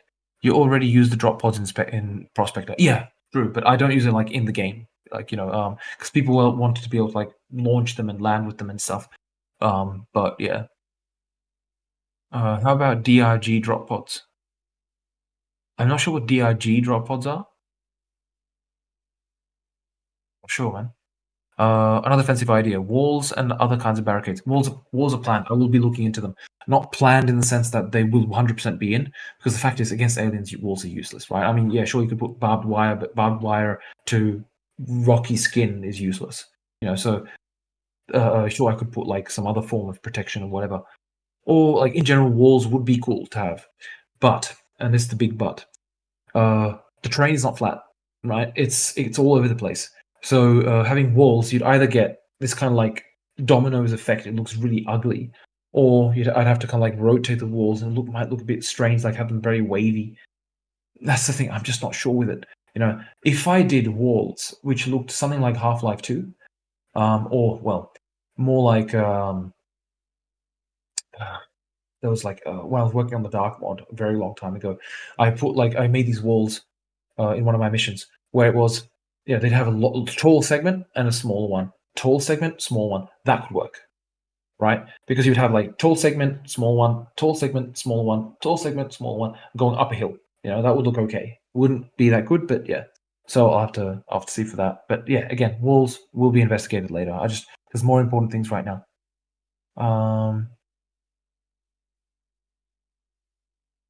Have a cup of liberty, indeed. Since Titanic. Oh wait. Oh yes. The engineer class. Oh, hello, Sinclair. The engineer class could be the one using it. You mean the drop pod? Yeah, but I think it would be better to just look. If you're going to do a drop pod, you either do it for all players spawning, or you don't use it at all. World War II Goliath. In Battlefield 2142, there were 2 APCs with assault pods. Players inside could use those to launch themselves into the air as a pod. It was like a fast escape. Yeah, so basically like an escape system. Yeah, it's a possibility. But like one of the things. This is one thing, right? This is one thing which I didn't mention before. Like in previous streams, I don't think I mentioned it. When you destroy a vehicle, right? Now I'm going to just simulate it. Obviously, like one thing is hitting with a railgun tank. Oh god, that was a super bounce. Jesus Christ! Did you see that? Monster deflection. Yeah, so it just bounced like through like a million things, but I didn't want that. All right, of course I got damage on. Off, sorry. That's why I survived so much. I was like, wow, how the hell is this surviving? But yeah, and one more for good measure, but not into the thing. Oh wait, this should be enough. Okay, so what I wanted to show, terribly, but imagine you take down the railgun tank with bullets. I wouldn't expect it to immediately go boom, right? I would expect it to kind of like start like crash into the ground, like engines off immediately, crash onto the ground, start burning out, and you have a few seconds to get out, right? Before it explodes. It should always end in an explosion because it's spectacular, right? And it's just cool. Come on, let's be honest. But if you hit it with a explosive projectile, boom, gone, you're dead. As its driver. But if it gets hit with like lighter arms and so on, then it should just get disabled, like destroyed. But like it should burn out first before exploding. And it's not just a railgun tank. I want to do this for all vehicles. Some vehicles it does not make sense. Some vehicles it does. Like for example, in a rocket launcher. I mean that one I would probably expect a catastrophic explosion. It's just it's meant to have several missiles stored in a nondescript place. There's no room for it, but who cares? Right, so that one I would expect to just go like boom, go up, But yeah, you get the point. The Halo 2 Ghost. I'm not sure about that. Oh. Okay, thanks. Cooking off is always fun. Turret toss. Yeah, turret toss. That would be epic. Yes, so this is stuff, right?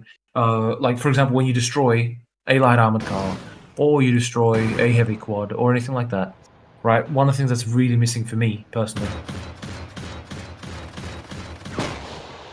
is all the wheels are attached, right? I mean, in this case, I would expect it to probably stay together, but if you hit it with a tank, I would not expect those wheels to stay attached, right?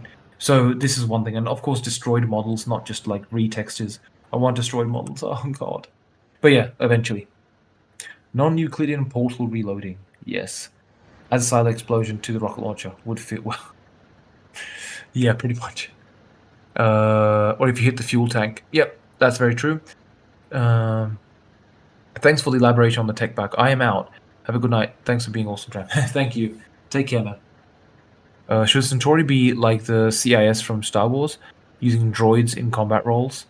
No. I want to actually have it so that it's mainly revolving around humans, like the two factions. I may do a droid eventually, but definitely like not now. But Centauri are meant to be less advanced than the Soul, right? Well, than Soul. Yeah. So the structures that are currently in game, those ones are Centauri ones. The Sol ones look very different. I posted a screenshot or two in the general chat in Discord if you want to have a look at it. But yeah, I won't be showing those now though at the moment. And of course, even the vehicles should be like lower tech than the Sol ones, but more armor. Some more destructive damage effects. The death animation of the vehicle. You could say so. I mean, it's not really a death animation; it's more of a simulation. But yeah, basically. Can turret caps fly off if exploded? Well, not currently, but there's no problem with doing it. So, I mean, it's just mainly sometimes, like if you look at this turret, for example, right? Gonna just pause it so you guys can see it. Where is this bloody thing? Here it is. Select it, and we will move the turret up. So this stuff which you need to change. Yes. Oh god! I'm used to my controls. Right, fine. I'll get a dude to light up the bottom. Yeah, you can see the bottom here. You can see it doesn't act like this. This is kind of like neck, and this is for performance optimization, of course. Yeah, it's got a neck, but it doesn't have like the full bottom part here as well. So I mean, it's just a matter of like modeling out these parts to kind of like close off the gap. Ideally you'd put it like a small interior, tiny, destroyed, of course, right? Who cares? You're never going to see it otherwise. And this, just do a separate version of it, all burnt, mangled, and that just goes flies off. It would be epic. I want to do it, but these are like less important things, of course. This is like nice effects. And I think the way I've modified this light armored car, I think is perfect, and I think it should stay that way. What do you think, Lycan? Yes. Oh god. I think we should have floating turret boy. Now I want to test something. You guys love this. Oh god, where'd I put it? Oh god, I think it's here. The turret controller. Oh, yes. Here we go. So we have primary. There we go. Fire interval 0.02. And watch this. Oh Jesus. Oh god, it just goes through the magazine immediately. Need to increase the magazine size. This is just silly stuff, right? I'm just gonna put infinite munitions. Why not? And also fix the turret because it's bloody annoying. It's difficult to actually see what it's doing.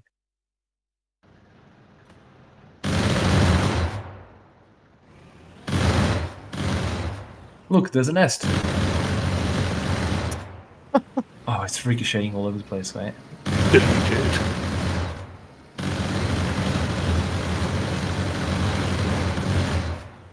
I think this will be the next vehicle added to the game. What do you guys think? Totally not broken. No, Totally. it's not OP. It's perfectly fine, I think. Now you need to create a howitzer.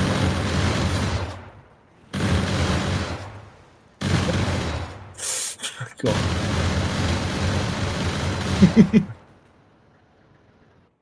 And look, watch this like and ready.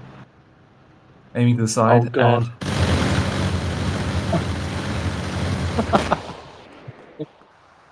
Roly poly.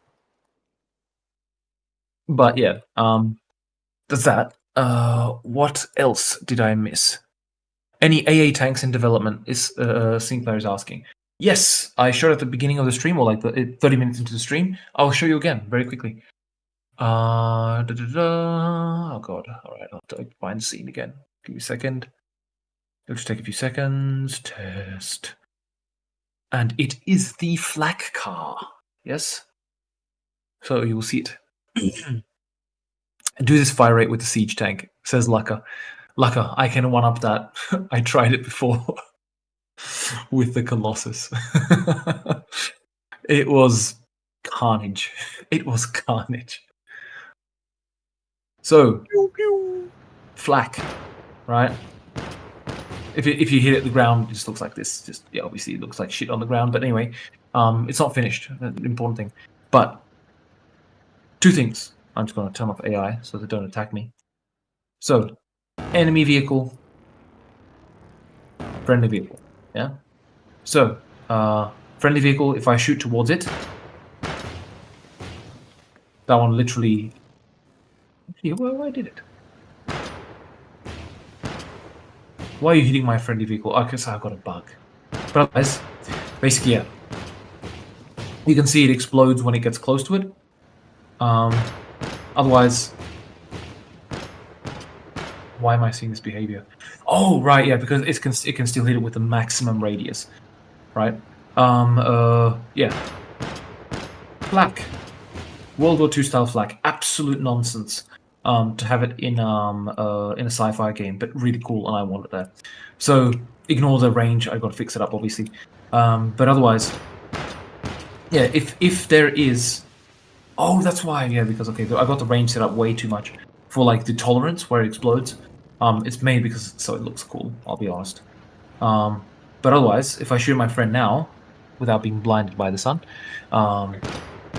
yeah, you can see it won't explode near my friend unless it hits. If it hits, it explodes. So just fly past him. You can see all the explosions in the far distance. Enemy, different story. Now, specifically, has to be a flying enemy, right? And what we can do, we can try putting an enemy vehicle flying towards me. Let's say a fighter. I'll try and shoot it down. I'm not sure all that great with the ranging, but anyway. So he's just gonna do a pass over me, yeah, for simplicity.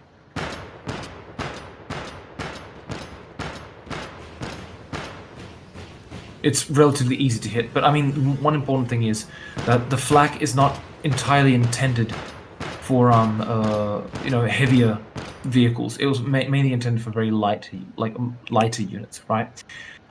Plus, I will have to adjust the flak damage because it should do more damage than we just saw, right? So that's one thing. Second thing, if this is what it's mainly intended for, we have 50 annoying wasps incoming. Right? Where are they? So, boom. There you go. Almost killed them. Second one killed them. There you go. You got a bunch of them dying. I'll probably have to increase the damage just a little bit, right?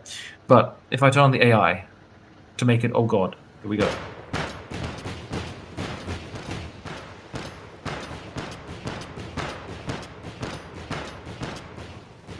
Yeah, so obviously positioning these in some places. Oh, there he goes. He's going on a field day. Yeah, that's the flak, so you can see it. So what did I miss? A minigun turret would be good for AA and little bugs. True, but an AA minigun turret is really painful for network synchronization in terms of every hit. You know, so that's one thing I have to do, like an aggregated hit thing. How about adding paratroopers in combination with the dropship? Yes, that is a good idea. I was considering either doing it so that all troops that are in the dropship, if they're released out of it, then they paratrooper in. Like either they get like a one-use jetpack, for example. So if you hop out of a dropship, you have a automatic like when you're boarded, not driving. If you're driving, bad luck. You're gonna fall to your death. But if you're in the back and you hop out the back, then you would automatically go paratrooper mode. Right, for example, that's what I was considering because it's the more useful thing, and it doesn't give you that much of an advantage. Dropping in a lot of like commandos behind enemy lines before they land, it'll take them some time, right? So they can be hit. So yeah, I absolutely love the flak. Good to hear it, man. I'm glad you like it. Add more damage. Yeah, I will have to add more damage. It was a bit weak. It was a bit pissy, wasn't it? Are you going to add anything with the siege tank? I always wanted to ask, why not have its shots arc like an artillery piece, or give it some other turrets like anti-air? Okay, so definitely not going to give the siege tank additional weapons. The reason being, the siege tank is meant to, you're not. It's always desirable for everyone to have the one unit which can kill everything. But the thing is, I don't think it's good for gameplay, because if you go and charge the base alone with a siege tank, and you get ambushed by a crab, and you don't manage to kill it, then you almost deserve to get destroyed because you didn't go with support. The whole idea is it's a very specifically used vehicle. In terms of the arc, that's a different story. That's an interesting option. Never really thought about that. And you know what? Let's try it straight away, right? This is what's great about this. Let's just go to the thing, and it's got no gravity, of course. I will give it gravity. And just for simplicity, I'm going to decrease. I'm going to get rid of its ammo because it'll be very annoying waiting for it to reload and all this kind of stuff. Where are you? You big giant vehicle. All right. Fire interval 7 seconds. 1 second is enough. No magazine size. Cool. Now we can adjust the actual shot. Ballistics, gravity scale 1. No drag coefficient. Doesn't need drag. Who cares? Right?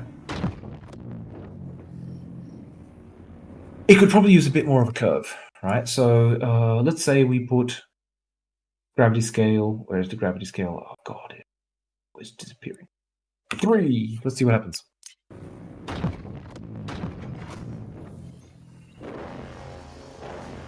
Interesting. I mean, you guys tell me if you like the way it looks.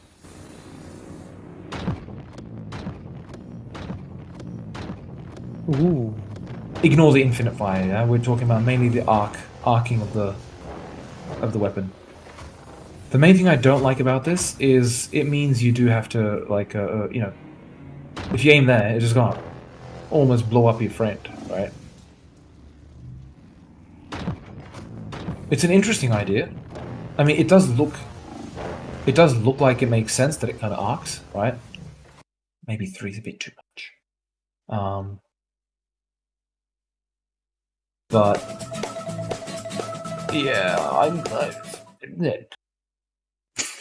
don't know. Thanks for the follow, pre-caller. Pre-caller, even. You know, having like this would be more artillery, wouldn't it? What do you guys think? We making a wraith tank, turning this siege tank into an artillery unit. Yep. Well, it was always meant to be like, obviously, it's meant to have support and push through the enemy lines with just sheer firepower, right? But I mean, one thing I did consider for secondary fire was that these little pods, like these little things, right, would just launch small rockets that would fly out and just kind of like land randomly around it. But the thing is, you don't want a unit which can do everything. It's just they're not fun to attack it. Like it would just be yeah.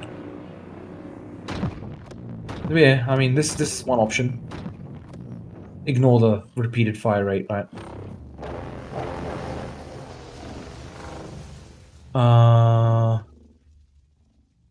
Okay. I wanted to. Oh god, I'm missing so much. Oh god. Okay. Plasma RTs. The siege tank has always been an under threat. Just throw some crabs at it. True, but I mean, if you literally, it's enough to have a couple of heavy quads with it, and you're done. The crab just can't do anything to it. A siege tank is kind of a support unit. Yeah, basically a heavy support unit, but yeah. I know that you will add voice chat in your 2024 roadmap video, but will you add squads that you can join and change your voice chat to only hear your squad? Very good point. It does make sense. The initial implementation will be side and proximity, but eventually it does make sense to probably put like squads and this kind of stuff. But yeah, later on. But voice chat will have to come like within next month. Will there be any anti-tank EMP weapons for infantry? Interesting idea. Never thought about it in particular. I didn't want to go like the route of just doing the EMP stuff, though it would make sense. But then again, I would expect high level technology like this to have protection against that, right? But I like using the pulse and this kind of stuff. I want a siege tank to be an immediate threat that once it pops up on the map, it needs to be taken out. True, that was actually like at one point I did want it like that, but I want it so that it still has a vulnerability, I mean, the siege tank, if it has a view of something, it's just gonna kill it. But if you go near ambush points, you get ambushed, Definitely don't want to like change the I don't want to make it a super unit. I just don't,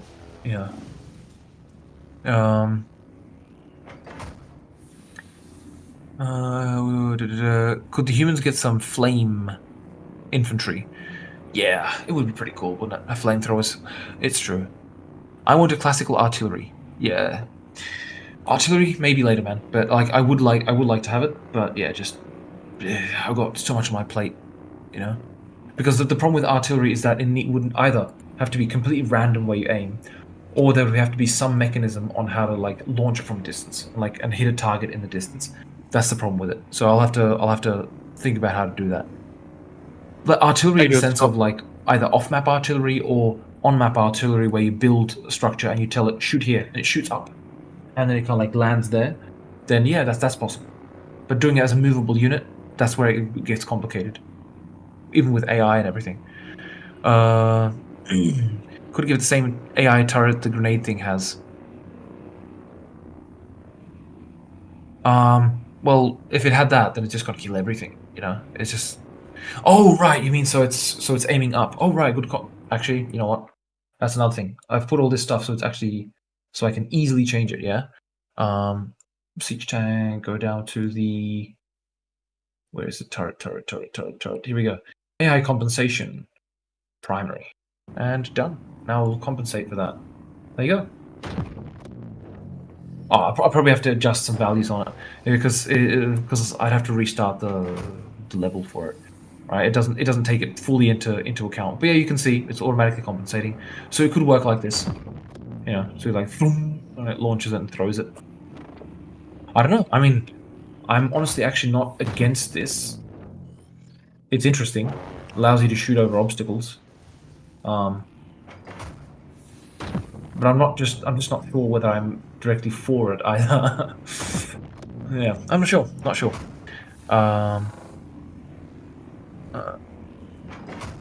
What if any FPS it's normal? Yeah, sorry, go on. Siege tank when it's floating or hovering, and then when it's landed and deployed, it has the artillery function. I don't like the inconsistency of the shot. You know, once it's arced, once it's straight. It should be one or the other, in my opinion. It'd be very strange if it had completely different, functionality like that. Or the shot would have to be different. That's another opportunity, like a possibility. Will the commanded DRAM unit be? You should have a DRAM unit, shouldn't I? Any FPS optimization because it's getting out of hand most of the time. Oh yeah. It's being literally worked on. But there's like the optimization thing. There's several things to it. I improve something, and then people build more. So I need to do like caps are going to be absolutely crucial. Structure caps specifically, and being able to delete previous buildings, get back resources from them. Where's guy spotting? Do you think about a comma rose for quick responses like thanks, sorry, etc.? Everade, I'm not sure exactly what you mean.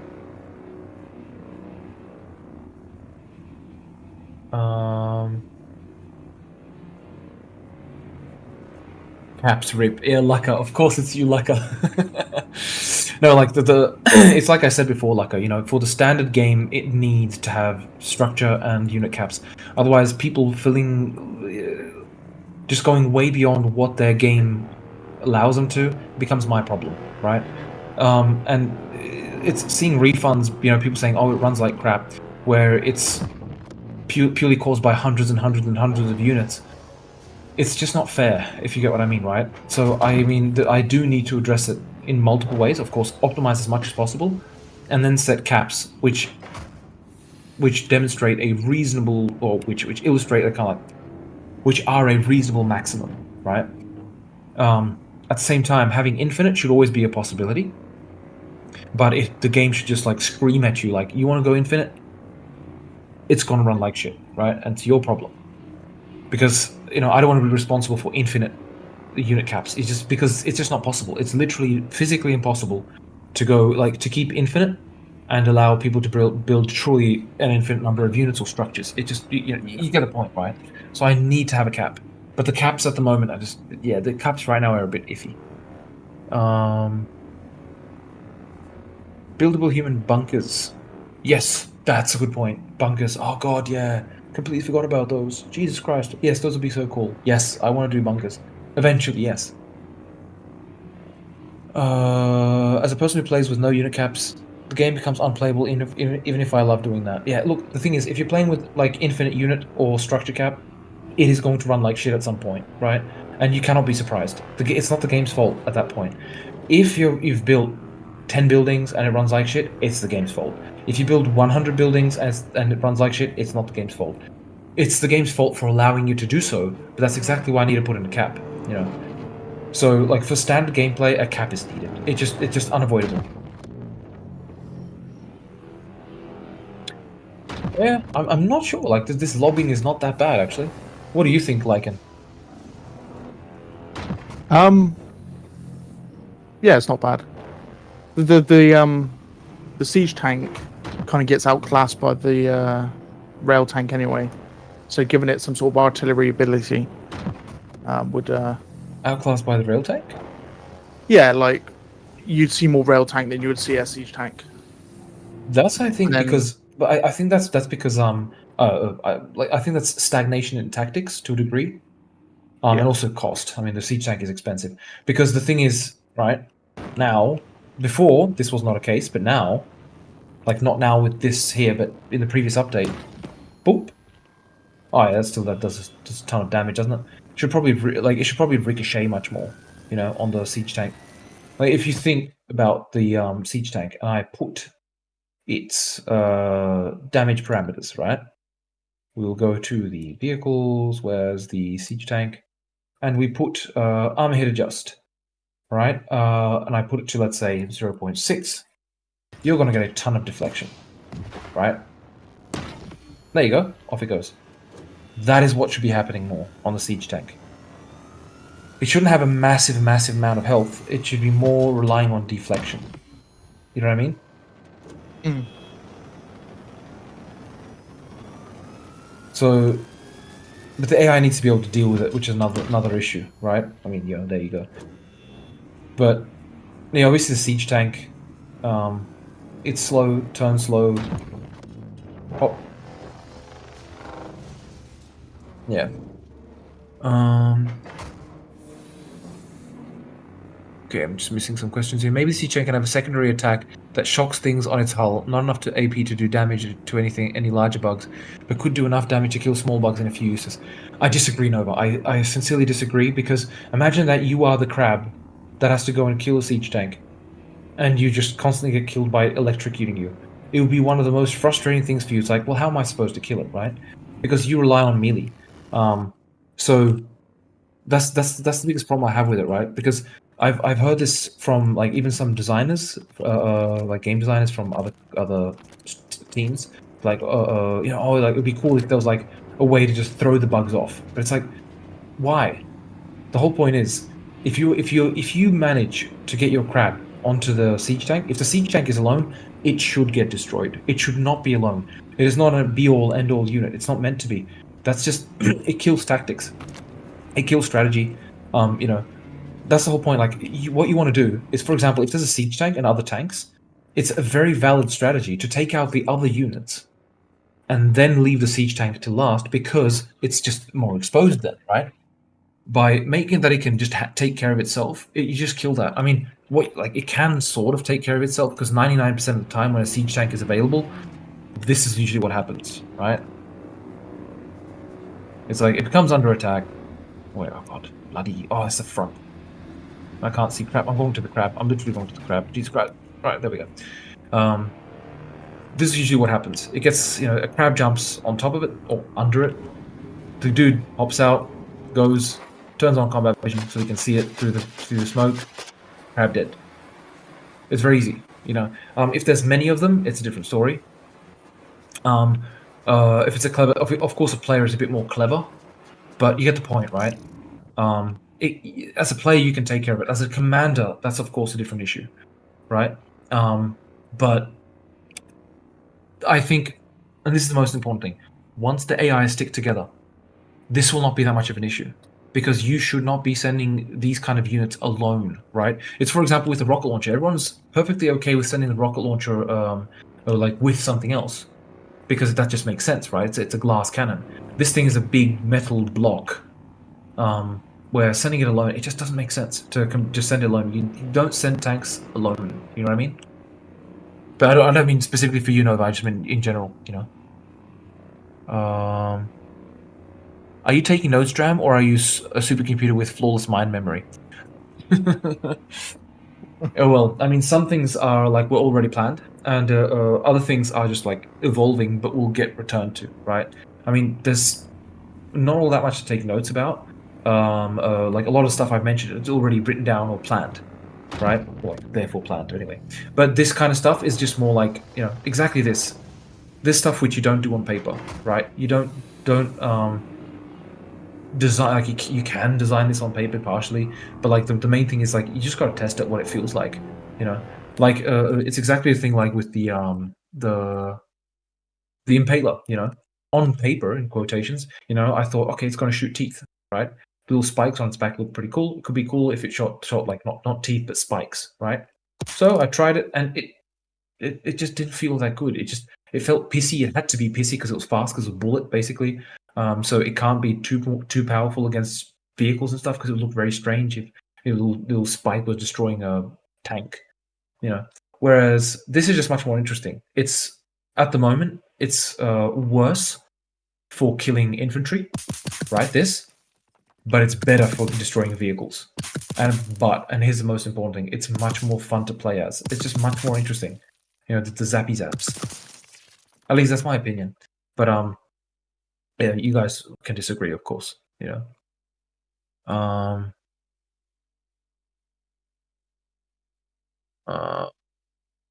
I'm missing some questions. Okay. Yes, for the Sea Chang with nothing else, having an arc shot. Yeah, so the arc shot, I mean, that looked pretty okay. It felt pretty decent. I'll have to probably like investigate it a little bit more, but it was actually pretty okay. Like an arc shot with the siege tank, I mean, it wouldn't really change much. It's more of a visual thing, right? Because sometimes it's a bit strange when you see a ball just projected and flying towards you. If it kind of like arced, it would make a bit more sense, right? Yeah, you don't. Oh god, just stop jumping, chat. Jesus Christ, jumps all the time. Yeah, you don't even use siege most of the time. Hovers are doing the job versus aliens. Rails versus humans. For air, you only need fighters. Yeah, so railgun tanks with the reduced damage now, I think are going to make a bit of a difference. But yeah, we'll see. I mean, the thing is, the siege tank does need a bit of a buff. It is too easy to destroy. I do want it to survive a long time. But yeah, there needs to be it shouldn't be able to take care of itself. Either I need to reduce its health and give a secondary fire, but that's the thing. Imagine you're the crowd that just jumped onto you like, oh thank God, I almost got killed on the way here, and then you just get killed by zapping you. It just be like, oh God, that's frustrating. I guess the Sea Chain's armor is in need of tuning. Yeah, armor and deflection, that makes sense. I'm using that common rose, Como rose, because that's how I learned it in the past playing Battlefield 2. By holding Q, a window appeared which had short messages like "thanks," "sorry," and so on. Oh right, so Como rose, I'm not sure what that means, right? But basically, what I understand you mean is just like basically just a radial kind of communications menu or something like that, right? In which case, yeah, something like that is definitely necessary. The railgun didn't die. Yeah, it didn't because it didn't get hit directly. Or it did. Whatever. I'll get back to that. Again, balancing issue. Otherwise, it's not worth the price of the super heavy factory and the cost for the tank itself. When you have to have a rail tank that can snipe everything. Yeah, like one thing I was considering was actually putting the railgun tank into the ultra heavy vehicle factory. Right. That would be to the dismay of everyone, I think. Except for people who love to play aliens. I don't think they'd be against it. But the thing is, if it was built here, right, it would make sense to a degree. I mean, it is a larger vehicle, but it's like how much empty space do you want, right? But it's a possibility. It still makes sense. I mean, that would solve a lot of things as well. Gives you a reason to actually build an ultra heavy vehicle factory because the railgun tank outclasses the hover tank, right? Now with the recent changes, and this is what I want to show. Recent being literally a couple of days old. If I put hover tank, hover tank, hover tank, hover tank, hover tank, hover tank, hover tank, hover tank, I don't know how many that is. 8. And I do Sol, of course. Rail. 6 versus 8. Yeah? In the past, this was a very clear-cut victory for the railgun tanks. With the ricocheting, lower damage, it's not so clear-cut anymore, right? So here we go.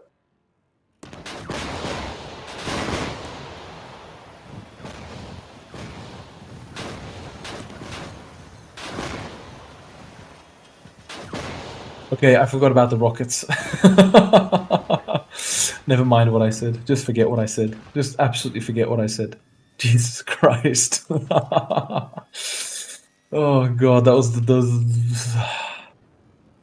it was mainly the amount of them, yeah. But I mean, yeah, they destroyed one. God, the balance. Okay, I mean, obviously that was insane, right? But what do you guys think of the railgun tank being in the ultra heavy vehicle factory? Just out of interest. Wait, the rail tanks win? I had 6 railgun tanks. I had 8 hopper tanks. There are 5 railgun tanks left, man. Ouch. They absolutely devastated the hopper tanks, but not with the main fire, with the secondary rockets. Rocket pod shred.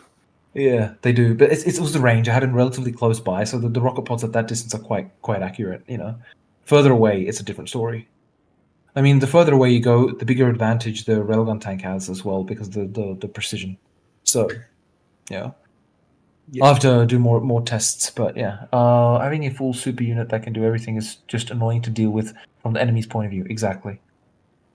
Combined arms, most important. Yep. God, stop jumping, chat. Jesus Christ, this thing is so annoying. Shaking off a crab doesn't really make a lot of sense as how would that work? But I think air units would make sense to shake off because of the wind going by. Well, you can shake off, yeah. I mean, with the air units, if you do clever maneuvers, then you can actually drop off the aliens. But at the same time, the aliens, they must be able to, like, if they manage to latch on, they should be able to hold on. I mean, if you get a crab onto your air unit, what are you doing? If you get a wasp onto your air unit, yeah, I mean, it makes sense, but that it should be able to hold on at that point, right? It's like, what else is it supposed to do? There's nothing it can do otherwise. So, will there be an auto-explore command for AI units? That's an interesting one. Never thought of it. But, yeah, I guess I could add that eventually. Do the eyes of the Impalers also light up when attacking? No, they don't. Actually, they don't. But I need to do, like, more along the air body, like some zappy shit. But still flare gun for signaling artillery. See you, Nova. Probably a bit late, but yeah. When the harvester aerial unit will be added, still see that huge circle on top of it. Oh yeah, that's what I mentioned before. Like there'll be the dropship will have either a different version, or the dropship itself, when it's not carrying troops, will be able to ferry resources. Just not sure yet. Aliens are getting stopped mainly by hovers, not rails. Yeah, the railgun tanks are just not that effective because they don't have it takes a long time for them to reload. For one, second of all, they're very accurate. Right? But they don't have like a radial damage. But the hover tanks, I think, honestly, Lucker, I think it may be different now because, okay, it will definitely be different once I dive into the AI fixes. Because right now the AI is just sometimes it still slows down sometimes, right? Just like doing the kind of like this thing, it's just so annoying. It just freaking pisses me off. But once I fix that, and the crabs go at their full speed that they're meant to be going at, and especially once I also do, so for example, they do evasive maneuvers, so they don't just go and swarm directly. They kind of like jump to the sides and then jump forward and move all over the place. It's going to be a completely different story. So purely based on AI, the aliens will become much more deadly. Just purely based on AI,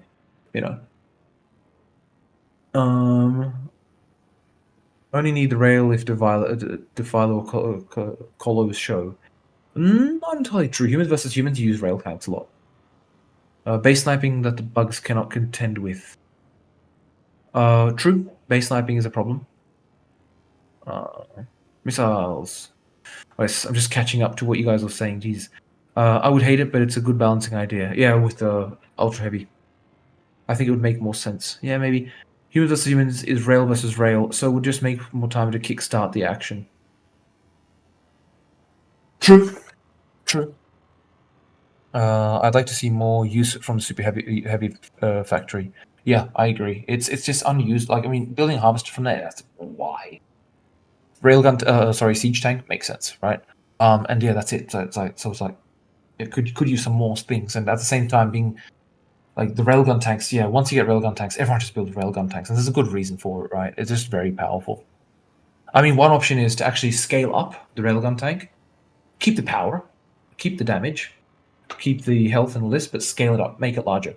You know, so it's a bigger boy.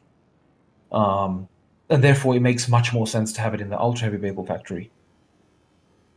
Maybe make the rockets solely anti-personnel. Well, the rockets, like, I mean, to be fair, what happened there? A lot of the rockets hit directly. If they had hit nearby, they would have done crap all damage. You know. I would like a bug structure that emits a cloud similar to the human shield, but makes it so that buildings cannot get sniped as easily. I mean, it would have to be a big cloud, so it's difficult to see through. But like, definitely not just like the effects. For example, in Company of Heroes, with the Calliope, you could do a cloud which made it difficult to hit the Sherman, the Calliope. It was just terrible because, I mean, yeah, it was logical that you could, it was shot there, but it just missed. It was just annoying. Like, it has to be that if the projectile trajectory goes and hits the vehicle, it should hit the vehicle, right? But yeah, a cloud which makes it difficult to see where everything is, that makes sense. But eventually, this stuff we can dive into later on. I think it should be an option to build rail at super heavy for a reduced price. Same for hovers. I honestly disagree because it's, once you build a super heavy vehicle factory, then you just would spam like the vehicles more from there. I disagree. I respectfully disagree, man. No railgun tanks should stay in heavy factory. As a behemoth player, I fear railgun tanks. Getting one tagged by a rail across the map kind of sucks. Yeah, it does. It's very unpleasant getting one follow tap. Yuri.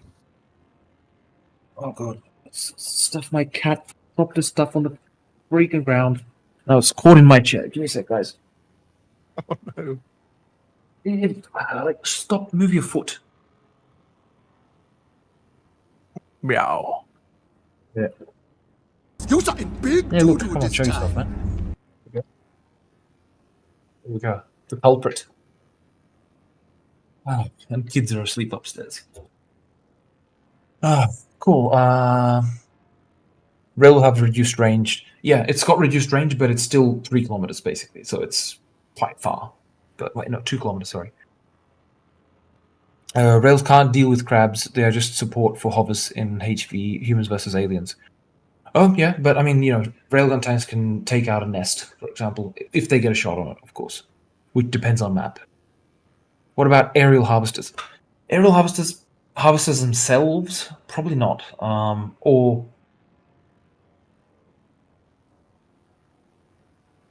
not like actual flying ones, right? It doesn't make much sense. They're more exposed, more open to fire and stuff.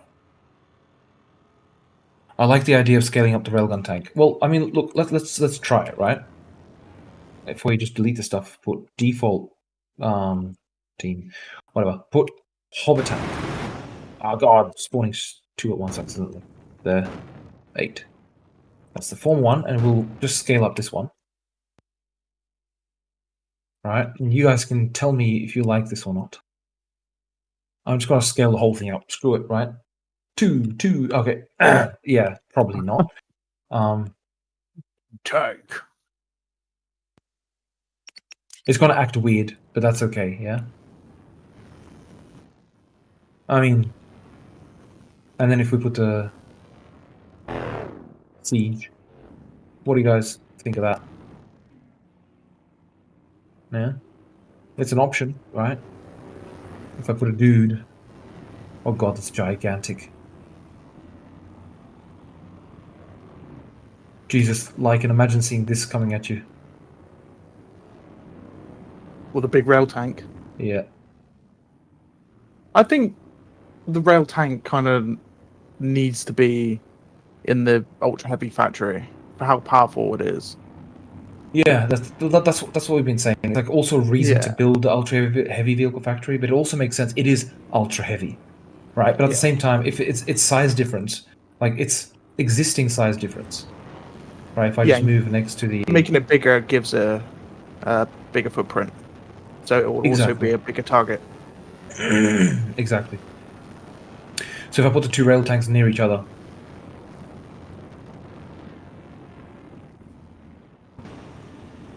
Oh god, aim forward.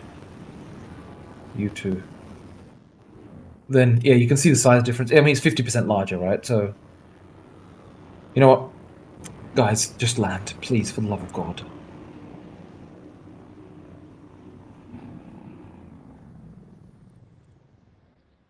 We can kind of compare sizes, not thing.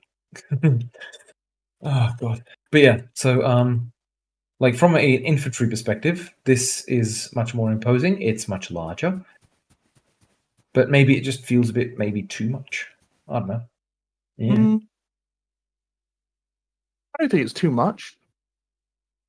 I mean, it's a bulky boy now, right? It's a bulky boy. He's a big boy. I think the one problem I would have with this is like if I just teleport this guy here. I mean, I don't know. I don't know. Definitely interested in what you guys have to say. Let's have a look. Let's see what you guys say. Rail will have reduced range. Yes, that's that. Rail can't do this. Aerial units.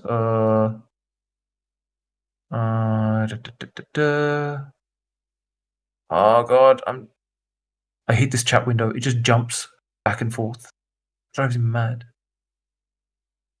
Right. A spore spewer, eh? Sorry?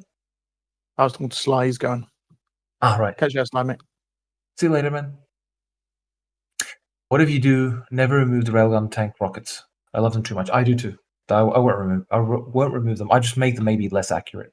I mean, they are. Like the further away they shoot, the less accurate they are, and I think they're fine.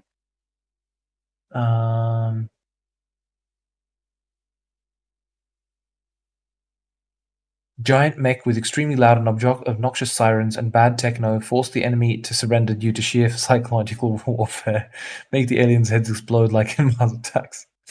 How about Ultra Heavy Vehicle Factory can build 2 normal tanks at once? No. Like, it's, well, I mean, theoretically yes, but I'd have to like actually implement the support for that. It's just like, oh god, I'd avoid it for now. But I think it's better if each factory can build 1 at a time. If it's 2 at a time, 4 at a time, it just becomes a bit much, I think. Would be neat to have drones that collect some from the harvesters. Yeah, that's I think one of the things I mentioned before.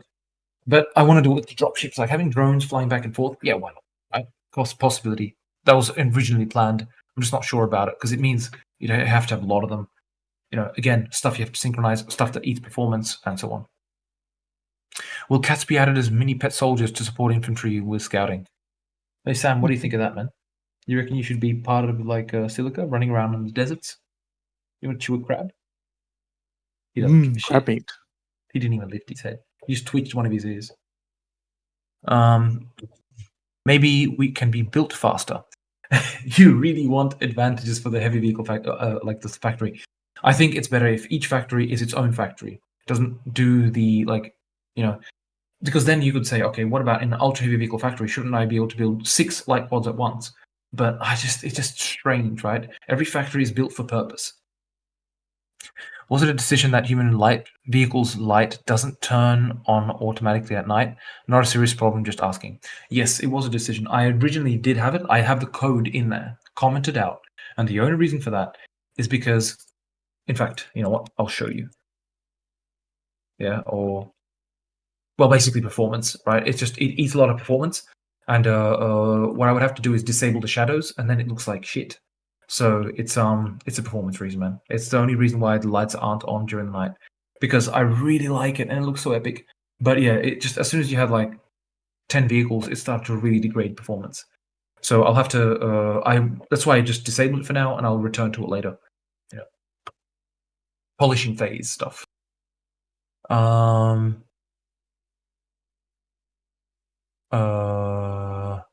Might need to make a new model. Looks cool, not bad, but yeah, that size looks okay for the moment. Makes sense. That size increase the rail tank could be an upgrade for the railgun tank, which the commander could build. I think that, like, well, that's the thing, right? I think going with an even more uber rail tank is a bad idea. The rail tank itself is already crazy as is, you know. Yeah, I like the bigger rail, bigger better. I think the hull to turret size ratio should be built bigger. The hull to turret, yeah, maybe have the same size turret. We could try that. Makes sense. Two, the railguns are energy hungry. True. Needs a bigger reactor. Oomph. This is true. Oh yeah, it's so dang good. I'm happy you like the sounds. I've messed around with that for a long time. It's a dubstep tank. With that size, the hover. Oh god, stop jumping. Okay, there we go. With that size, the hover tank needs to be a one shot, otherwise it feels wrong. Yeah, agreed. That's new size if good for rail. Also more life health. Maybe. I think it also need to adjust the size of detail parts to the size for the tank as a whole. True. The damage and range should remain the same, then. Doesn't make sense for such a huge unit to do so little damage. Yeah, well, I mean, I'll just leave the values that are in there, like, previously, right? So, I mean, if the rail tank goes up in price, it needs to be built in, or, like, even remains the same price, but needs to go to the Ultra Heavy Vehicle Factory, then, yeah, you know.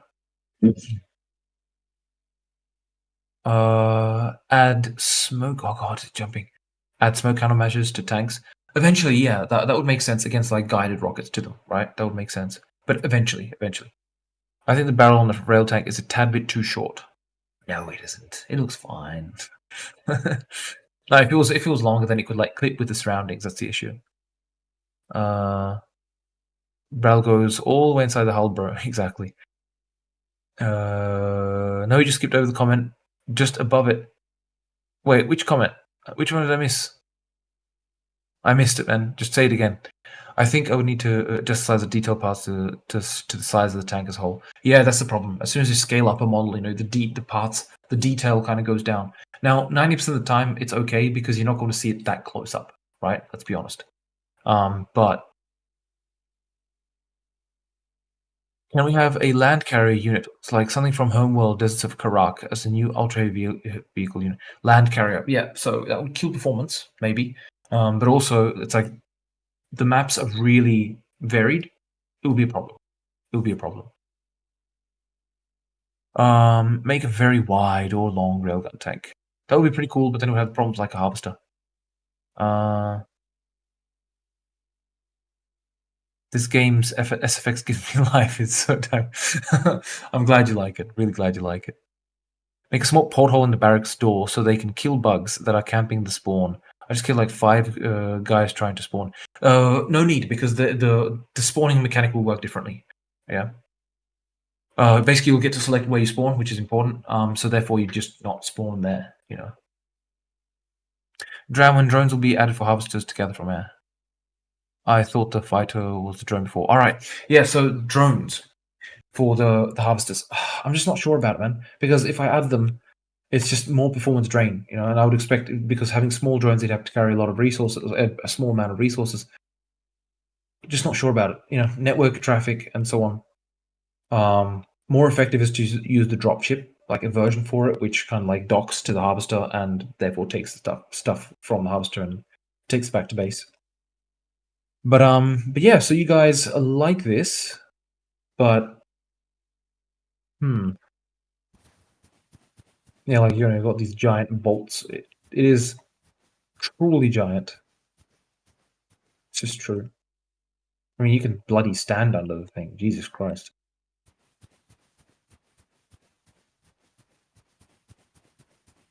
I mean, relative to a human, this makes more sense, right? But for gameplay purposes, I don't know. I'm undecided. Like, just whether to scale this thing up. Like, a tank that big would need to be bloody powerful, right? It's also getting close to the size of the siege tank. What about extra resources like fuel? No, I want to avoid fuel. Like, the reason is, if you put fuel in, then you have to make the AI be able to handle it. And there's nothing worse than AI having to return, like your units having to return to base to be refueled, or having logistics trucks drive fuel in. Yeah, sure, okay. If they get destroyed, then your units don't have fuel. You're stuck. It doesn't add to the gameplay, especially given like at least for this game, I don't think it adds to the gameplay because the trucks would have to be relatively easily killed. It would be just very frustrating, I think, and it would be very frustrating for me to write the AI to handle all of that. I just don't think it's a good idea. Because if you go with limited fuel, you need to go with limited ammunition. You need to go with like full realism in this game. I don't think it's a good idea, man. I don't think it's a good idea. It's definitely a valid option, but I just wanted to keep things like relatively simple for this. Oh god, I missed like another 10 questions. Could a mortar carrier be something? Mortar carrier, you mean like something with just a vehicle with a mortar? Because yeah, theoretically. Or you mean like just a dude with a mortar, right? Because that's also a possibility, of course. But again, it's not that important, right? Mortars are interesting, but not all that necessary, I think, at the moment. I could imagine it with the ability where the communicate with command gets upgrades to units, so they scale with each upgrade. The problem with scaling with each upgrade is it looks strange if you have two vehicles, one just scaled up. You'd expect changes on it. Like you can see the two rail tanks next to each other. It just looks weird having those two next to each other. Obviously, that's weird. We're talking about one or the other, right? But you get the point. Maybe try to scale it up 25% instead of 50. Yeah. I mean, you're right. Of course, you're right. Let's try it.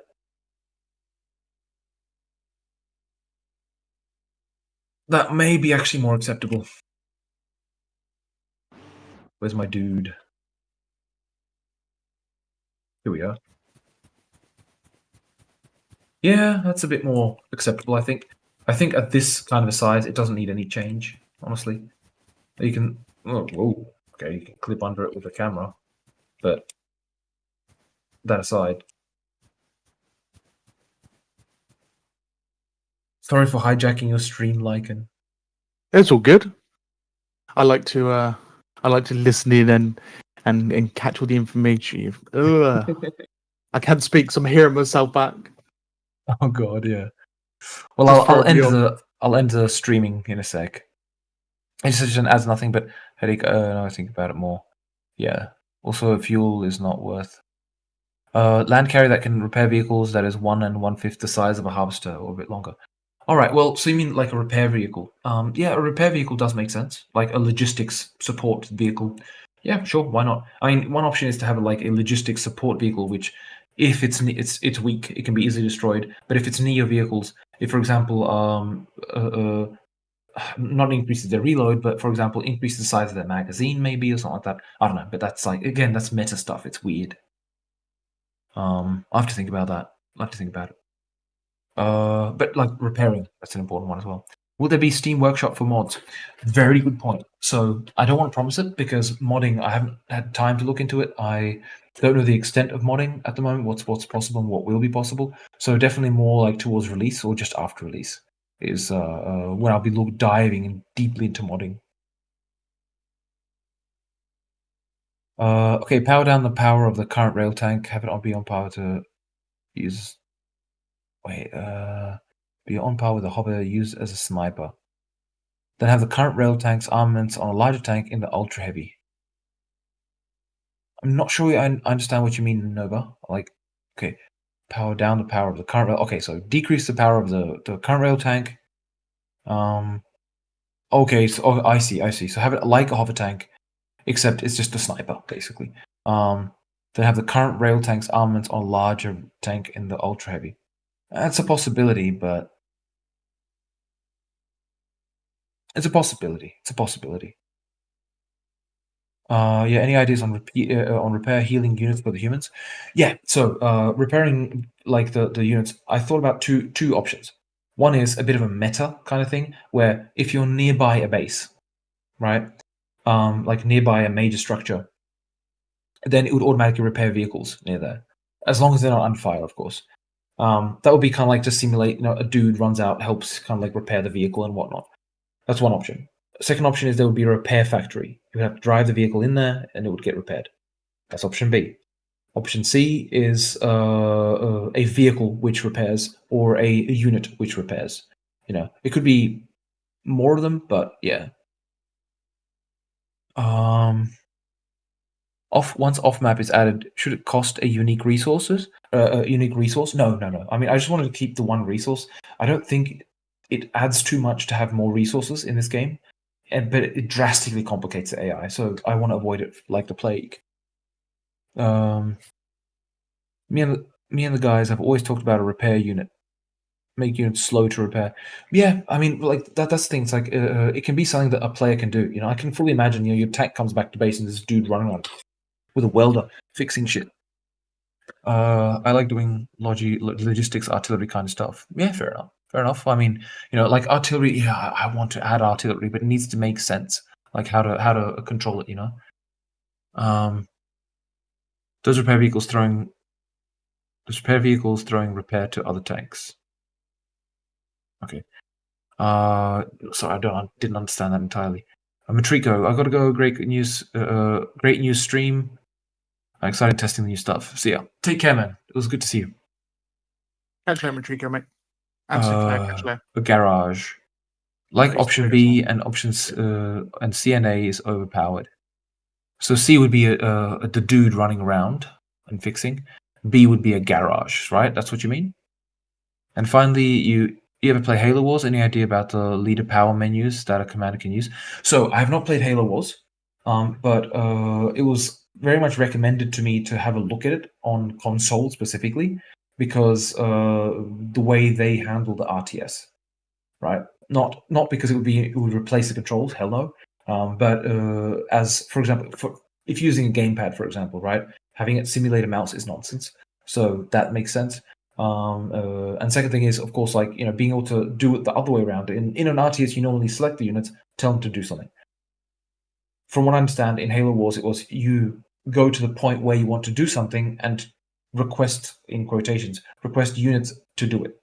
So it's an interesting way it's a different approach to it, right? But I'll have to play the game. I literally have a PS4 and the game sitting in my office, and I just haven't had time to play it. I'll have to play it to try it out. Age of Empires is another good one as well. Age of Empires 2 on console. Oh, I think or Age of Empires 4 actually. Yeah, I think actually they meant Age of Empires. I think it was actually Age of Empires. I might be. Yeah, okay. So I haven't played Halo Wars. No, I've been messing it. I dream of big Centauri cannons. I dream of key configs. Yeah, key configs will come. They'll come in the quality of life updates. I highly recommend taking a look at Halo Wars. Then, yeah, I will have a look when I get the opportunity. Infantry repairer makes no sense sending vehicles back to base to repair. Yeah, obviously, if there's an infantry repairer, then I would imagine that he'd have to be out in the field. Oh, right, I see what you mean. So you would prefer an infantry repairer because it makes no sense to send vehicles back to base to repair. Yeah, that's the thing. It's like why I mentioned that option is because it was in Dune 2, right? That's how it was. There was a repair factory, but there the maps were small, so it just made more sense. But yeah, that's the thing. It's like if they had to go and repair, it would be freaking annoying, right? So, I mean, it could be multiples of this. So if they're in the base, they automatically get repaired. If they're out, like thanks to the base range kind of thing. If they're away from the base, then you need to have a unit repair them. So that's a possibility as well. See you, Finsky. And cockpit first-person aerial vehicles. That would be beautiful, but I'm not going to promise it. I'm just not going to promise it because doing first-person, like, oh god, yeah, air vehicles. I mean, it would be so nice to have a cockpit there. I do agree, but yeah, it's a lot of work, And majority of people like playing third-person. It's just a reality. I mean, I prefer first-person to be honest, but yeah. It would also make it very problematic to control the vehicle. Like most of them turn very quickly, but imagine the bomber. You would turn quickly and you'd be looking at your seat before it turns around. It just Fellas who really want to make it rain, boys. Unfortunate suns and sounds of heavy mortar. I'm a strategy game veteran. I can tell you about many strat games. The sending them back to base for repair idea is not a bad idea. But also having a mechanic run around in the field is not a bad idea either. Not much FPS, but having sights you can use them to aim shots. Well, like just jumping back to this thing. So, can I ask you guys? Actually, you know what? Rather than bother you guys with it, I'm just going to test one thing. So we will put ultra heavy vehicle factory here. Yes. And then we will put a heavy vehicle factory. Okay. Now, if we take this gigantic, not to do the rail tank, thank you, and we put it in here, what happens? Let's have a look. T. Yeah. Okay. So see, this is getting to the point where it's just ridiculous, right? There's the large scaled up rail tank. So if it was this size, it would pretty much make sense that it can't be in the heavy vehicle factory, right? Now, if I put it in here, it's definitely bigger, but it's still a small unit compared to the size of the structure, right? It's definitely an improvement to the railgun tank, you know. And yeah, the snug fit, by the way, in this, it is a snug fit. But the biggest problem is, as soon as you try and take off, it would bump into the roof. It wouldn't be able to get out. So, it was a very snug fit.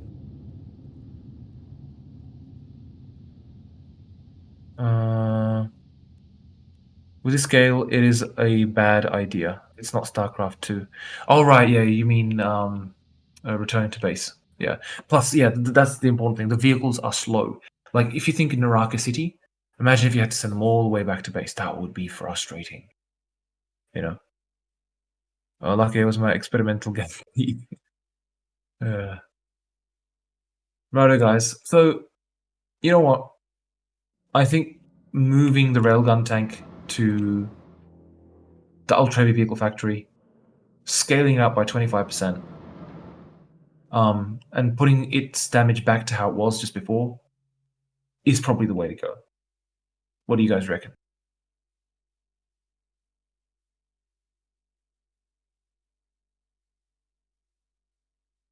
And what do you think, Lycan? I'm saying the rail tank stays the same as it is now. Oh yeah, I mean, I'd have to put it back to how it was before. Yeah. It looks pretty tiny in there.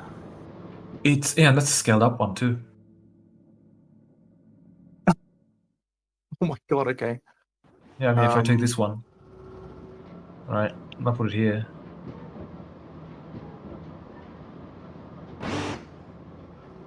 It's even tinier, but not by all that much, right? I mean, there's only 25% difference. But and if I scale up that one to 1.5 times now, where is it? Right.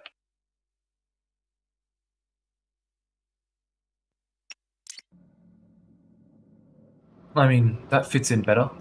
Yeah. Right, it's like it's better. in terms of yeah, this tiny one, it's like Jesus Christ, what a factory for that, right? Yeah.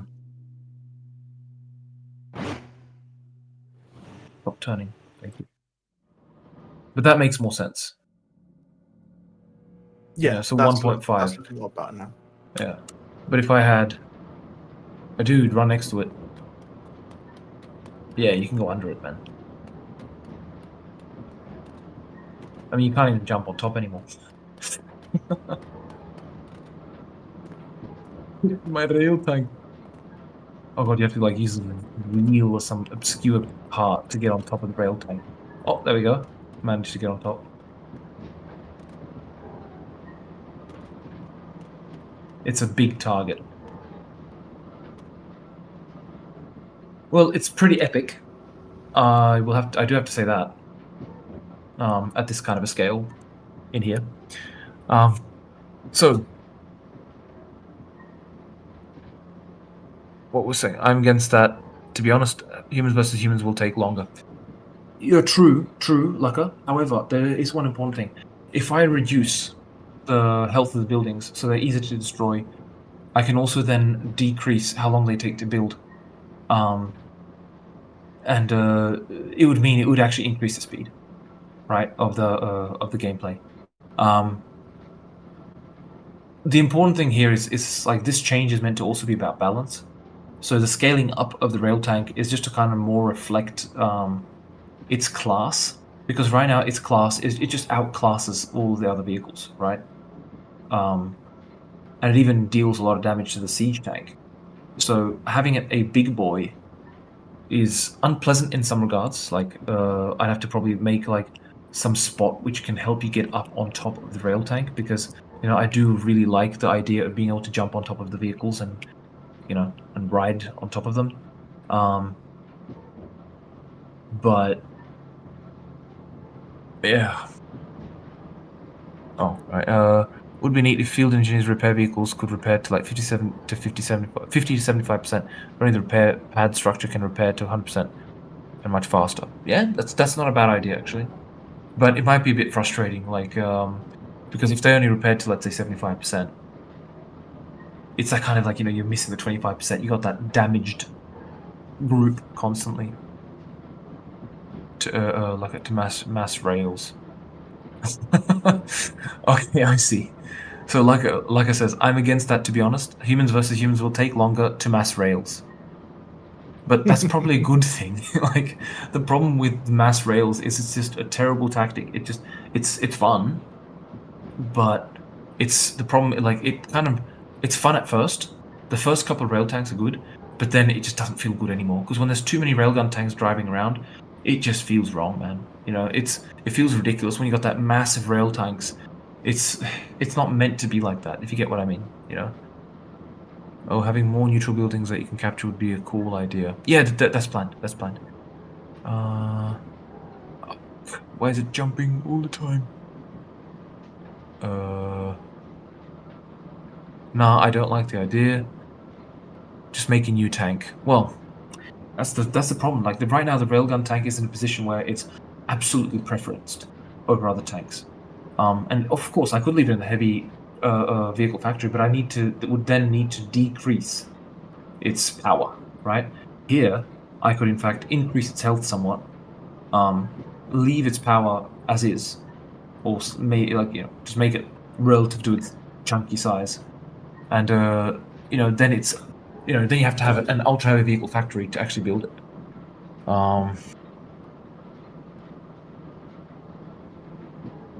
Keeps only from being able to hold an area with just a few tanks and some repair units.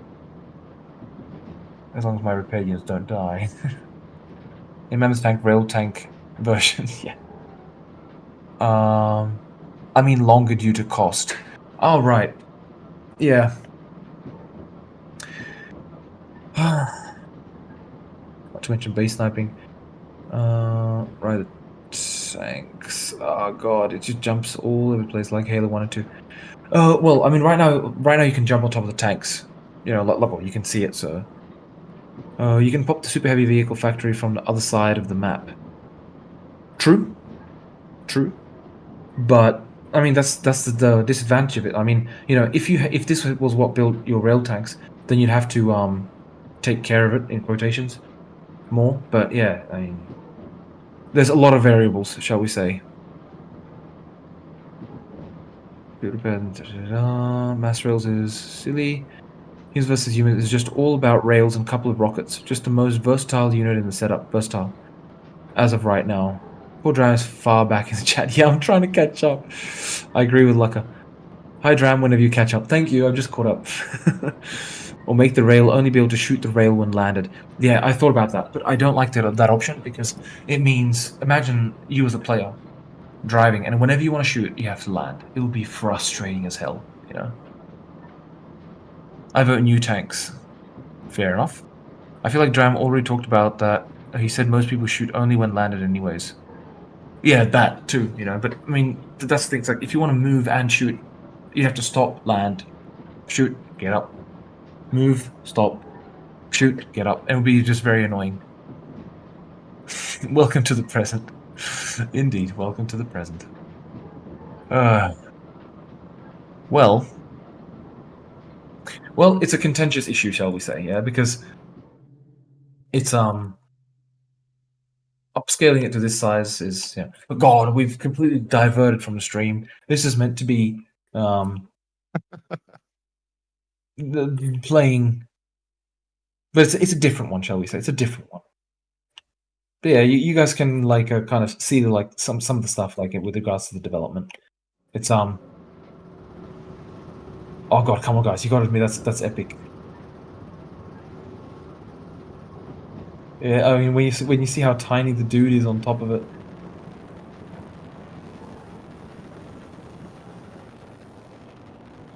But it is very chunky.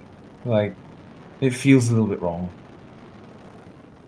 Well, look guys, I mean it's going to be either it goes to the ultra heavy vehicle factory or it'll have to be further nerfed because it's just so powerful. It shouldn't be the be all end all, you know? I mean, let's have a look how much damage a hover tank shell does, right? I forget. I think 9,000. Penetrating. Guys, it does 5,000 damage. Yeah. It does 5,000 damage. And the railgun. The railgun tank's rail shot does 8,000 damage now. Yeah. There's not that much of a difference, is it? Wait, it does 8? What? Did I break something?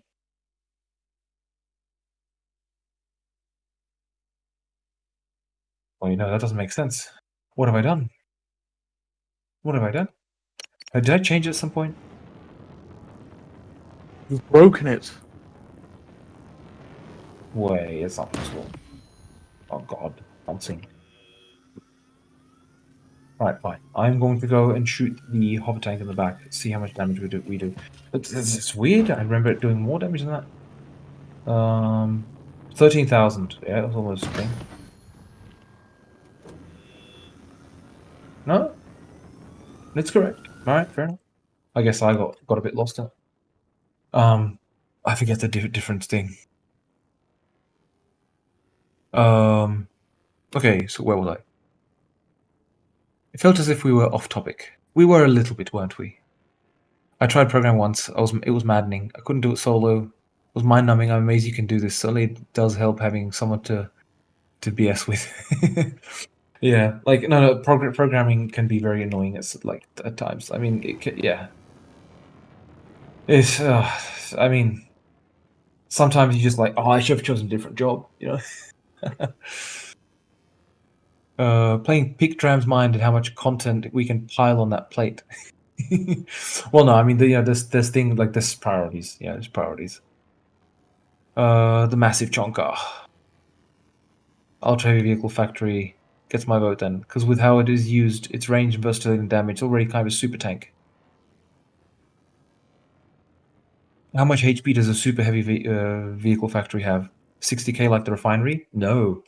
The heavy vehicle factory has 300,000 health, and the ultra heavy vehicle factory has 400,000 health. So they're both very chunky. I should probably reduce them. It's almost unkillable. It's a bit much, yeah. Even the siege tank is just like, oh god. And it's many shots, So humans versus aliens can be won without rails. They're only humans versus humans.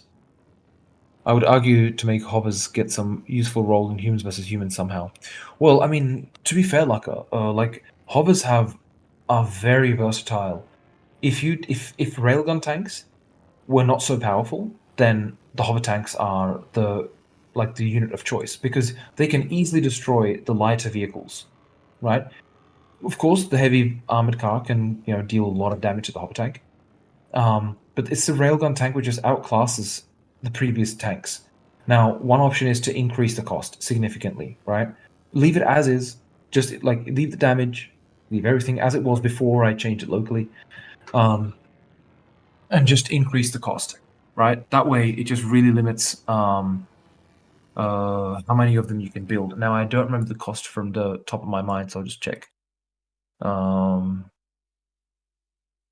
tank is 2,800 versus 1,800 for a hover tank.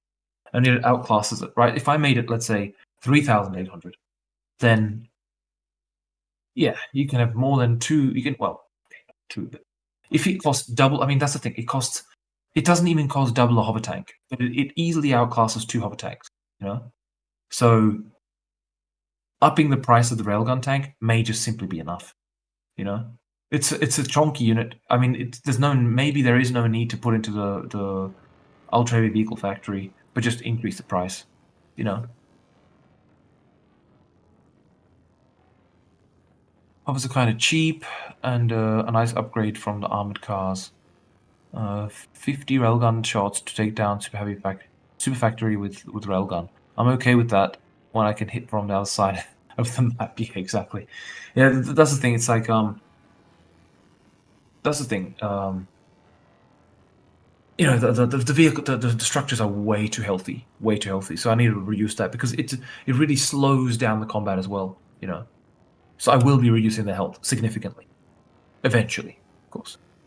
Once there's repair, because without repair, it's just annoying. Yeah. Yeah, the ultra should be resistant to chip damage. Yeah, for sure. But I mean, this is excessive. At least I'll be able to get some use out of it before it goes down. If rails can only be produced from super factory, right? Won't change the fact that rail is the only solution to other rail. Well, I see what you mean, Lucca. Hover just can't compete. You're right. You're right. If I delete everything here, and I put 2 railgun tanks against each other. Oh, sorry. Railgun tank. Railgun tank. And we put, at this reasonable distance, we put, okay, just disabled AI, put in to enemy team, let's say double, right? So 1, 2, 3, 4. Let's see how they deal with 2 railgun tanks. That's 1 down. Those rockets, you know, but at this range they're much less accurate. The biggest problem with the railgun versus hover tank is face on, right? Because face on there's a lot of ricochets. Because that railgun tank is well shaped. You know. You can see they've almost taken out 1 railgun tank. They'll take out 1. So just to clarify, this is after the changes I made to the damage, right? There you go. It's 1 rail versus 1 hover. And railgun tank wins with almost full health. So out of 4 railgun tanks... Wait, no, sorry. Did I put 2? I've had 2 versus 4, right? I mean... It's... You know, it's... Look, if I put 1 railgun tank versus, let's say, 4 hover tanks. Yeah? Off you go, guys. Enjoy. Then 1 hover tank gets lost relatively quickly. Right? But railgun tank's almost dead now. But of course that's 4 to 1. You know. There you go, we lost 1 hover tank. 1 of them is half health.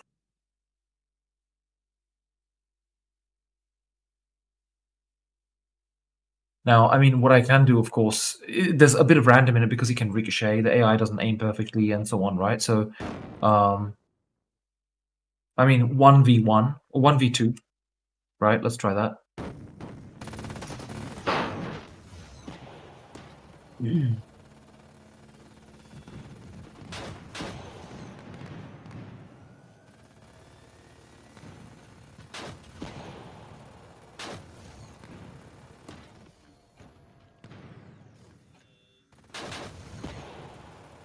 Yeah, Lucca, you're very right. I mean, here we're talking about AI, right? Where they're not acting intelligently at all. And what you're talking about is, well, there you go. The AI, in terms of just AI, yeah, there you go. But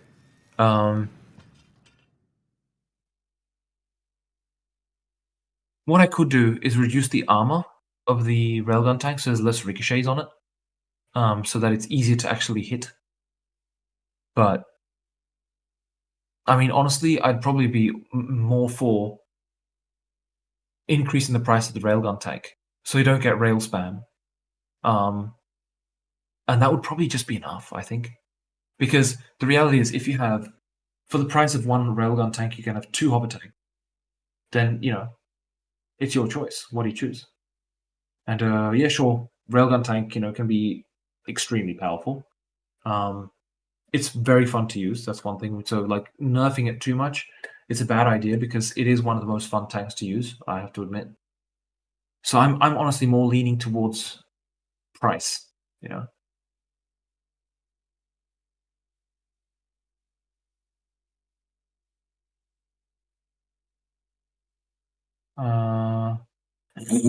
Oh yeah, the round thing on top has a weak point.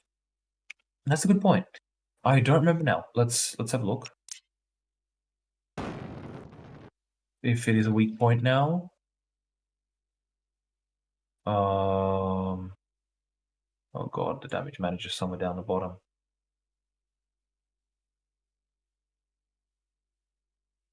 Okay, turret body. Ah yes. Alright, so railgun tank. So there are collider indexes, and if we put that and we put the top of the sensor as well. Got the body, where's the sensor? Turret, sensor top, sensor top. There. Alright, cool. That's it. Sweet. What was that one? Yes. Alright, so now this one is set as a weak point. Yeah? One enemy rail can kill 2+ hoppers, no issues. Yeah, you're right. You're absolutely right. But if I put as the same, okay, not same team.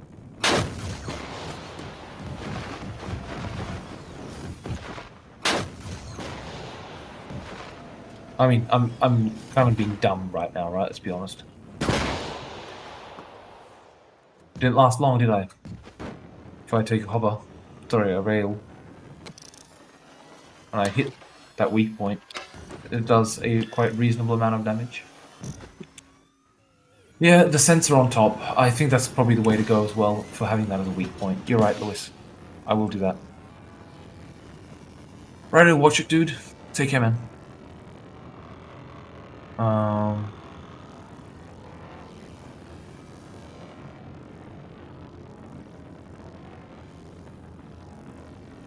If they are controlled by players, railgun tanks can still probably 20+.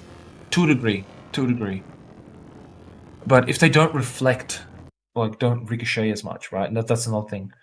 That plays into this.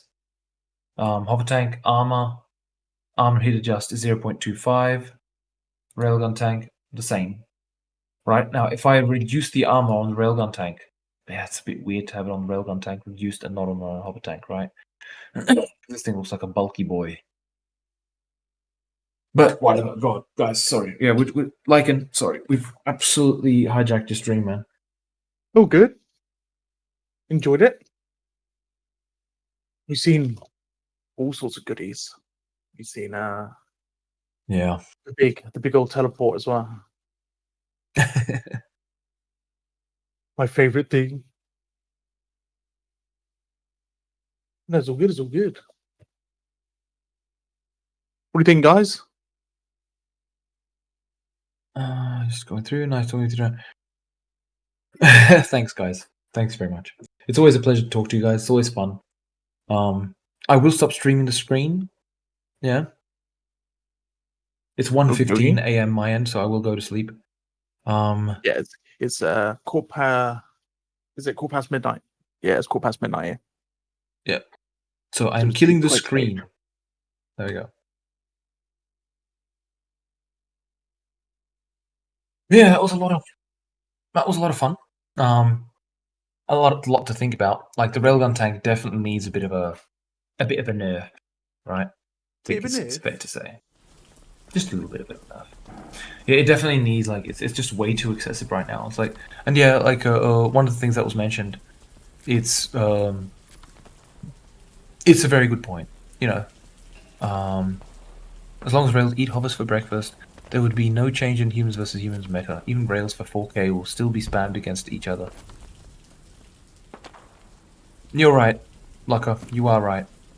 I mean, one option is to just reduce the armor of the railgun tank, so that tank shells do penetrate easier.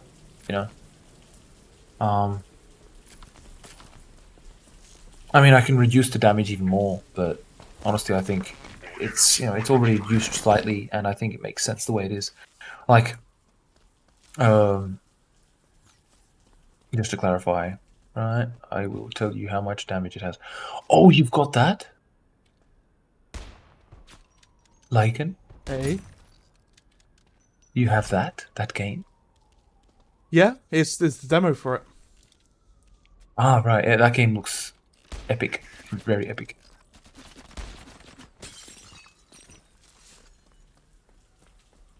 Yeah, it's a good bit of fun. It's only an offline demo, but it's a one-man dev as well made this game, I believe. Oh, nice. Yeah. So, railgun tank projectile damage from 16,000 to 12,000. Yeah. That's the damage it went down to. So taken down by 4,000 damage. Yeah. Yeah, because And I mean, the rail tank one shot and everything, wasn't it? Pretty much. yeah, pretty much.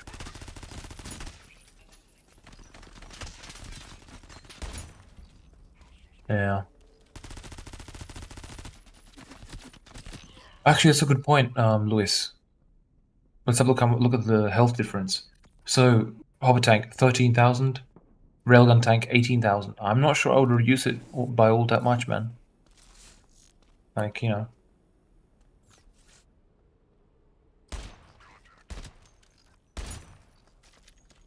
Oh no, it has X-ray vision. Why would you put X-ray vision? Oh, what this? Oh, it's not working at the minute. It's got a cooldown.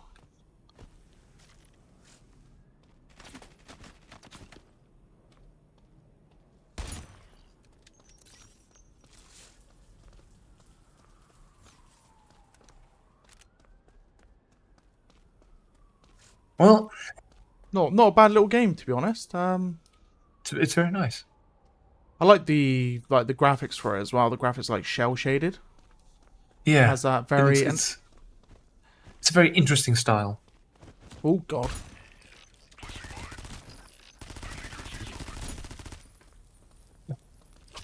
Oh.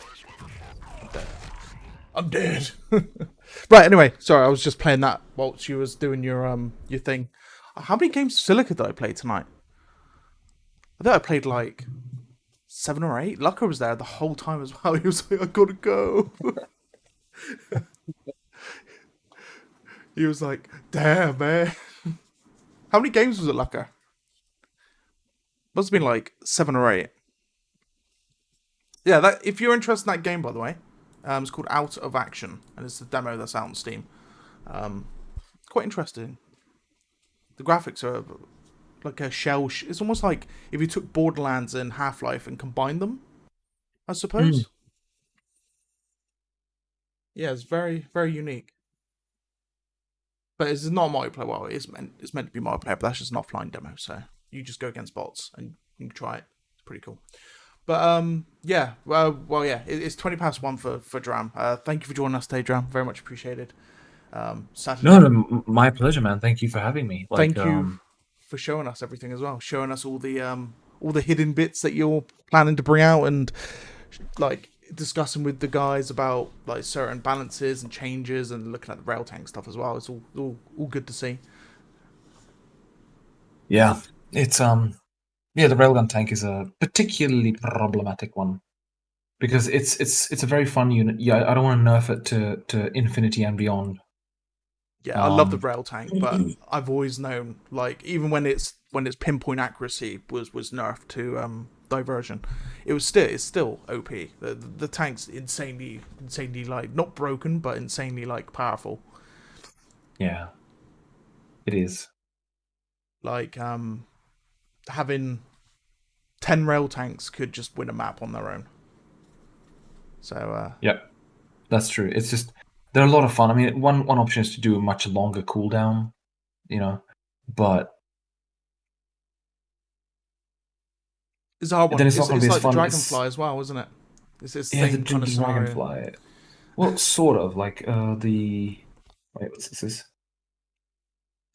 Humans versus human will change with Centauri, so we couldn't have rail versus rail anymore. True. Yeah, humans versus humans will change when hover stands a chance against a rail tank. Not sure how that could happen. I mean, maybe ramping up its attack, like its first shot does a ton of damage and the rest less. It's an interesting idea, Zafania, but the thing is, I'm not sure that would be a good thing because, consistency is that you shoot one, it does X amount of damage, so you expect the next one to do the same. If it's reduced, then it's like it feels like a cheap way to make it less effective. There's a lot of railgun talk, but wouldn't reducing the damage a lot be good? It already has superior range. Yeah, it is. I mean, but that's the thing. It's like given how. Oh, and thank you, Lewis, too. Yeah. I'm losing my ability to think. I went to sleep at like 3 a.m. yesterday again. Got up at 6. So I need to sleep. But yeah, it was a good stream. A lot to think about. But yeah, I hope you guys liked the Mr. Zapper, Mr. Zap, and Scorpo, Mr. Scorpo. Oh, Poison Scorpo is going to be insane. I can't wait for Poison Scorpo. Yeah, it'll be more fun, that one. It's more fun to use as well. The projectile should probably be a little bit faster. It was just it was maybe just a bit too slow by a little bit, but yeah. Zappy's going to be cool, yeah. The Zappy Impaler, the electrical Impaler, he's going to be interesting because he's got anti-vehicle built in him. He does more damage to vehicles. So, yeah, imagine getting rushed by 10 of them and you're a rail tank.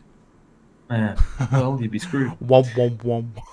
But only 200-meter range, so yeah, so you'd have to close the distance. It's reasonable. Yeah, you have to close the distance, but you can. You're an alien. You can walk on walls. Yeah. Except in a Great Erg, then you're screwed. True. You got bones, I suppose. Like I was saying, can't wait for stingers and flaks. Yeah, the flaks are going to make a lot of difference for the against the bloody base defense, because the small units, if they fly in, they'll just get flacked, right? Flacked to shit. And the larger air units, they're just gonna brush that stuff off, right? But they won't have so much support anymore, so it's important. It adds another layer of like the strategy stuff. Scott is saying, yeah, the Zap looks good, cool. Is it for a new alien unit? So actually, here's the thing, Scott. What I'm planning to do is actually replace the Impaler's existing shot, the spike, with the zapping. Right, that's the point. Because there's only 2 units there's 3, but 2 main units from the alien team which just do a lot of grief, and that is the Impaler and the Dragonfly. And like the Impaler's shots, it just felt pissy and weak and boring, right? It just didn't feel very good. Shooting anything, it was just like it was a lot of spamming, spam. The Dragonfly, the same thing. You just kind of like hover in the air, move around, avoid shots, and just spam, and just slowly reduce the health of the target. It didn't feel very good, so I want to make those feel a bit more interesting. The zapping from the Impaler is much more fun to use. It just is more interesting. Yeah, and so therefore, yes, Sinclair, then the Impaler would get renamed. It would no longer be called an Impaler because obviously Impaler would be getting impaled. It would have to be renamed to something else. So I'll have to think of something. I think I'll think of a very original name. It would be called Pikachu. I think that name's never been used before. What do you think, Lycan? I think that's a very Yeah, fair name. I think it's totally original. I don't think it's ever been picked in anything before. So it's definitely not a creature that shoots thunder. I think having the name Pikachu would definitely give it It's a new lease of life. Yes, I do agree. I think you should even paint some yellow stripes on it, like yellow thunderbolt stripes. No, well, paint the whole thing yellow and then give it black stripes. You know what? I've got an idea. How about we replace the model, make it into a bit of a mouse? It's gonna have a tail, but the tail won't be a tail; it'll be a lightning bolt, right? To make it indicative of what it can do. It's gonna have really cute eyes. Yeah.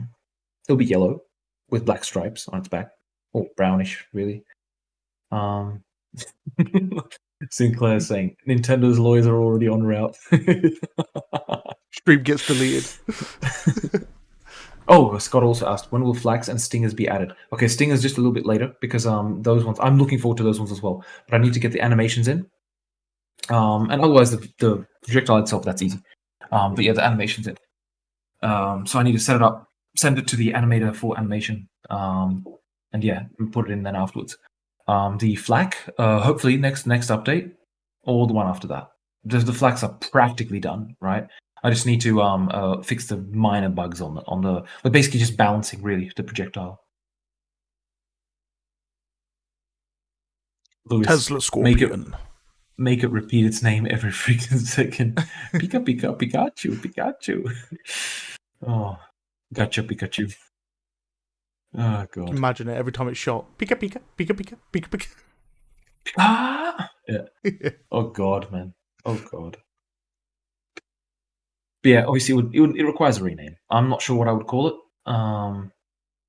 But yeah, lightning bug is not a bad idea. But you got fire bug, so then you have lightning bug. True. Tesla Scorpion. Sorry. Tesla Scorpion. Tesla bug. Jesus Christ, Tesla bug. Just call it a Tesla. Just freaking call it a Tesla. Fuck it. Just go straight for that. Tesla. Done. Tesla bug. Or just Tesla Tower. Yeah, just might as well just go for it, yeah. It's like, oh no, my Tesla ran out of battery. Tesla Tower. What? Tesla tail. Tesla tail, yeah. Impaler Musk. Oh god. It's get our hand out, chat. What are you doing to me? God.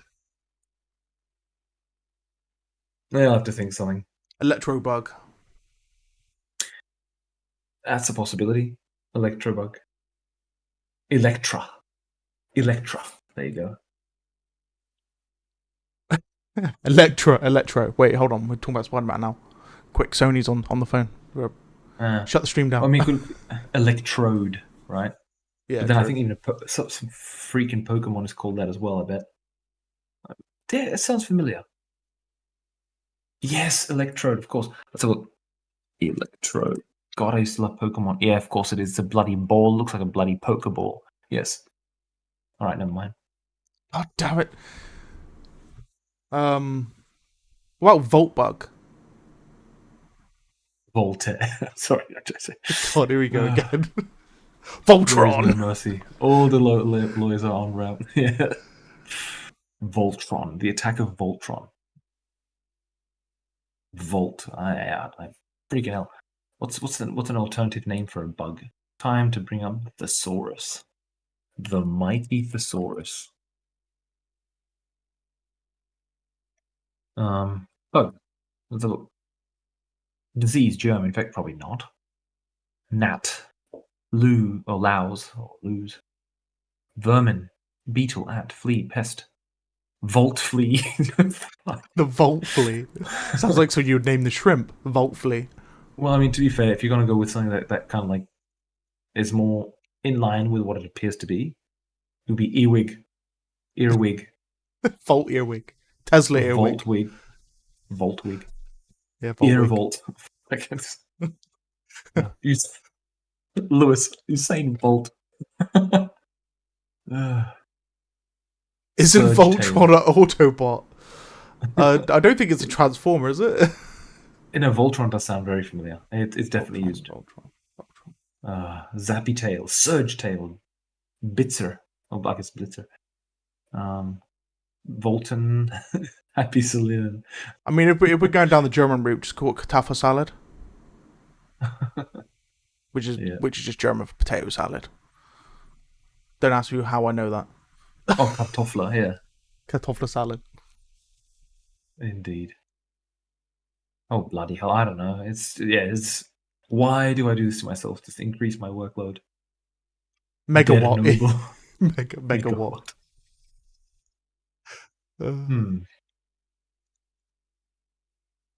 Hmm. I mean, Lycan, so if you saw this big fucking insect going towards you, lifted its tail, and started zapping your ass, what would you call it?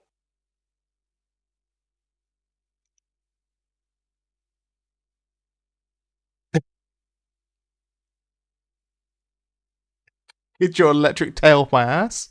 I don't know. Well, I mean, I'm not saying what you would tell it, but what would you call it if you survive a dead bug? It says like, Yeah. nice. A crushed bug. It always reminds me of a kind of like a scorpion. So is there another name for a scorpion, or like a little scorpion, or a tailed bug? Well, I mean, you know what it is? Have you seen an earwig? Yeah, It's I've seen literally an earwigs. earwig. Yeah. But let's have a you wouldn't call it description. an electric earwig. It's a bit of a long one, isn't it? Okay, scorpion, as in arachnid, in which case it's harvestman, A harvestman, electro mite, harvestman. tarantula, tick, voltic. There you go, voltic. Freaking hell. Baltic. Wattic, zaptic. Ah, Jesus Christ, come on. It doesn't even look like a tick. Tase tail. Tail taser. Taser, just call it a freaking taser. Taser tail. Shockwig. Taser tail. Shockwig's not that bad. Not Like taser Shockwig's tail. not that. Like Shockwig's not that bad. Shocker isn't that bad either. Shockwig. Taser. You just call it the shock bug. Non-lethal option. Let's just call it a non-lethal option. Fits in with taser, right? Well, obviously not. It's very lethal, but shock claw. True. I just I had mean, visions that of would really death be- claws with shocking claws. Zippy zappy 4-leg tippy tap. I think we have winner. Yeah, I think we do. Yeah. So far we have a winner. Everyone agrees. Zippy zappy 4-leggy tippy tap. Yep. You said it wrong. There's not a leggy, but just leg. I think we should add leggy to it though. Because then you Yeah. get zippy zappy 4-leggy tippy tappy. Even add Buzz tappy bug. at the end. Yeah. Everything's got Y at the end. Buzzbug. What about Volt Scythe? It says Outer Space Monkey What's a space monkey? on I can't Twitch. wait. Oh god, what I put as a description? That was like pincer. That's right. Volt pincer. Pincer. Let's just leave it pincer. That's a fucking Pokemon as well. It Jesus is, yeah. Christ. I don't know. Buzzbug. Rockclaw. Shockwig. Yeah, Earwig is just. I mean, the problem with Earwig is it's a terrible name. It's like you just laugh at it. I mean, it's like What about someone Yeah. with amp in it? amp.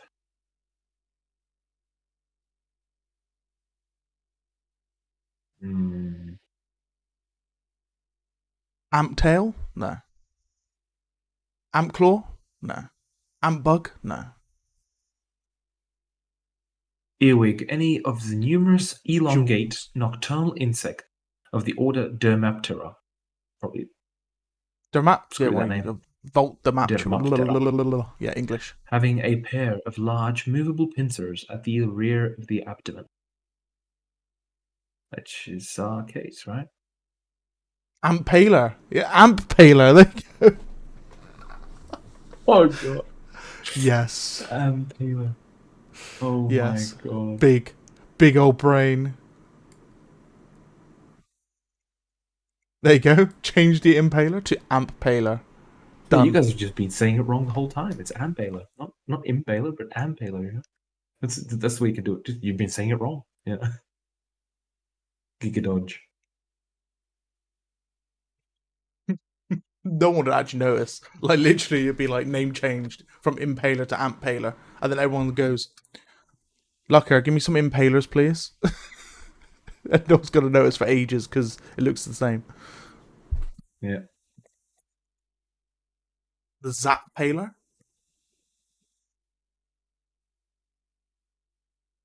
I think we should just call him the Zapatron 6000. Done. Yeah. Yeah, it's exactly this. Like, naming the aliens is particularly difficult for this reason. Right? Because you need it. Like, the way I envision the names to be is this is what the soldiers would call them, you know. It's irrelevant what their real name is, but like, you know, if you're a soldier and a big crab-like creature's coming towards you, and its name was, I don't know, an arachnid or something like that, you're not going to call it an arachnid. You're just going to say, "Fuck, there's a crab coming towards me, man." You know what I mean? Thunderlasher. Thunderlasher, thunderclap. There you go, thunderclap. I don't know. Is there another name for lightning? Let's have a look. Discharge. That's another idea. There you go. Discharge. What about discharge? We'll do something with discharge. Discharger? Discharger.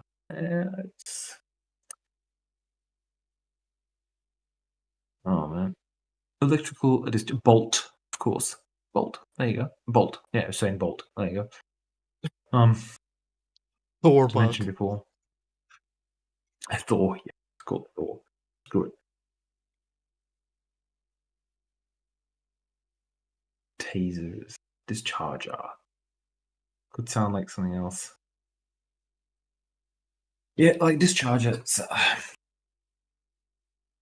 It discharges you from duty, you know? Yeah. It's true. It does. Technically. Like, you are released from duty at that point. Right. I know what I'd call it if it was coming after me. Big scary electro boy. That's just me. And like your sausage boy. Yeah, sausage boy and big scary electro boy and magic carpet. Roly boy, you know. Yeah. Then you just got crab. You got horny crab. Everything's just got a different name to me. Except for the shrimp. I suppose the shrimp don't really have a different name. They're just shrimp to me. Because I like to cook them up with my gunship. And I call the behemoth. I didn't call the behemoth the bee. I just call it the behe. The bee. Yeah. And then the scorps. The swatter. Well, I mean, scorpion's fine. Yeah, that one's pretty fine. Yeah, the scorp. Because it looks like a scorpion. It looks like an oversized scorpion. Mm-hmm. But yeah, the impaler looks like an oversized earwig. And earwig just sounds dreadful. Yeah, you could just literally call it earwig. You know, screw it. It's an earwig. But it shoots lightning bolts, right? The electro wig. It literally sounds like something you'd wear on your head. I'm just going to go get my electro wig. Alpha is saying, I can hear the hee-hee sound like Michael Jackson laughing while walking. Hey, Mara, come and give me a bee please. Yeah. Shock Week from earlier. Yeah, Shock Week's not bad. But it's the wig. It sounds like a wig. You know, your wig is shit you put on your head. But I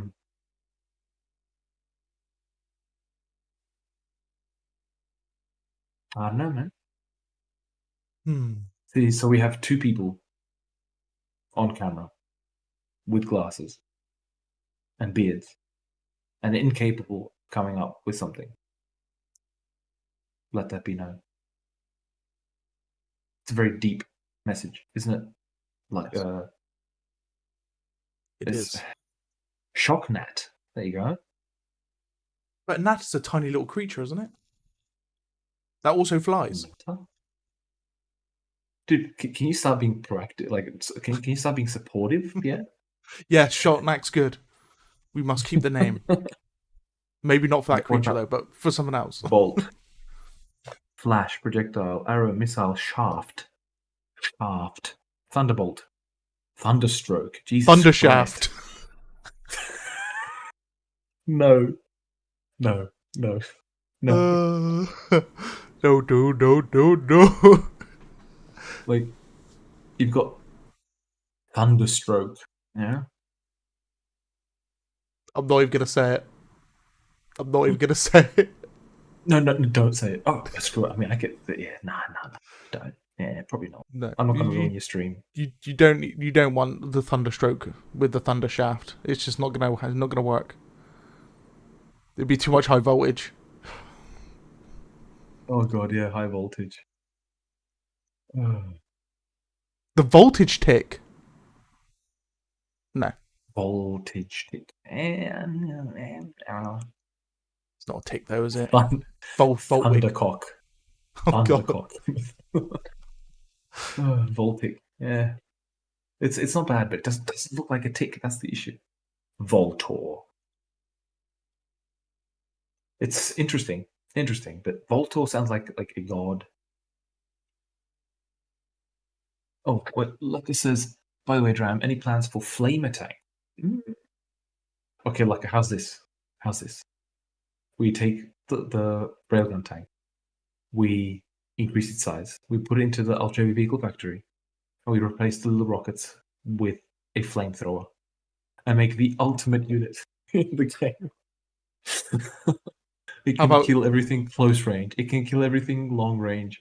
We just leave the rockets into. Fuck it. How about you leave it all in. replace the railgun with the giant flamethrower, and then the rockets become incendiary rockets, and then you have the ultimate flamethrower and rocket throwing tank. It just burns the battlefield and glasses the planet. Like I says, geez, give me 10. Yeah, true. I mean, no one will build anything else. But like jokes aside, like having a flame tank, that would be pretty damn cool. I gotta admit, I'll have to think of that. I'll think about that. That would be pretty damn cool. It's like spewing fire.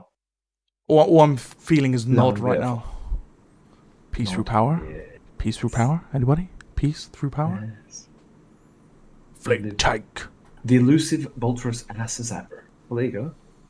Flammenwaffers, yes. Maybe something with pincer. Striker.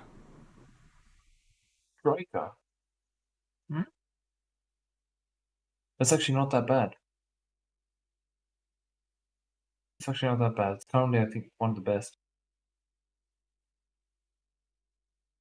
Doesn't really describe it, though. Pincer, the name alone is good. Volt pincer. Well, the thing is, right, if it was just called pincer, the problem I have with that is the pincer indicates that is what it kills you with. But it kills you with the electricity from the pincer,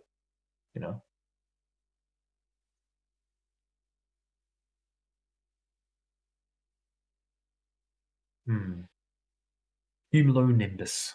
There you go. I think that's the best name. Should just start calling them electric water boatmen.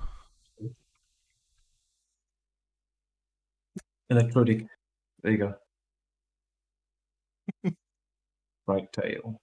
Just go through every bug known to man now. Storm bug. It's interesting. Like, I mean, you can always add bug to the end, and it always sounds pretty good. Mm-hmm. But you got the firebug, which is an exception because literally firebug is firebug, one word.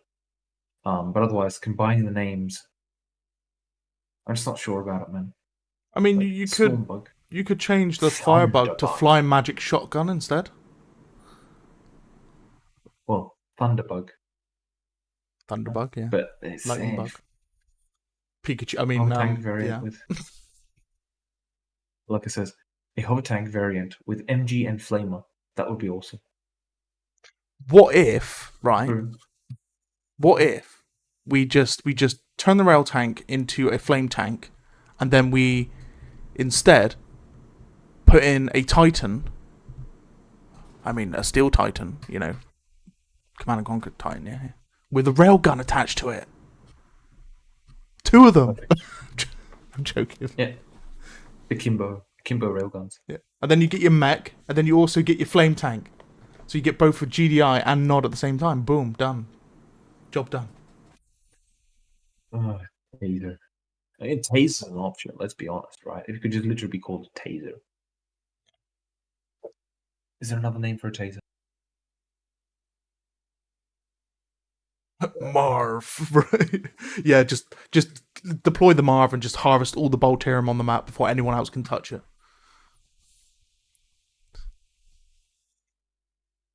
Okay, never mind. It's a brand. Shrek.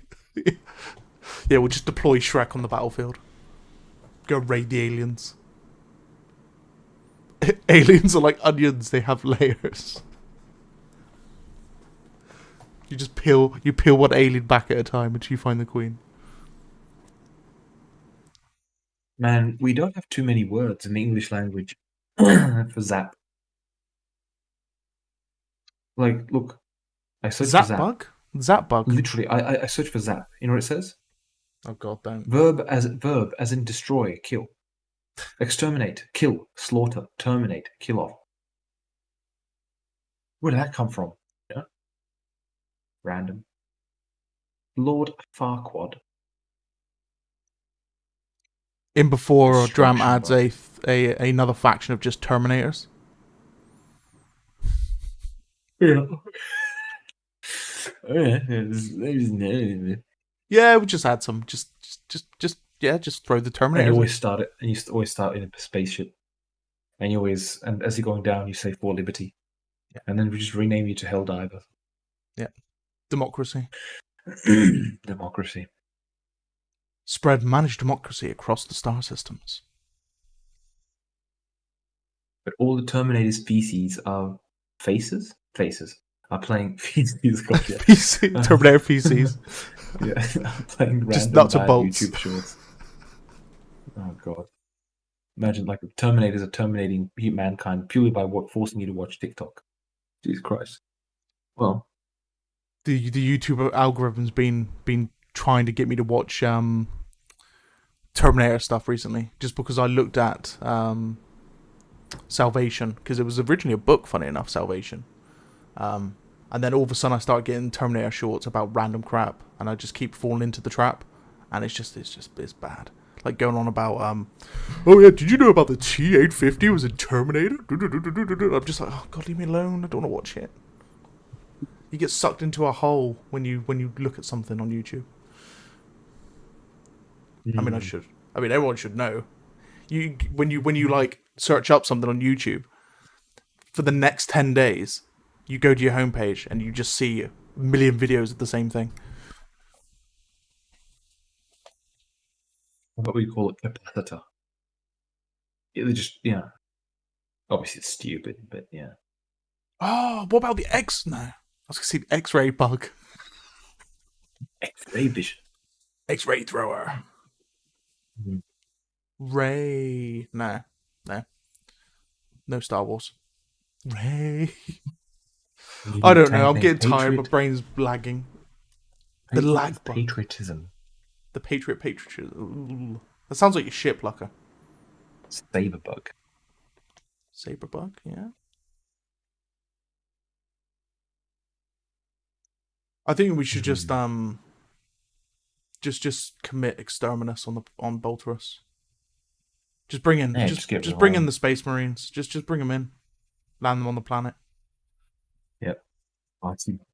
Yeah. The ship indeed. Yeah. Light show. Exterminatus. Yeah, I don't know, man. Like, zap sounds a bit silly, right? Zap. Zap. Volt. It's a dude's name, but yeah. Well, Blitzer. Electric eel. Electric Billbug. Bring the Imperial Guard, that would be awesome. They would get wrecked by Sol, in all honesty, if you brought the Imperial Guard. Probably.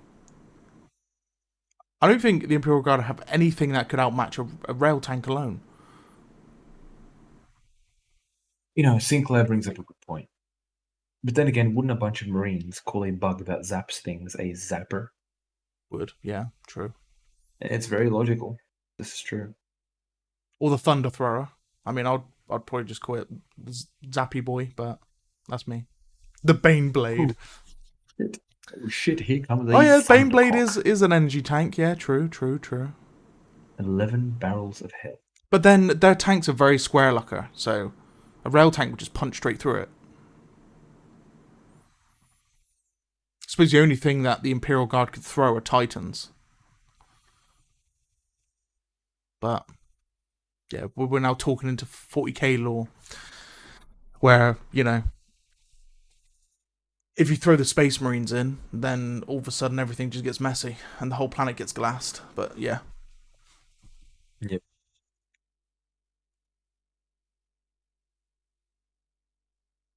And then before you know it, the Warg shows up, but then, just... Then you're looking at everything's red, painted red, that goes faster, and everything's just... Yeah, okay, we're getting into 40k here, we better not. The Zappy Boys to the Warhammer universe. It's Lucker's fault. We'll blame Lucker for this one. I don't know why.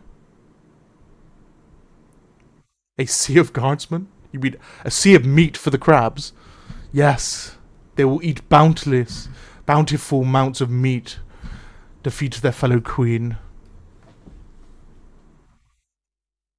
I don't know, really.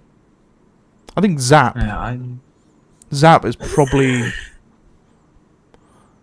the Zapper.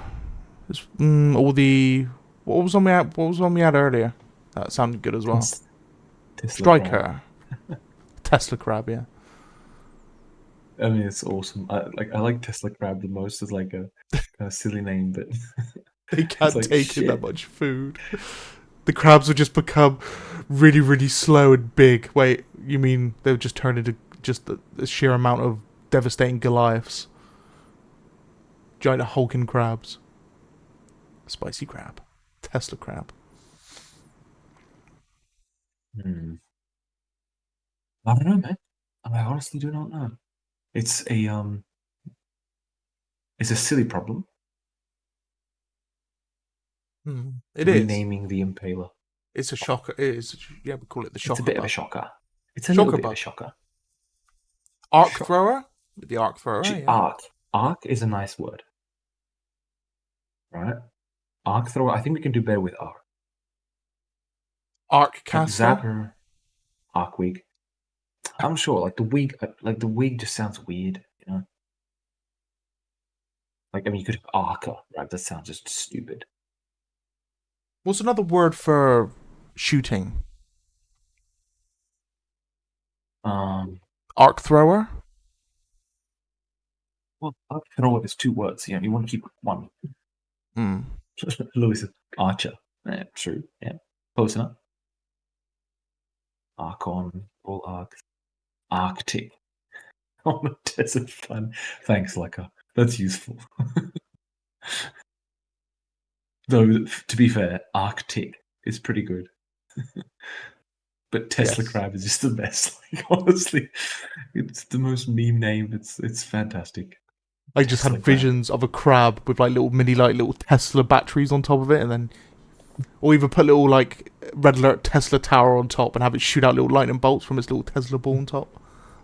Tesla Crab. Tesla Crab. Tesla Crab. That's amazing. I love that one. It has certain flow in language. You know, Tesla Crab. It's perfect. Tesla Crab incoming. What? What are you on? Oh god, they're rushing us with... They got 20 Tesla crabs. Somebody help. And you just see the small crabs with a little mini Tesla tower on top coming over the hill, shocking the floor because they only go like 2 meters in front. Bolter. Bolter's not that bad. 5 feet. Just call it coronavirus. Screw it. Just call it coronavirus. Might as well. Yeah, the 5G towers give you coronavirus. That was one of the things that was going around. Oh god. But anyway, you get the point, right? Yeah. Wait, T-Mobile's coming over the hill.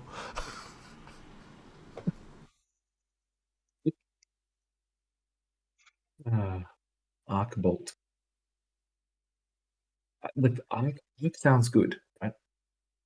Like Arca, right? I mean, that's an option, but Arca just arc striker. Ooh. Arc welder.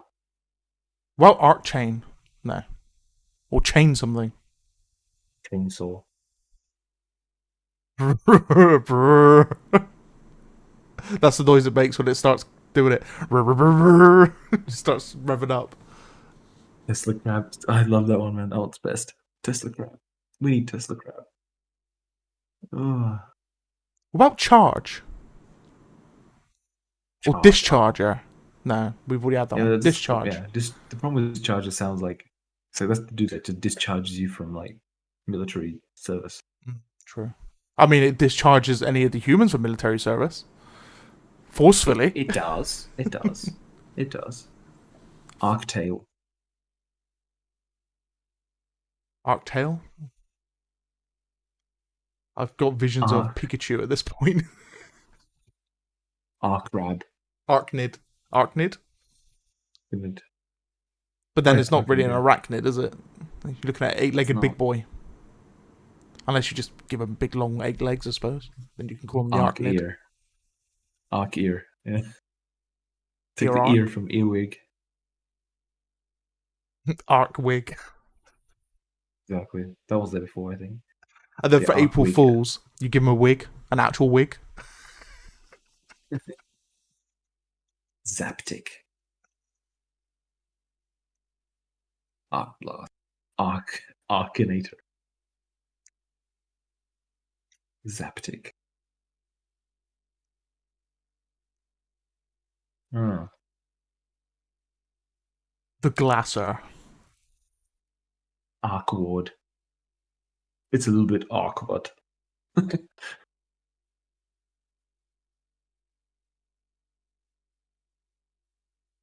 Hmm. What about Arc Thrower?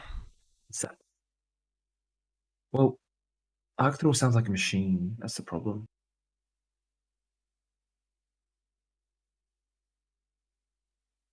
Taser I'll Tail? take. Taser tail's already been mentioned.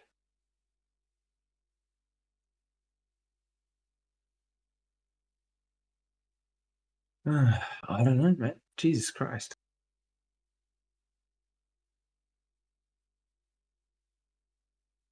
Arc Claw.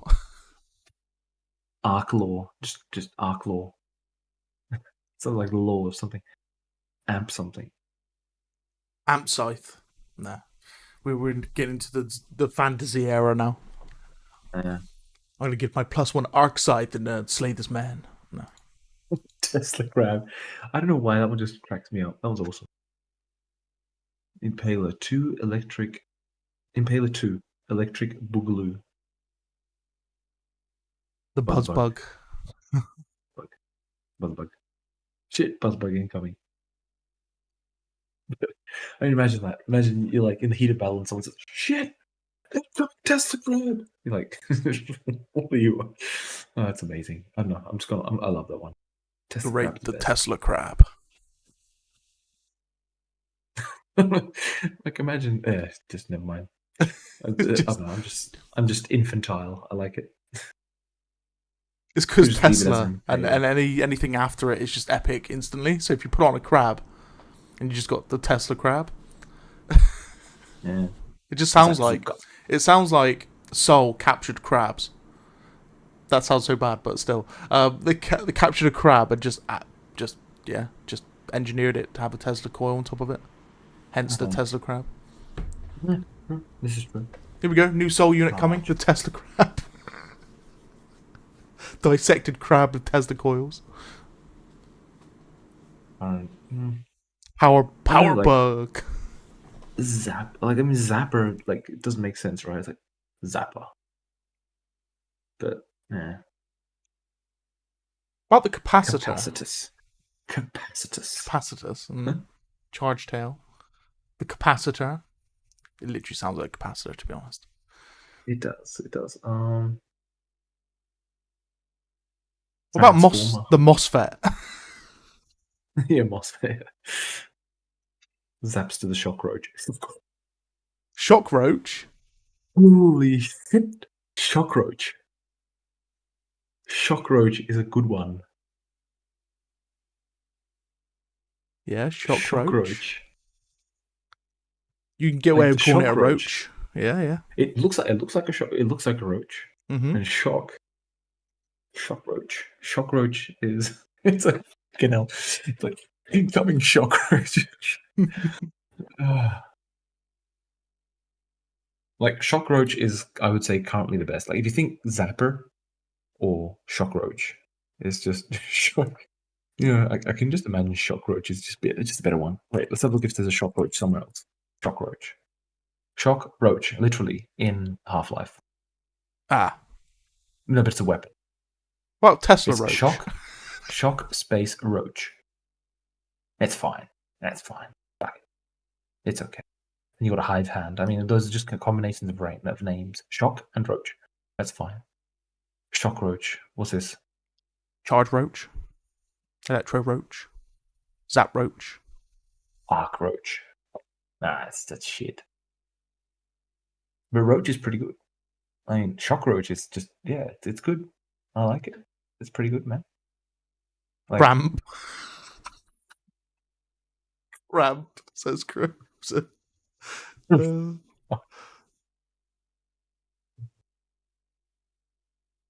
CR-amp. So it would be short again, it's got to be something easy that could be called out in a second. Shock roach is amazing. Yeah, it is. It's just quick. It's easy. Shock roach. The roach shock test. Yeah. Strike roach. Shock roach. Zap roach. Oh, no, zap roach is shitty, but yeah. Shock crawler. Shock crawler sounds like, a crawler, like a hamster. Mm.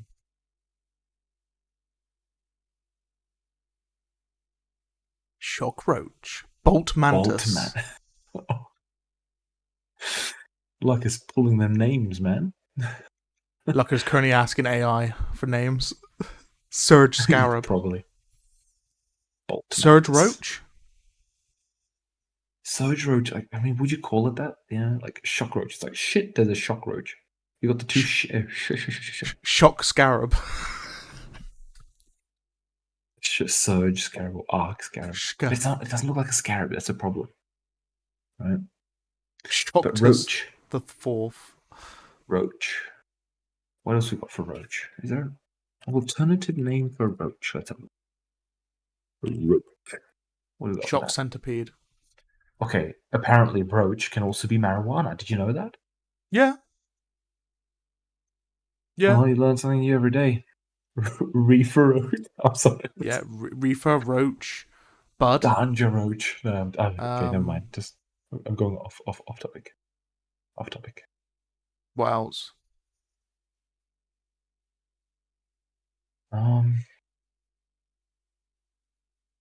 Pest.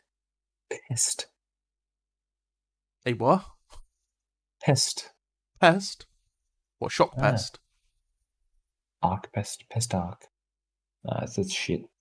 Gnat. I've got a gnat. Gnat. Arc gnat. No. Aphid, but meh. Flea.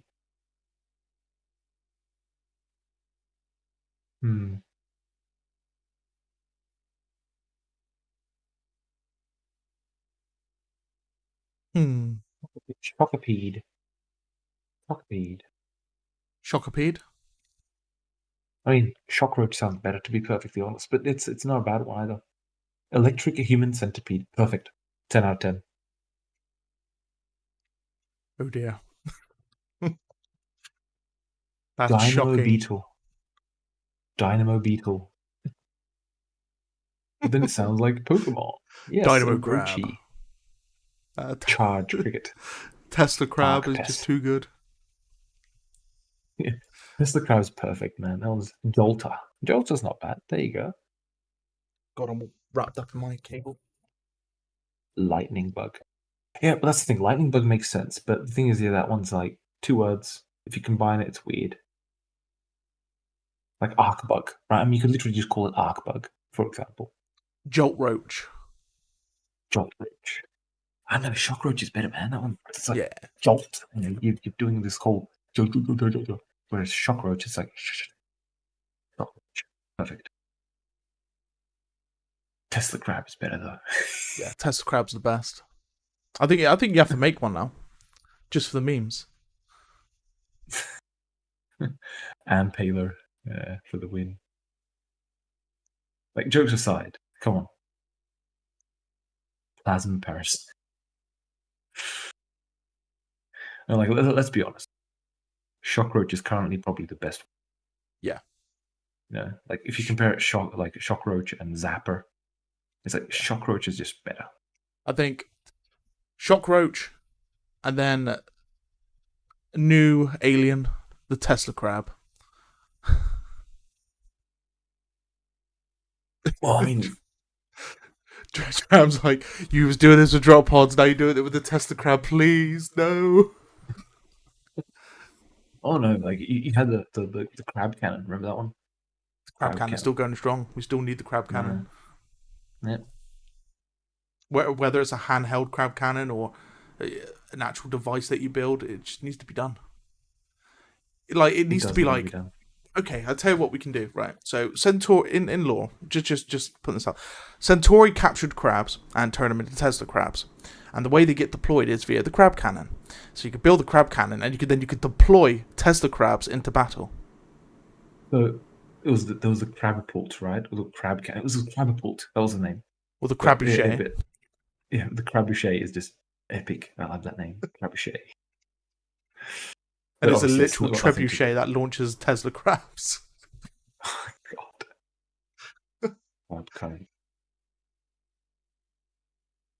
shock arthropod.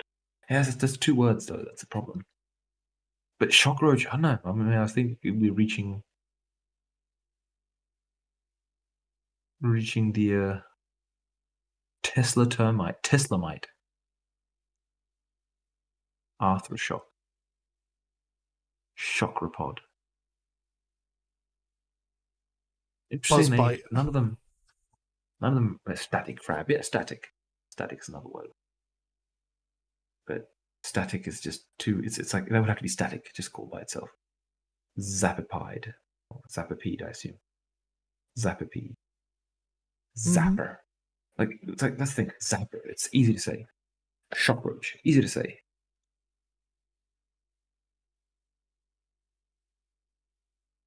The Zappinator.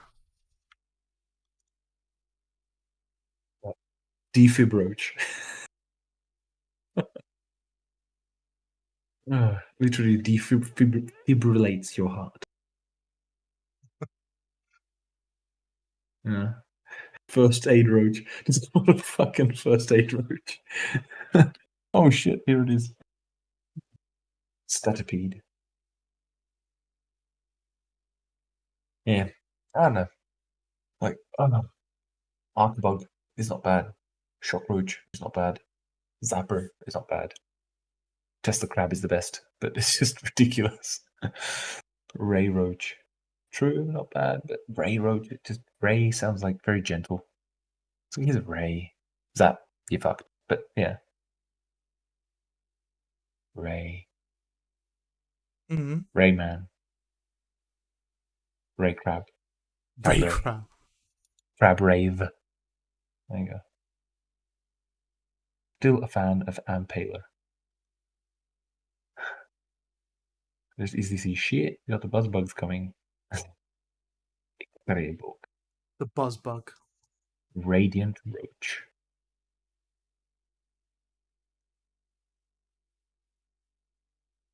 Buzzbug. Well, buzzbug. It sounds a little bit like it's rad roach. Well, it's not radioactive. Rad roach. Yeah, it's interesting. That sounds like Fallout to me. The rad roach. It is Fallout. It is on Fallout. What about Sparker? Sparker. What about that? Yeah, there you go. Lewis said it as well. Sparker. Sparker. Sparkbug. Bloody hell. Spark roach. Bolt roach.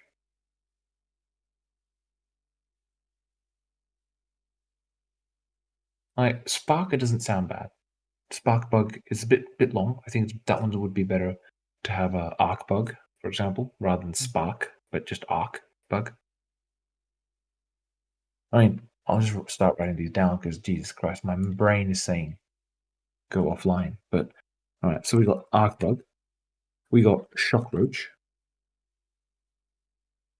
we got Tesla crab, Tesla crab. we got sparker, bolter jolter, Jeth, electrant, striker. Life on Bolter is getting you down? How about you invest in a Tesla crab for the short price of only 2 Bolterium crystals? Tesla crab is epic. Honestly, that one's just it's like it's the last name you would expect. Tesla crab. It's just fantastic. It's amazing. Bolt roach. I don't know, currently like arc bug, but even that one, arc bug. It's you gotta go arc bug, It's striker. I'm just not sure about that one. That one sounds like something that would like attack with melees, for example, or something like that. But On April Fool's, name all bugs to a variant of crab. True. And then you can find use Tesla crab for the new the Sparky Impaler boy. Yeah. Giga roach. It sounds like a massive Titan-sized cockroach. The Giga roach. Yeah. Arc bug, shock roach, sparker. Queen, big mama crab, glosses. The all-seeing crab. Indeed. Well, we've kind of narrowed it down to like 3 right now. Arc bug. I know arc bug. Arc roach.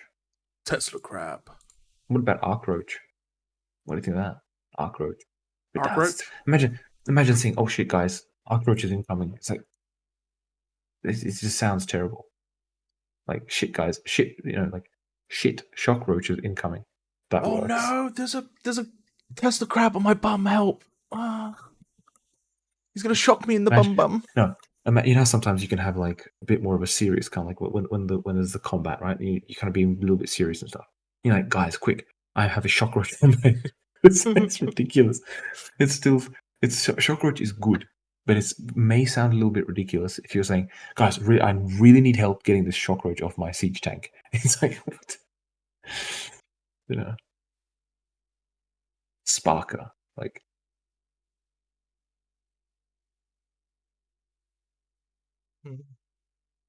Insert.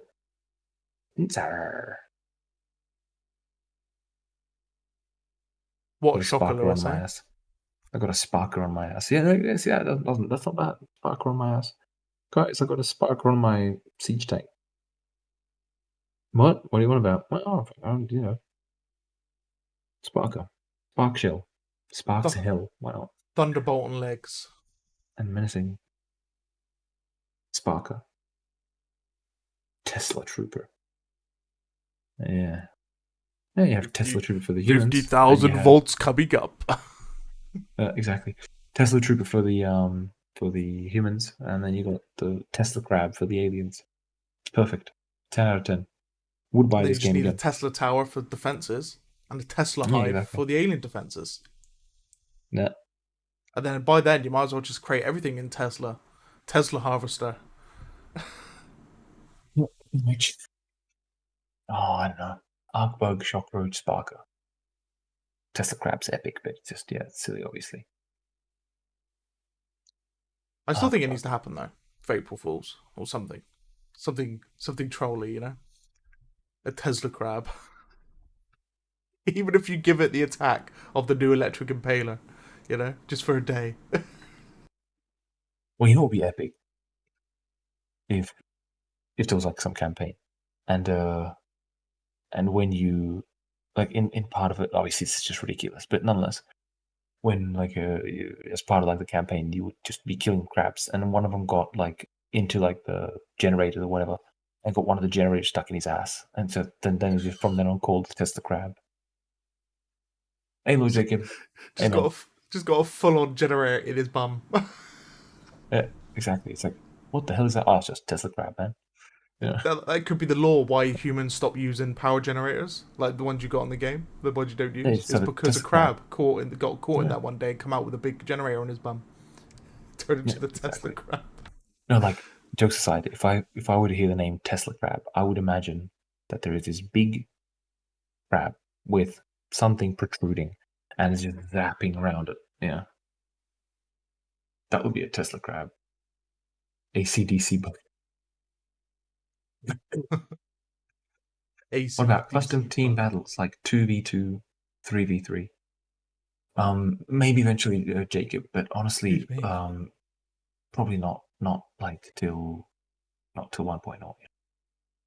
Megawatt. Perfect, like a perfect. It's difficult, isn't it? It's Mm. difficult to find a good name. About so what about prong? Something with prong in Prong. it, Prong. or electrodes? Because Yeah. a prong is, you know what a prong is. I mean, it's got a funny name, Yeah, but yeah. a prong, like electrodes are prongs. Yeah. Arc light, that's a sword, mate. Amplifier. It Wire is. bug, I'm not even joking. It output. is a sword. The arc light. Um, Proto crab. The atomizer.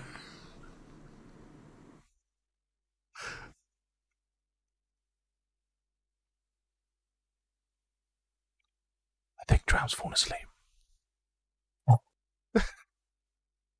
He's gone to sleep. Ultra shock urchin. Amplifier. The problem is, like, imagine, like, guys, got an amplifier on my siege tank. It's like, what the hell are you on about, mate? Like, okay, we can turn the sound up if you want. It's fine. Yeah. A human electric shock weapon would be sick, like an infantry weapon. Oh, Lord Jacob, you should have a look at the stream again because you missed. I was showing like a ton of stuff. Like go all the way from 30 minutes at least. Like, at thing. That was showing like stuff which may or may not be in the game eventually. And right now we are trying to decide on what to call the zappy bug. So The you would not warp believe how crab. many have to say again. Warp crab. Warp crab. The warpipede. Oh no. Weed. Like that's the thing. Raid Shadow Legends. What? Yes. Thanks, Colin. I mean, okay. So if we look at this right, we got Arc Bug, Shock Roach, Sparker, Zapper, and Tesla Crab just has to stay there. I'm not getting rid of that. Prius Tesla Crab. crab. Yeah, sounds perfect. Outlet Tail. Sounds perfect, guys.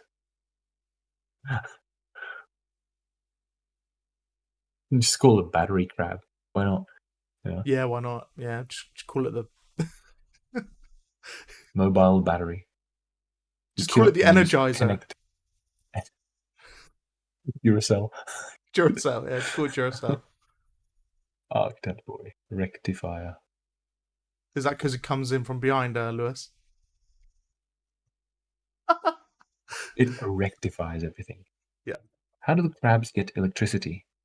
Well, okay, so the idea I had there was that the sand going and like the dust going over the spikes at the back causes static, to build up, and friction sand basically, and so therefore, that builds up over time and they can zap. But obviously, for gameplay purposes, it's got to be like,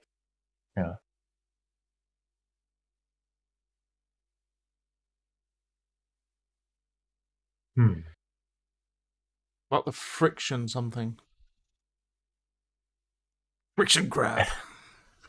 Electro crab. Also ridiculous. Electric glands.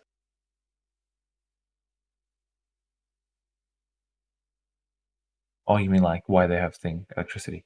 No, I wanted like, so it's not electric glands, but it's uses the static buildup. Humans can outshoot AI with range on most weapon systems.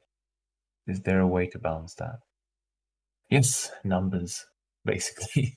No, but balancing just numbers. Just honestly numbers, like obviously numbers in terms of like amount of units, but also The ionizer. Ionizer. Sounds like a super weapon. The ionizer. That's the problem, isn't it? Imagine it's like, oh, ionizer coming. What? What are you talking about? The ionizer deployed. Ionizer sounds good, but like, okay, guys, we got to remember that. It's like right now you say, okay, guys, we got 3 impalers near the base, right? That's what you would say now. So if you say, imagine that, okay, guys, we've got 3 arc bugs near the base. That makes sense. Guys, we've got 3 shock roaches.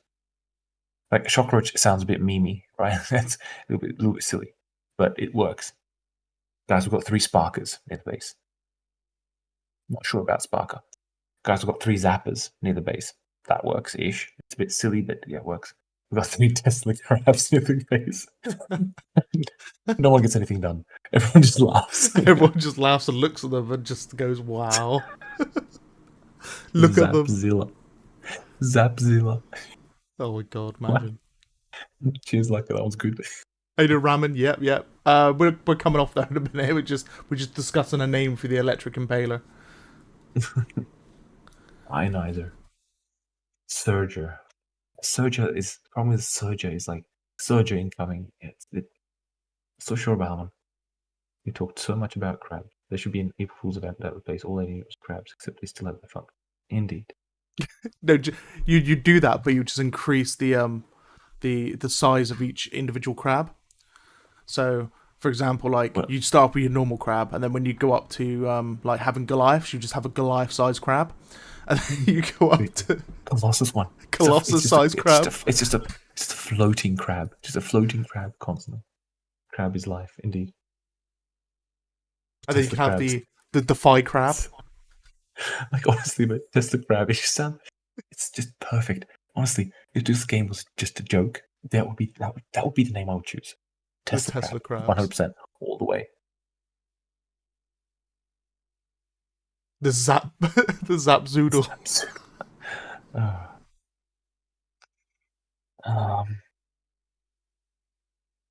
It kind of makes me want to call the Impaler just the big noodle boy, because he's got very noodly legs, hasn't he? Yeah, he does. Fucking chopsticks, man. Yeah. Chopstick. I think that's the new name now for me. The Noodler. The Noodler. Big crab. We got 3 noodlers at the base. With their little noodly legs. Thermo crab.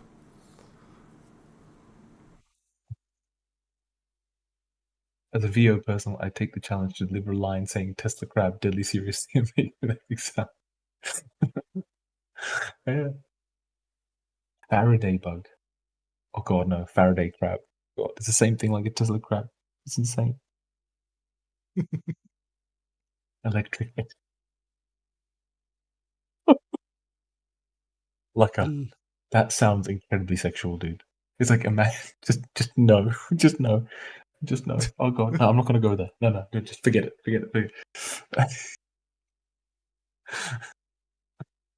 The Intercontinental Crab. The ICC. Just strap a nuke to a crab and watch it run away. What about Demolition crab? It's electric crab, it's not electric S8X. Indeed. Kinetic crab. Jihad crab. Lightning lurker. What's the name of the device that throws nukes in Fallout? The big. Is it called the big, or is it called the Fat Man? Fat Man. Fat Man launcher or something like that. Yeah. We need one of those to shoot Tesla crabs. Yeah.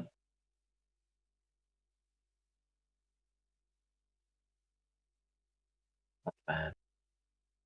So, guys, we have Arcbug, Shockroach, Sparker, Zapper.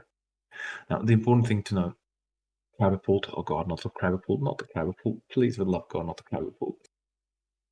Mole Crab. The Mole Crab. Electrifying Entertainer. Perfect. I think it's going to be very easy to say. Guys, I have an electrifying entertainer on my siege tank. No connotation whatsoever. Fantastic. Hertz crab. Why does it sound like a transmitted disease? I got Hertz crabs. But for Germans, it's going to be basically mean like a heart crab. Yeah. Zaproach. Zaproach.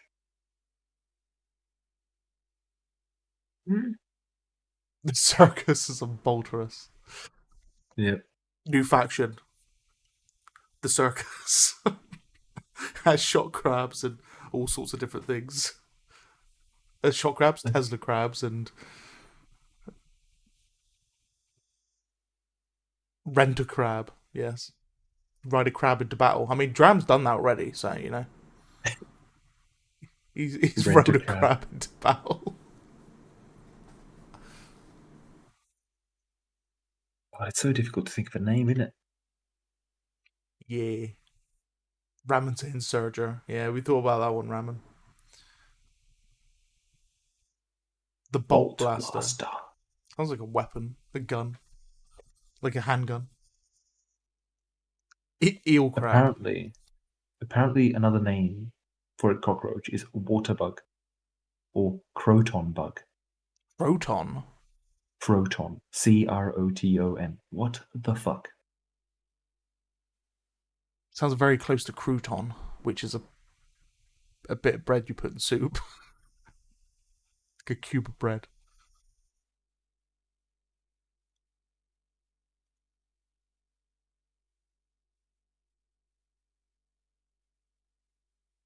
Silverfish?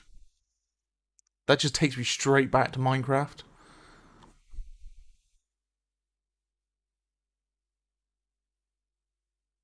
What about Glasser? Just call it Lucker. A Thunder Tango. We just call it Lucker. Yeah, Instead just of call it Impaler, Lucker. just be called Lucker. That would. Oh, can you imagine Lucker being Tom as aliens? Yeah, Lucker. Can we have some Luckers, please? Yeah. It's like, oh god, or a little Lucker, It's like, oh god, a Lucker. What? Lucker, there's so many Luckers around my base. Lucker, leave me alone. And Lucker's sat there like, what are you talking about? Oh shit, I got a Lucker on my siege tank. It's like, what? But I'm in base. Would it be the first time, Lucker? Oh god, there's a Lucker in the drop pod.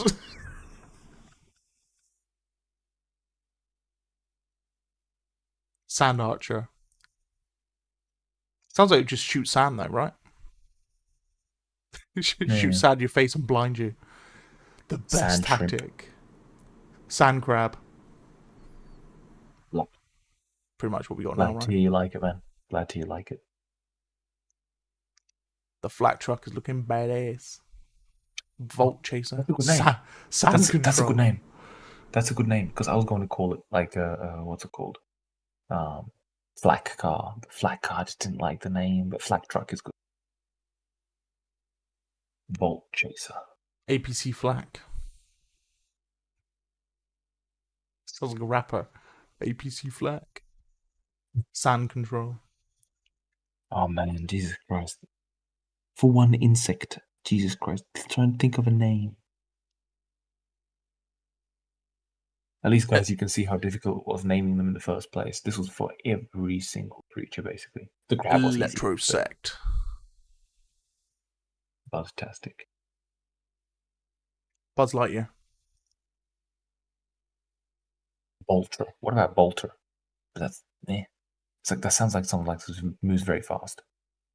Yeah, it sounds like a. I was gonna say Walmart, but I'm not American, so Tesco value. Usain Bolt.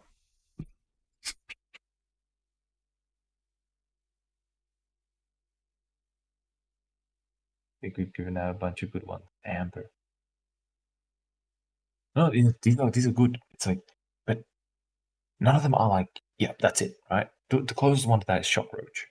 But the thing is, that sounds like a little bit silly, right? Like, if you think about it, it's like, guys, I have a Shockroach on my siege tank. It's like, it's The Buzzinator 5000. That's probably the best one. Yeah. Because every extra 1,000 means it's more powerful, so you'll be careful. If you add to like 10,000, then yeah, everything dies. Yeah, and you're right, Sinclair. It's not a roach. Like arc bug, spark bug. Like spark bug is just sounds silly. Arc bug. I have an arc bug on the thing. It's a bit hard to say. Needler. Zapper. I've got a zapper.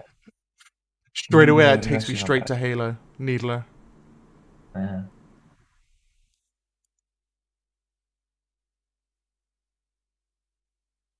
We're trying to name an electric gun alien. Yes, we are indeed. But not electric gun, but we're trying to name the Impaler. The Impaler Sparkler. Arc thrower. I still like arc thrower. Well, arc thrower just sounds like a weapon. It does, yeah. Sounds like a gun.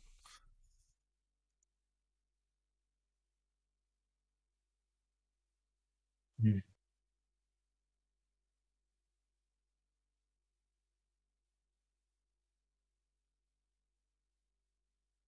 A sparkler. Oh, well, that's handheld fireworks sparklers. Archimedes.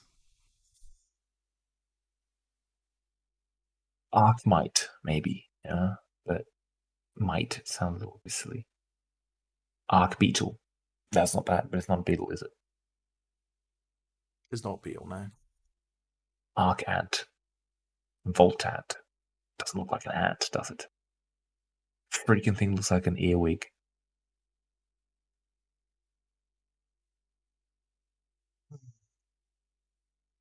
Realize I'm hanging off the screen.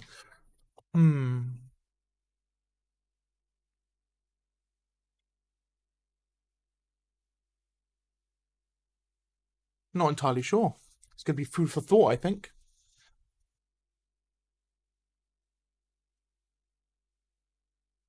Well, that's nice to hear, Alpha. That's nice to hear. She loves tearing up the battlefield. That's so funny. Oh. Something with Kabuto. Well, Kabuto.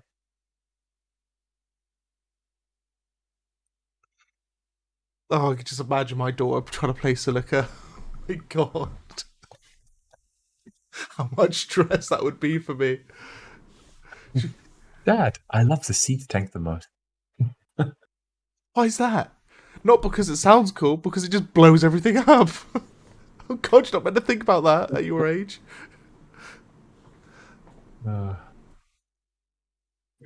Spark plug.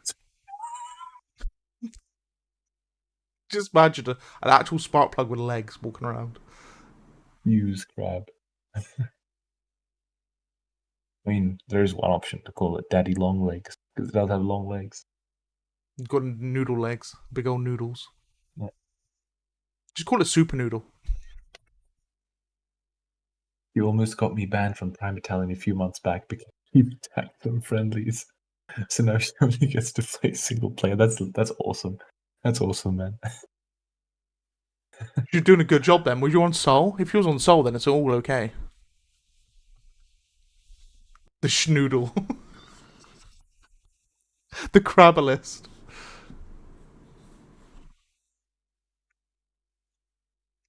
That's adorable. Now court martialer. Throw the brick. No, okay, what names we got? What type of bugs we got? We got ladybug. It's obviously not spider. No, termite. Doesn't know. It has a big ass, but it doesn't have things. Lightning right? bug. We've already had lightning bug. Tick. We've had that. Just the Fly Ramon. doesn't fly. Flea. No. Diode. Yes. Diode bug. Diode. Diode roach. No. Diode wig. Diode ear. Ear diode. Yeah, earwigs. Pincers, exactly. Yeah. Is it small or big? Well, it's the Crimson. It's literally the Impaler. It's being like its weapon is being projectile is being changed to an electric shock, basically. You got an upgrade.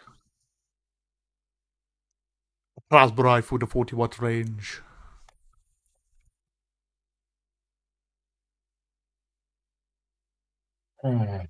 Might. I never did get that in Terminator, actually. It's almost like a malfunction. Yeah, Crimson, the problem with Charger is it sounds like it's like that it charges something, like runs Buzz into Hub. Alright, Lucker, mate. We all know what's on your mind, buddy. Buzz Hub.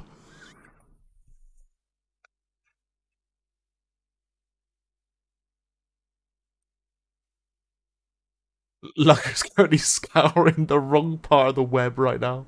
Currently in the XXX section.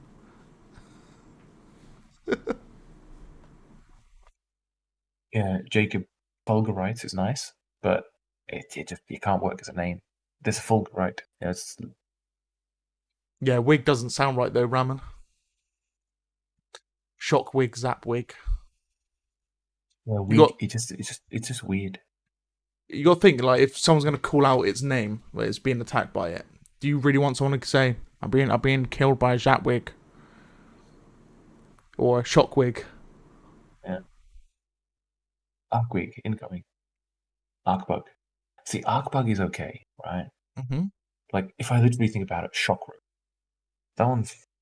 He is fully dedicated to his research, yes. Lucker's currently looking up glorious videos.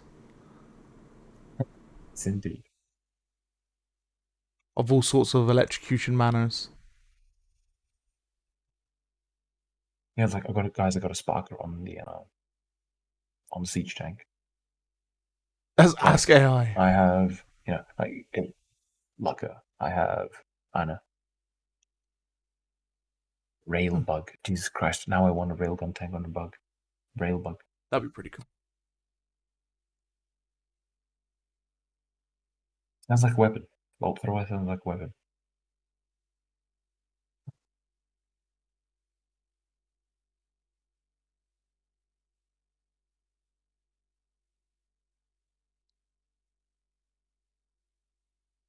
Sand shark. Sounds like a thing. Big Daddy Sandbug. Perfect. Perfect, man. Well, Shocknid.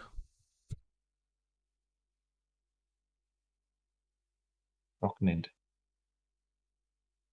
Or Voltapod.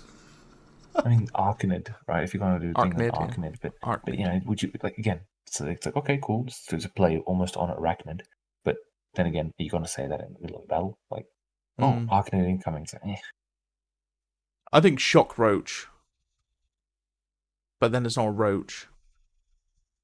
But then it's better than Arcwig, you know. Yeah, you're right, Sinclair. We've almost exhausted our creative juice. I'm scraping the barrel. Lord Jacob, yes, they will be. They will be before the end of the year, most likely. Not everything. Not everything. Some of those things which are shown there are, or most of it's like may or may not be. It's just experiments. Some of these things are old, several months already. Not even like over a year, for example. But anyway, that's like regarding the stuff I showed. But well, they're slightly slower than crab, so they're not that very fast. Shock Toupee. I think we should just name it Lucker. Just say there's a Lucker attacking my tank right now. You know? It literally sabotage his game. Lucker it is.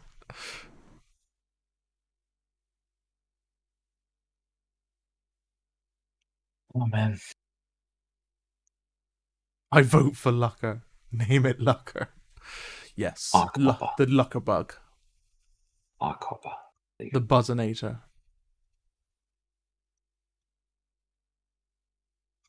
Buzzatron. Cool bug. What about Molnir? What? Molnir. Thor's hammer. You want Molnir. Fair enough, but you want to call it Molnir? So we'll get Molnir. There's two Molnirs attacking my tank. No, like if I think about it, right? So here's what I got currently: Surge Stag. Interesting, but nah, it's not it, man. Okay, so we got Arc Bug. That one's okay. Shock Roach. Honestly, I'm thinking of dumping Shock Roach purely. It's good, but it's a bit silly. Maybe. What do you think? Spazzer. McQueen. Yeah. Shock Roach is just sounds funny. Right, dumping it. We got Arc Bug, Sparker, Zapper.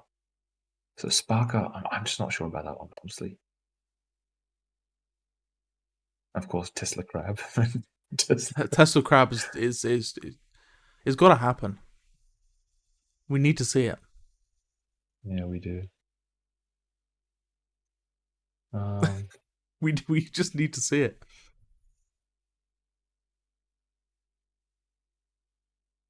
Arc Bug, Sparker, Taser Tail. Taser.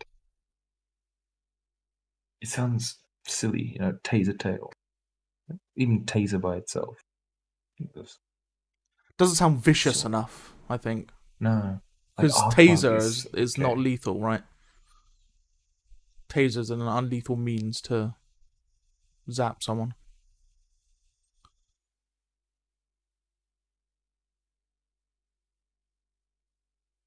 Surge Roach. But Roach, that's the problem. Roach sounds silly,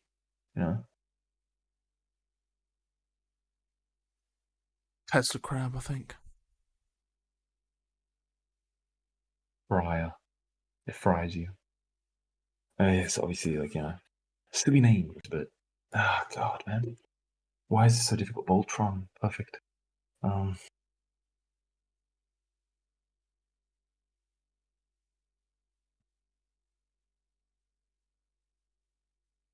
Surge Walker. Maybe literally just Zapper. Thunderbug. Surge Crawler. It's just weird. Like Surge Crawl, it'd be a bit like even Surge. It's just I think Surge is too long, like a kind of thing. Surge Projector, perfect. Absolutely perfect. Surge Protector, yeah, stored on my building. Upgrade for your tank, a Surge Protector.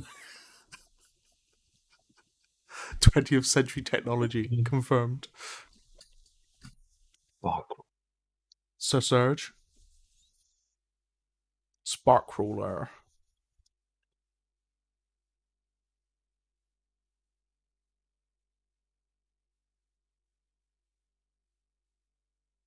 Electro Crawler.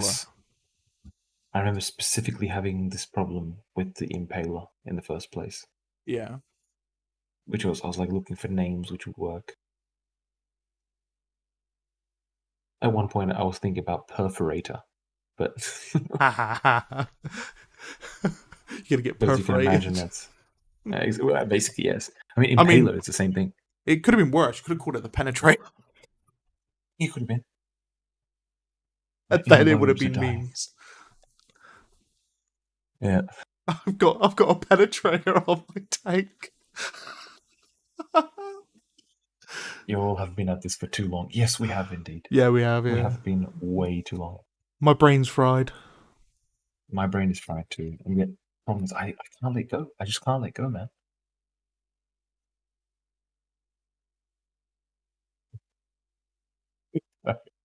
That's why Impaler was just the most reasonable. But Like I'd be like, get this penetrator off my research station. Oh god, no! It's getting too out of hand with the penetration. I mean, penetrator. Oh no, the brain.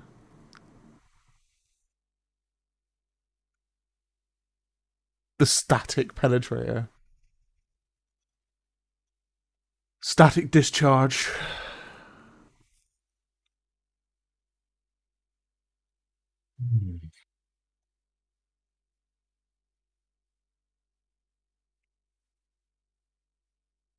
The accumulator.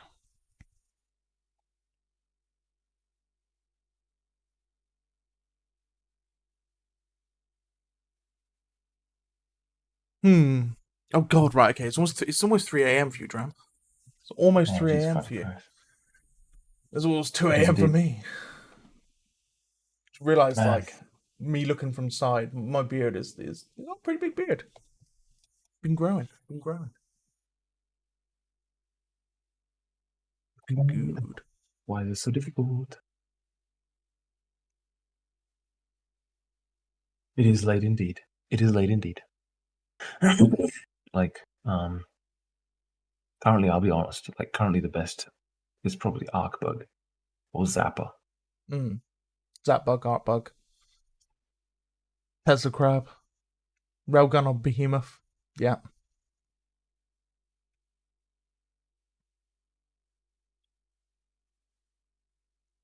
What do you call him? Laser dick. There you go. Done. Thundercock. I like that one more. Thundercock, yeah, Thundercock. I got a Thundercock on my ass. Oh Oh no, no. there's a Thundercock. Rotating. Lucker's looking at the wrong sites again. He's looking for arc plugs. No. Lucker, the arc plug you would use against the Thundercock. Sorry. Oh god. Arc bug. Zeus Thundercock. Yes.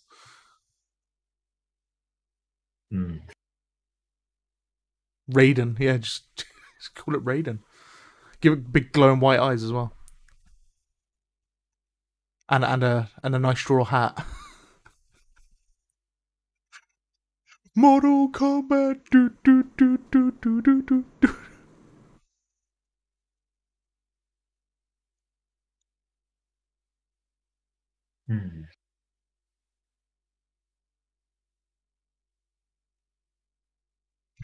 Get over here. I mean, that would be the Scorpion, really. Saying that. Yeah, basically. I don't know, man. It's a I'm hard losing one, isn't it? thoughts. Yeah. I had the same problem with the calling it Impaler in the first place. Yeah, you wouldn't have called it the earwig. I actually was considering at one point, but earwig is just. Oh no, earwig incoming. So, oh fuck. Oh Just no, I'm going to be step on attacked it. by an earwig. Step on it. Exactly. True. Then you got Tesla crab. Tell you what, why don't you just get rid of the Impaler and replace it with a Tesla crab? Oh god. Job's a good one. So Crimson is asking, what are those things called that zap mosquitoes? You know what they're called? Do you know what they're called? Do you know what they're freaking called? They're called bug zappers. Jesus Christ. It's literally called a bug zapper. It's just yeah, fair enough. More formally called an electric discharge insect control system. Electric insect killer or electrocutor. There you go. The electrocutor. But it's shit, isn't it? Discharger. Yeah, I want that on my whole list. And then Lewis goes, horny zapper.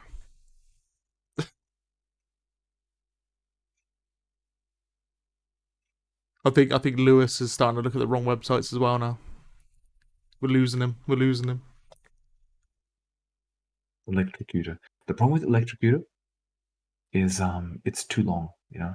It's like, oh no, 3 electrocutors coming. It's like I mean, okay, just when you hear that, it just sounds silly, you know?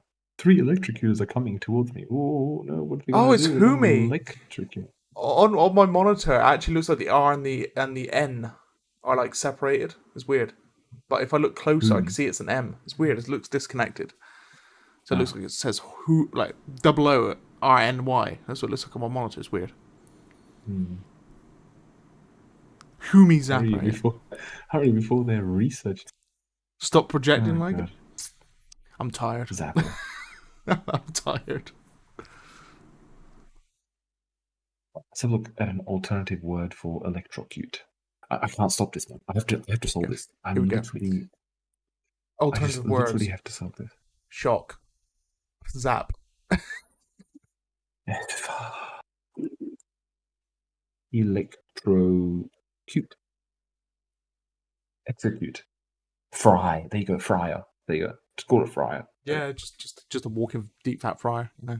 I mean, it's ironic. We literally have so few words in the English language for this. Yeah. We could. What's the Latin word for? Oh wow. Is there going to be a Latin word for electrocution? I don't think so, right? Pulsar. Yeah, the problem with Pulsar's not that bad, but Pulsar sounds very similar to like Pulse Truck. So NSL. Enercell. The Energizer. Bunny.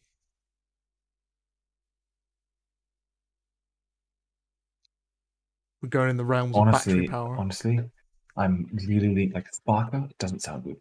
Getting rid of that. But honestly, Arcbug or Zapper. It's like it does. Those two just make sense. You know. Crapacitor. Duracell. Perfect. Frank. Energizer. So take AA or AAA batteries. It takes C2 battery cells. One on each spike. Electric impulsor. Bug Zapper. Jesus Christ. Rearc.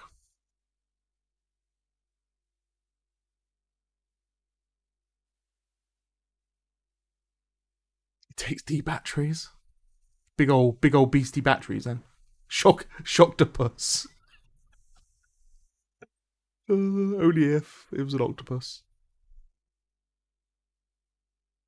The Shocktopus.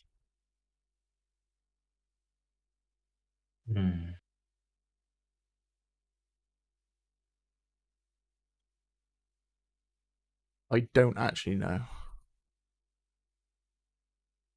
I am lost. Oh, no, like honestly, Yuri's naming films now. the Lasher. Yeah, Lasher. it sounds like it kind of gives you a lash, like a whip. Taser bug. Perhaps you can rename the Impaler to the Hunter and rename the Hunter to the Lasher. Be very confusing. It'll be very confusing. Plus, the Impaler's not much of a hunter, is it? No. The Paralyzer.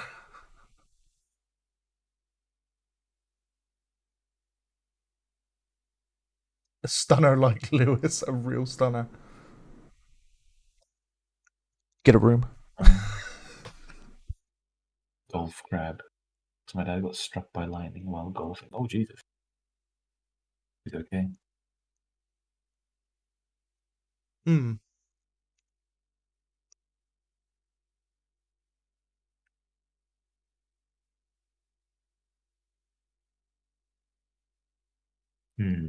My brain is fully fried now.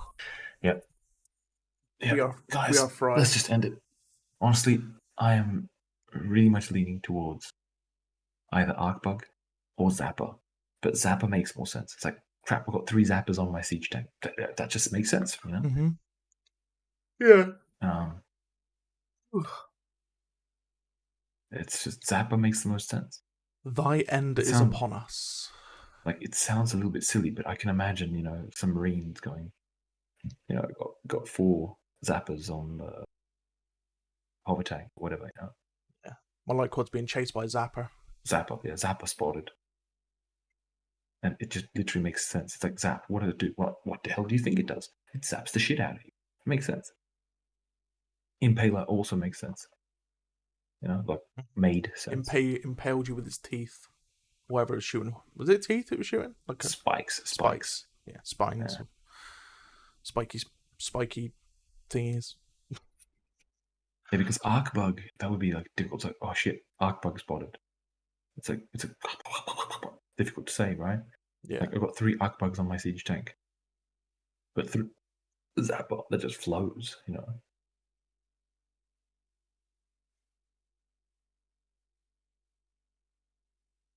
Yeah, it's mainly what a human would call it from their point of view, right? So, you know, you got the big boy, roly-poly boy, Goliath, Behemoth, Well, the Hunter. Sinclair, you're absolutely Crap. right. But the thing is, the aliens won't call them that. Like, okay, alien players, yeah, sure, right. But obviously, like the aliens themselves, they don't call themselves crabs, or they have their own names, their own method of identification.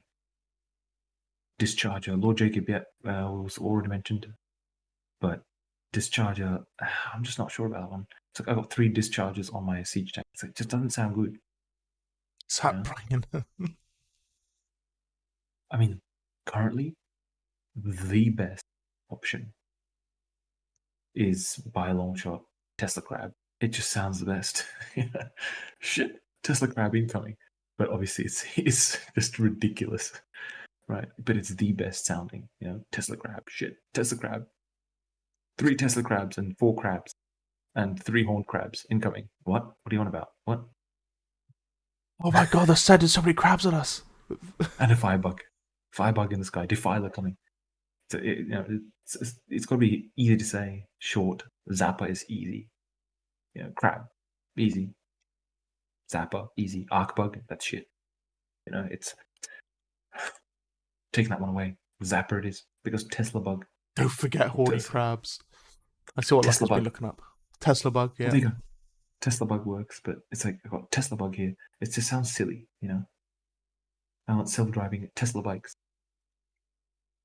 Don't forget horny crabs. Indeed. Horny crabs. Lucky's looking up horny crabs on the tubes.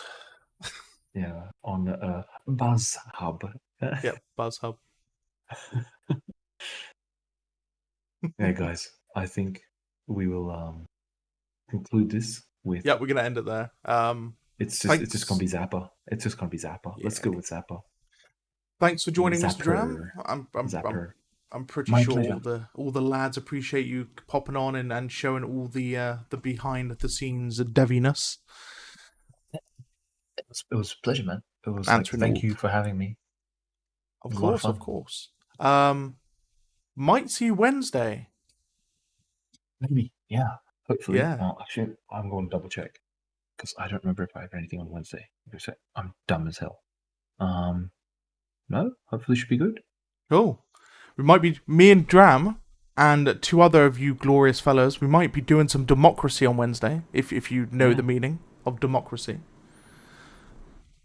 Some managed democracy amongst the star system. So, yeah. So, guys, without further ado, we're all going to go sleep, and I will see you guys. Well, if you don't tune in tomorrow, because I'm going to be casting Battlefield tomorrow, but if not, I'll be seeing you guys on Wednesday. Wednesday, yeah. So, Cheers, guys. I'll go sleep now. Bye. Yeah. Take care, guys. It was a lot of fun. Catch you later, guys. Good night. See ya.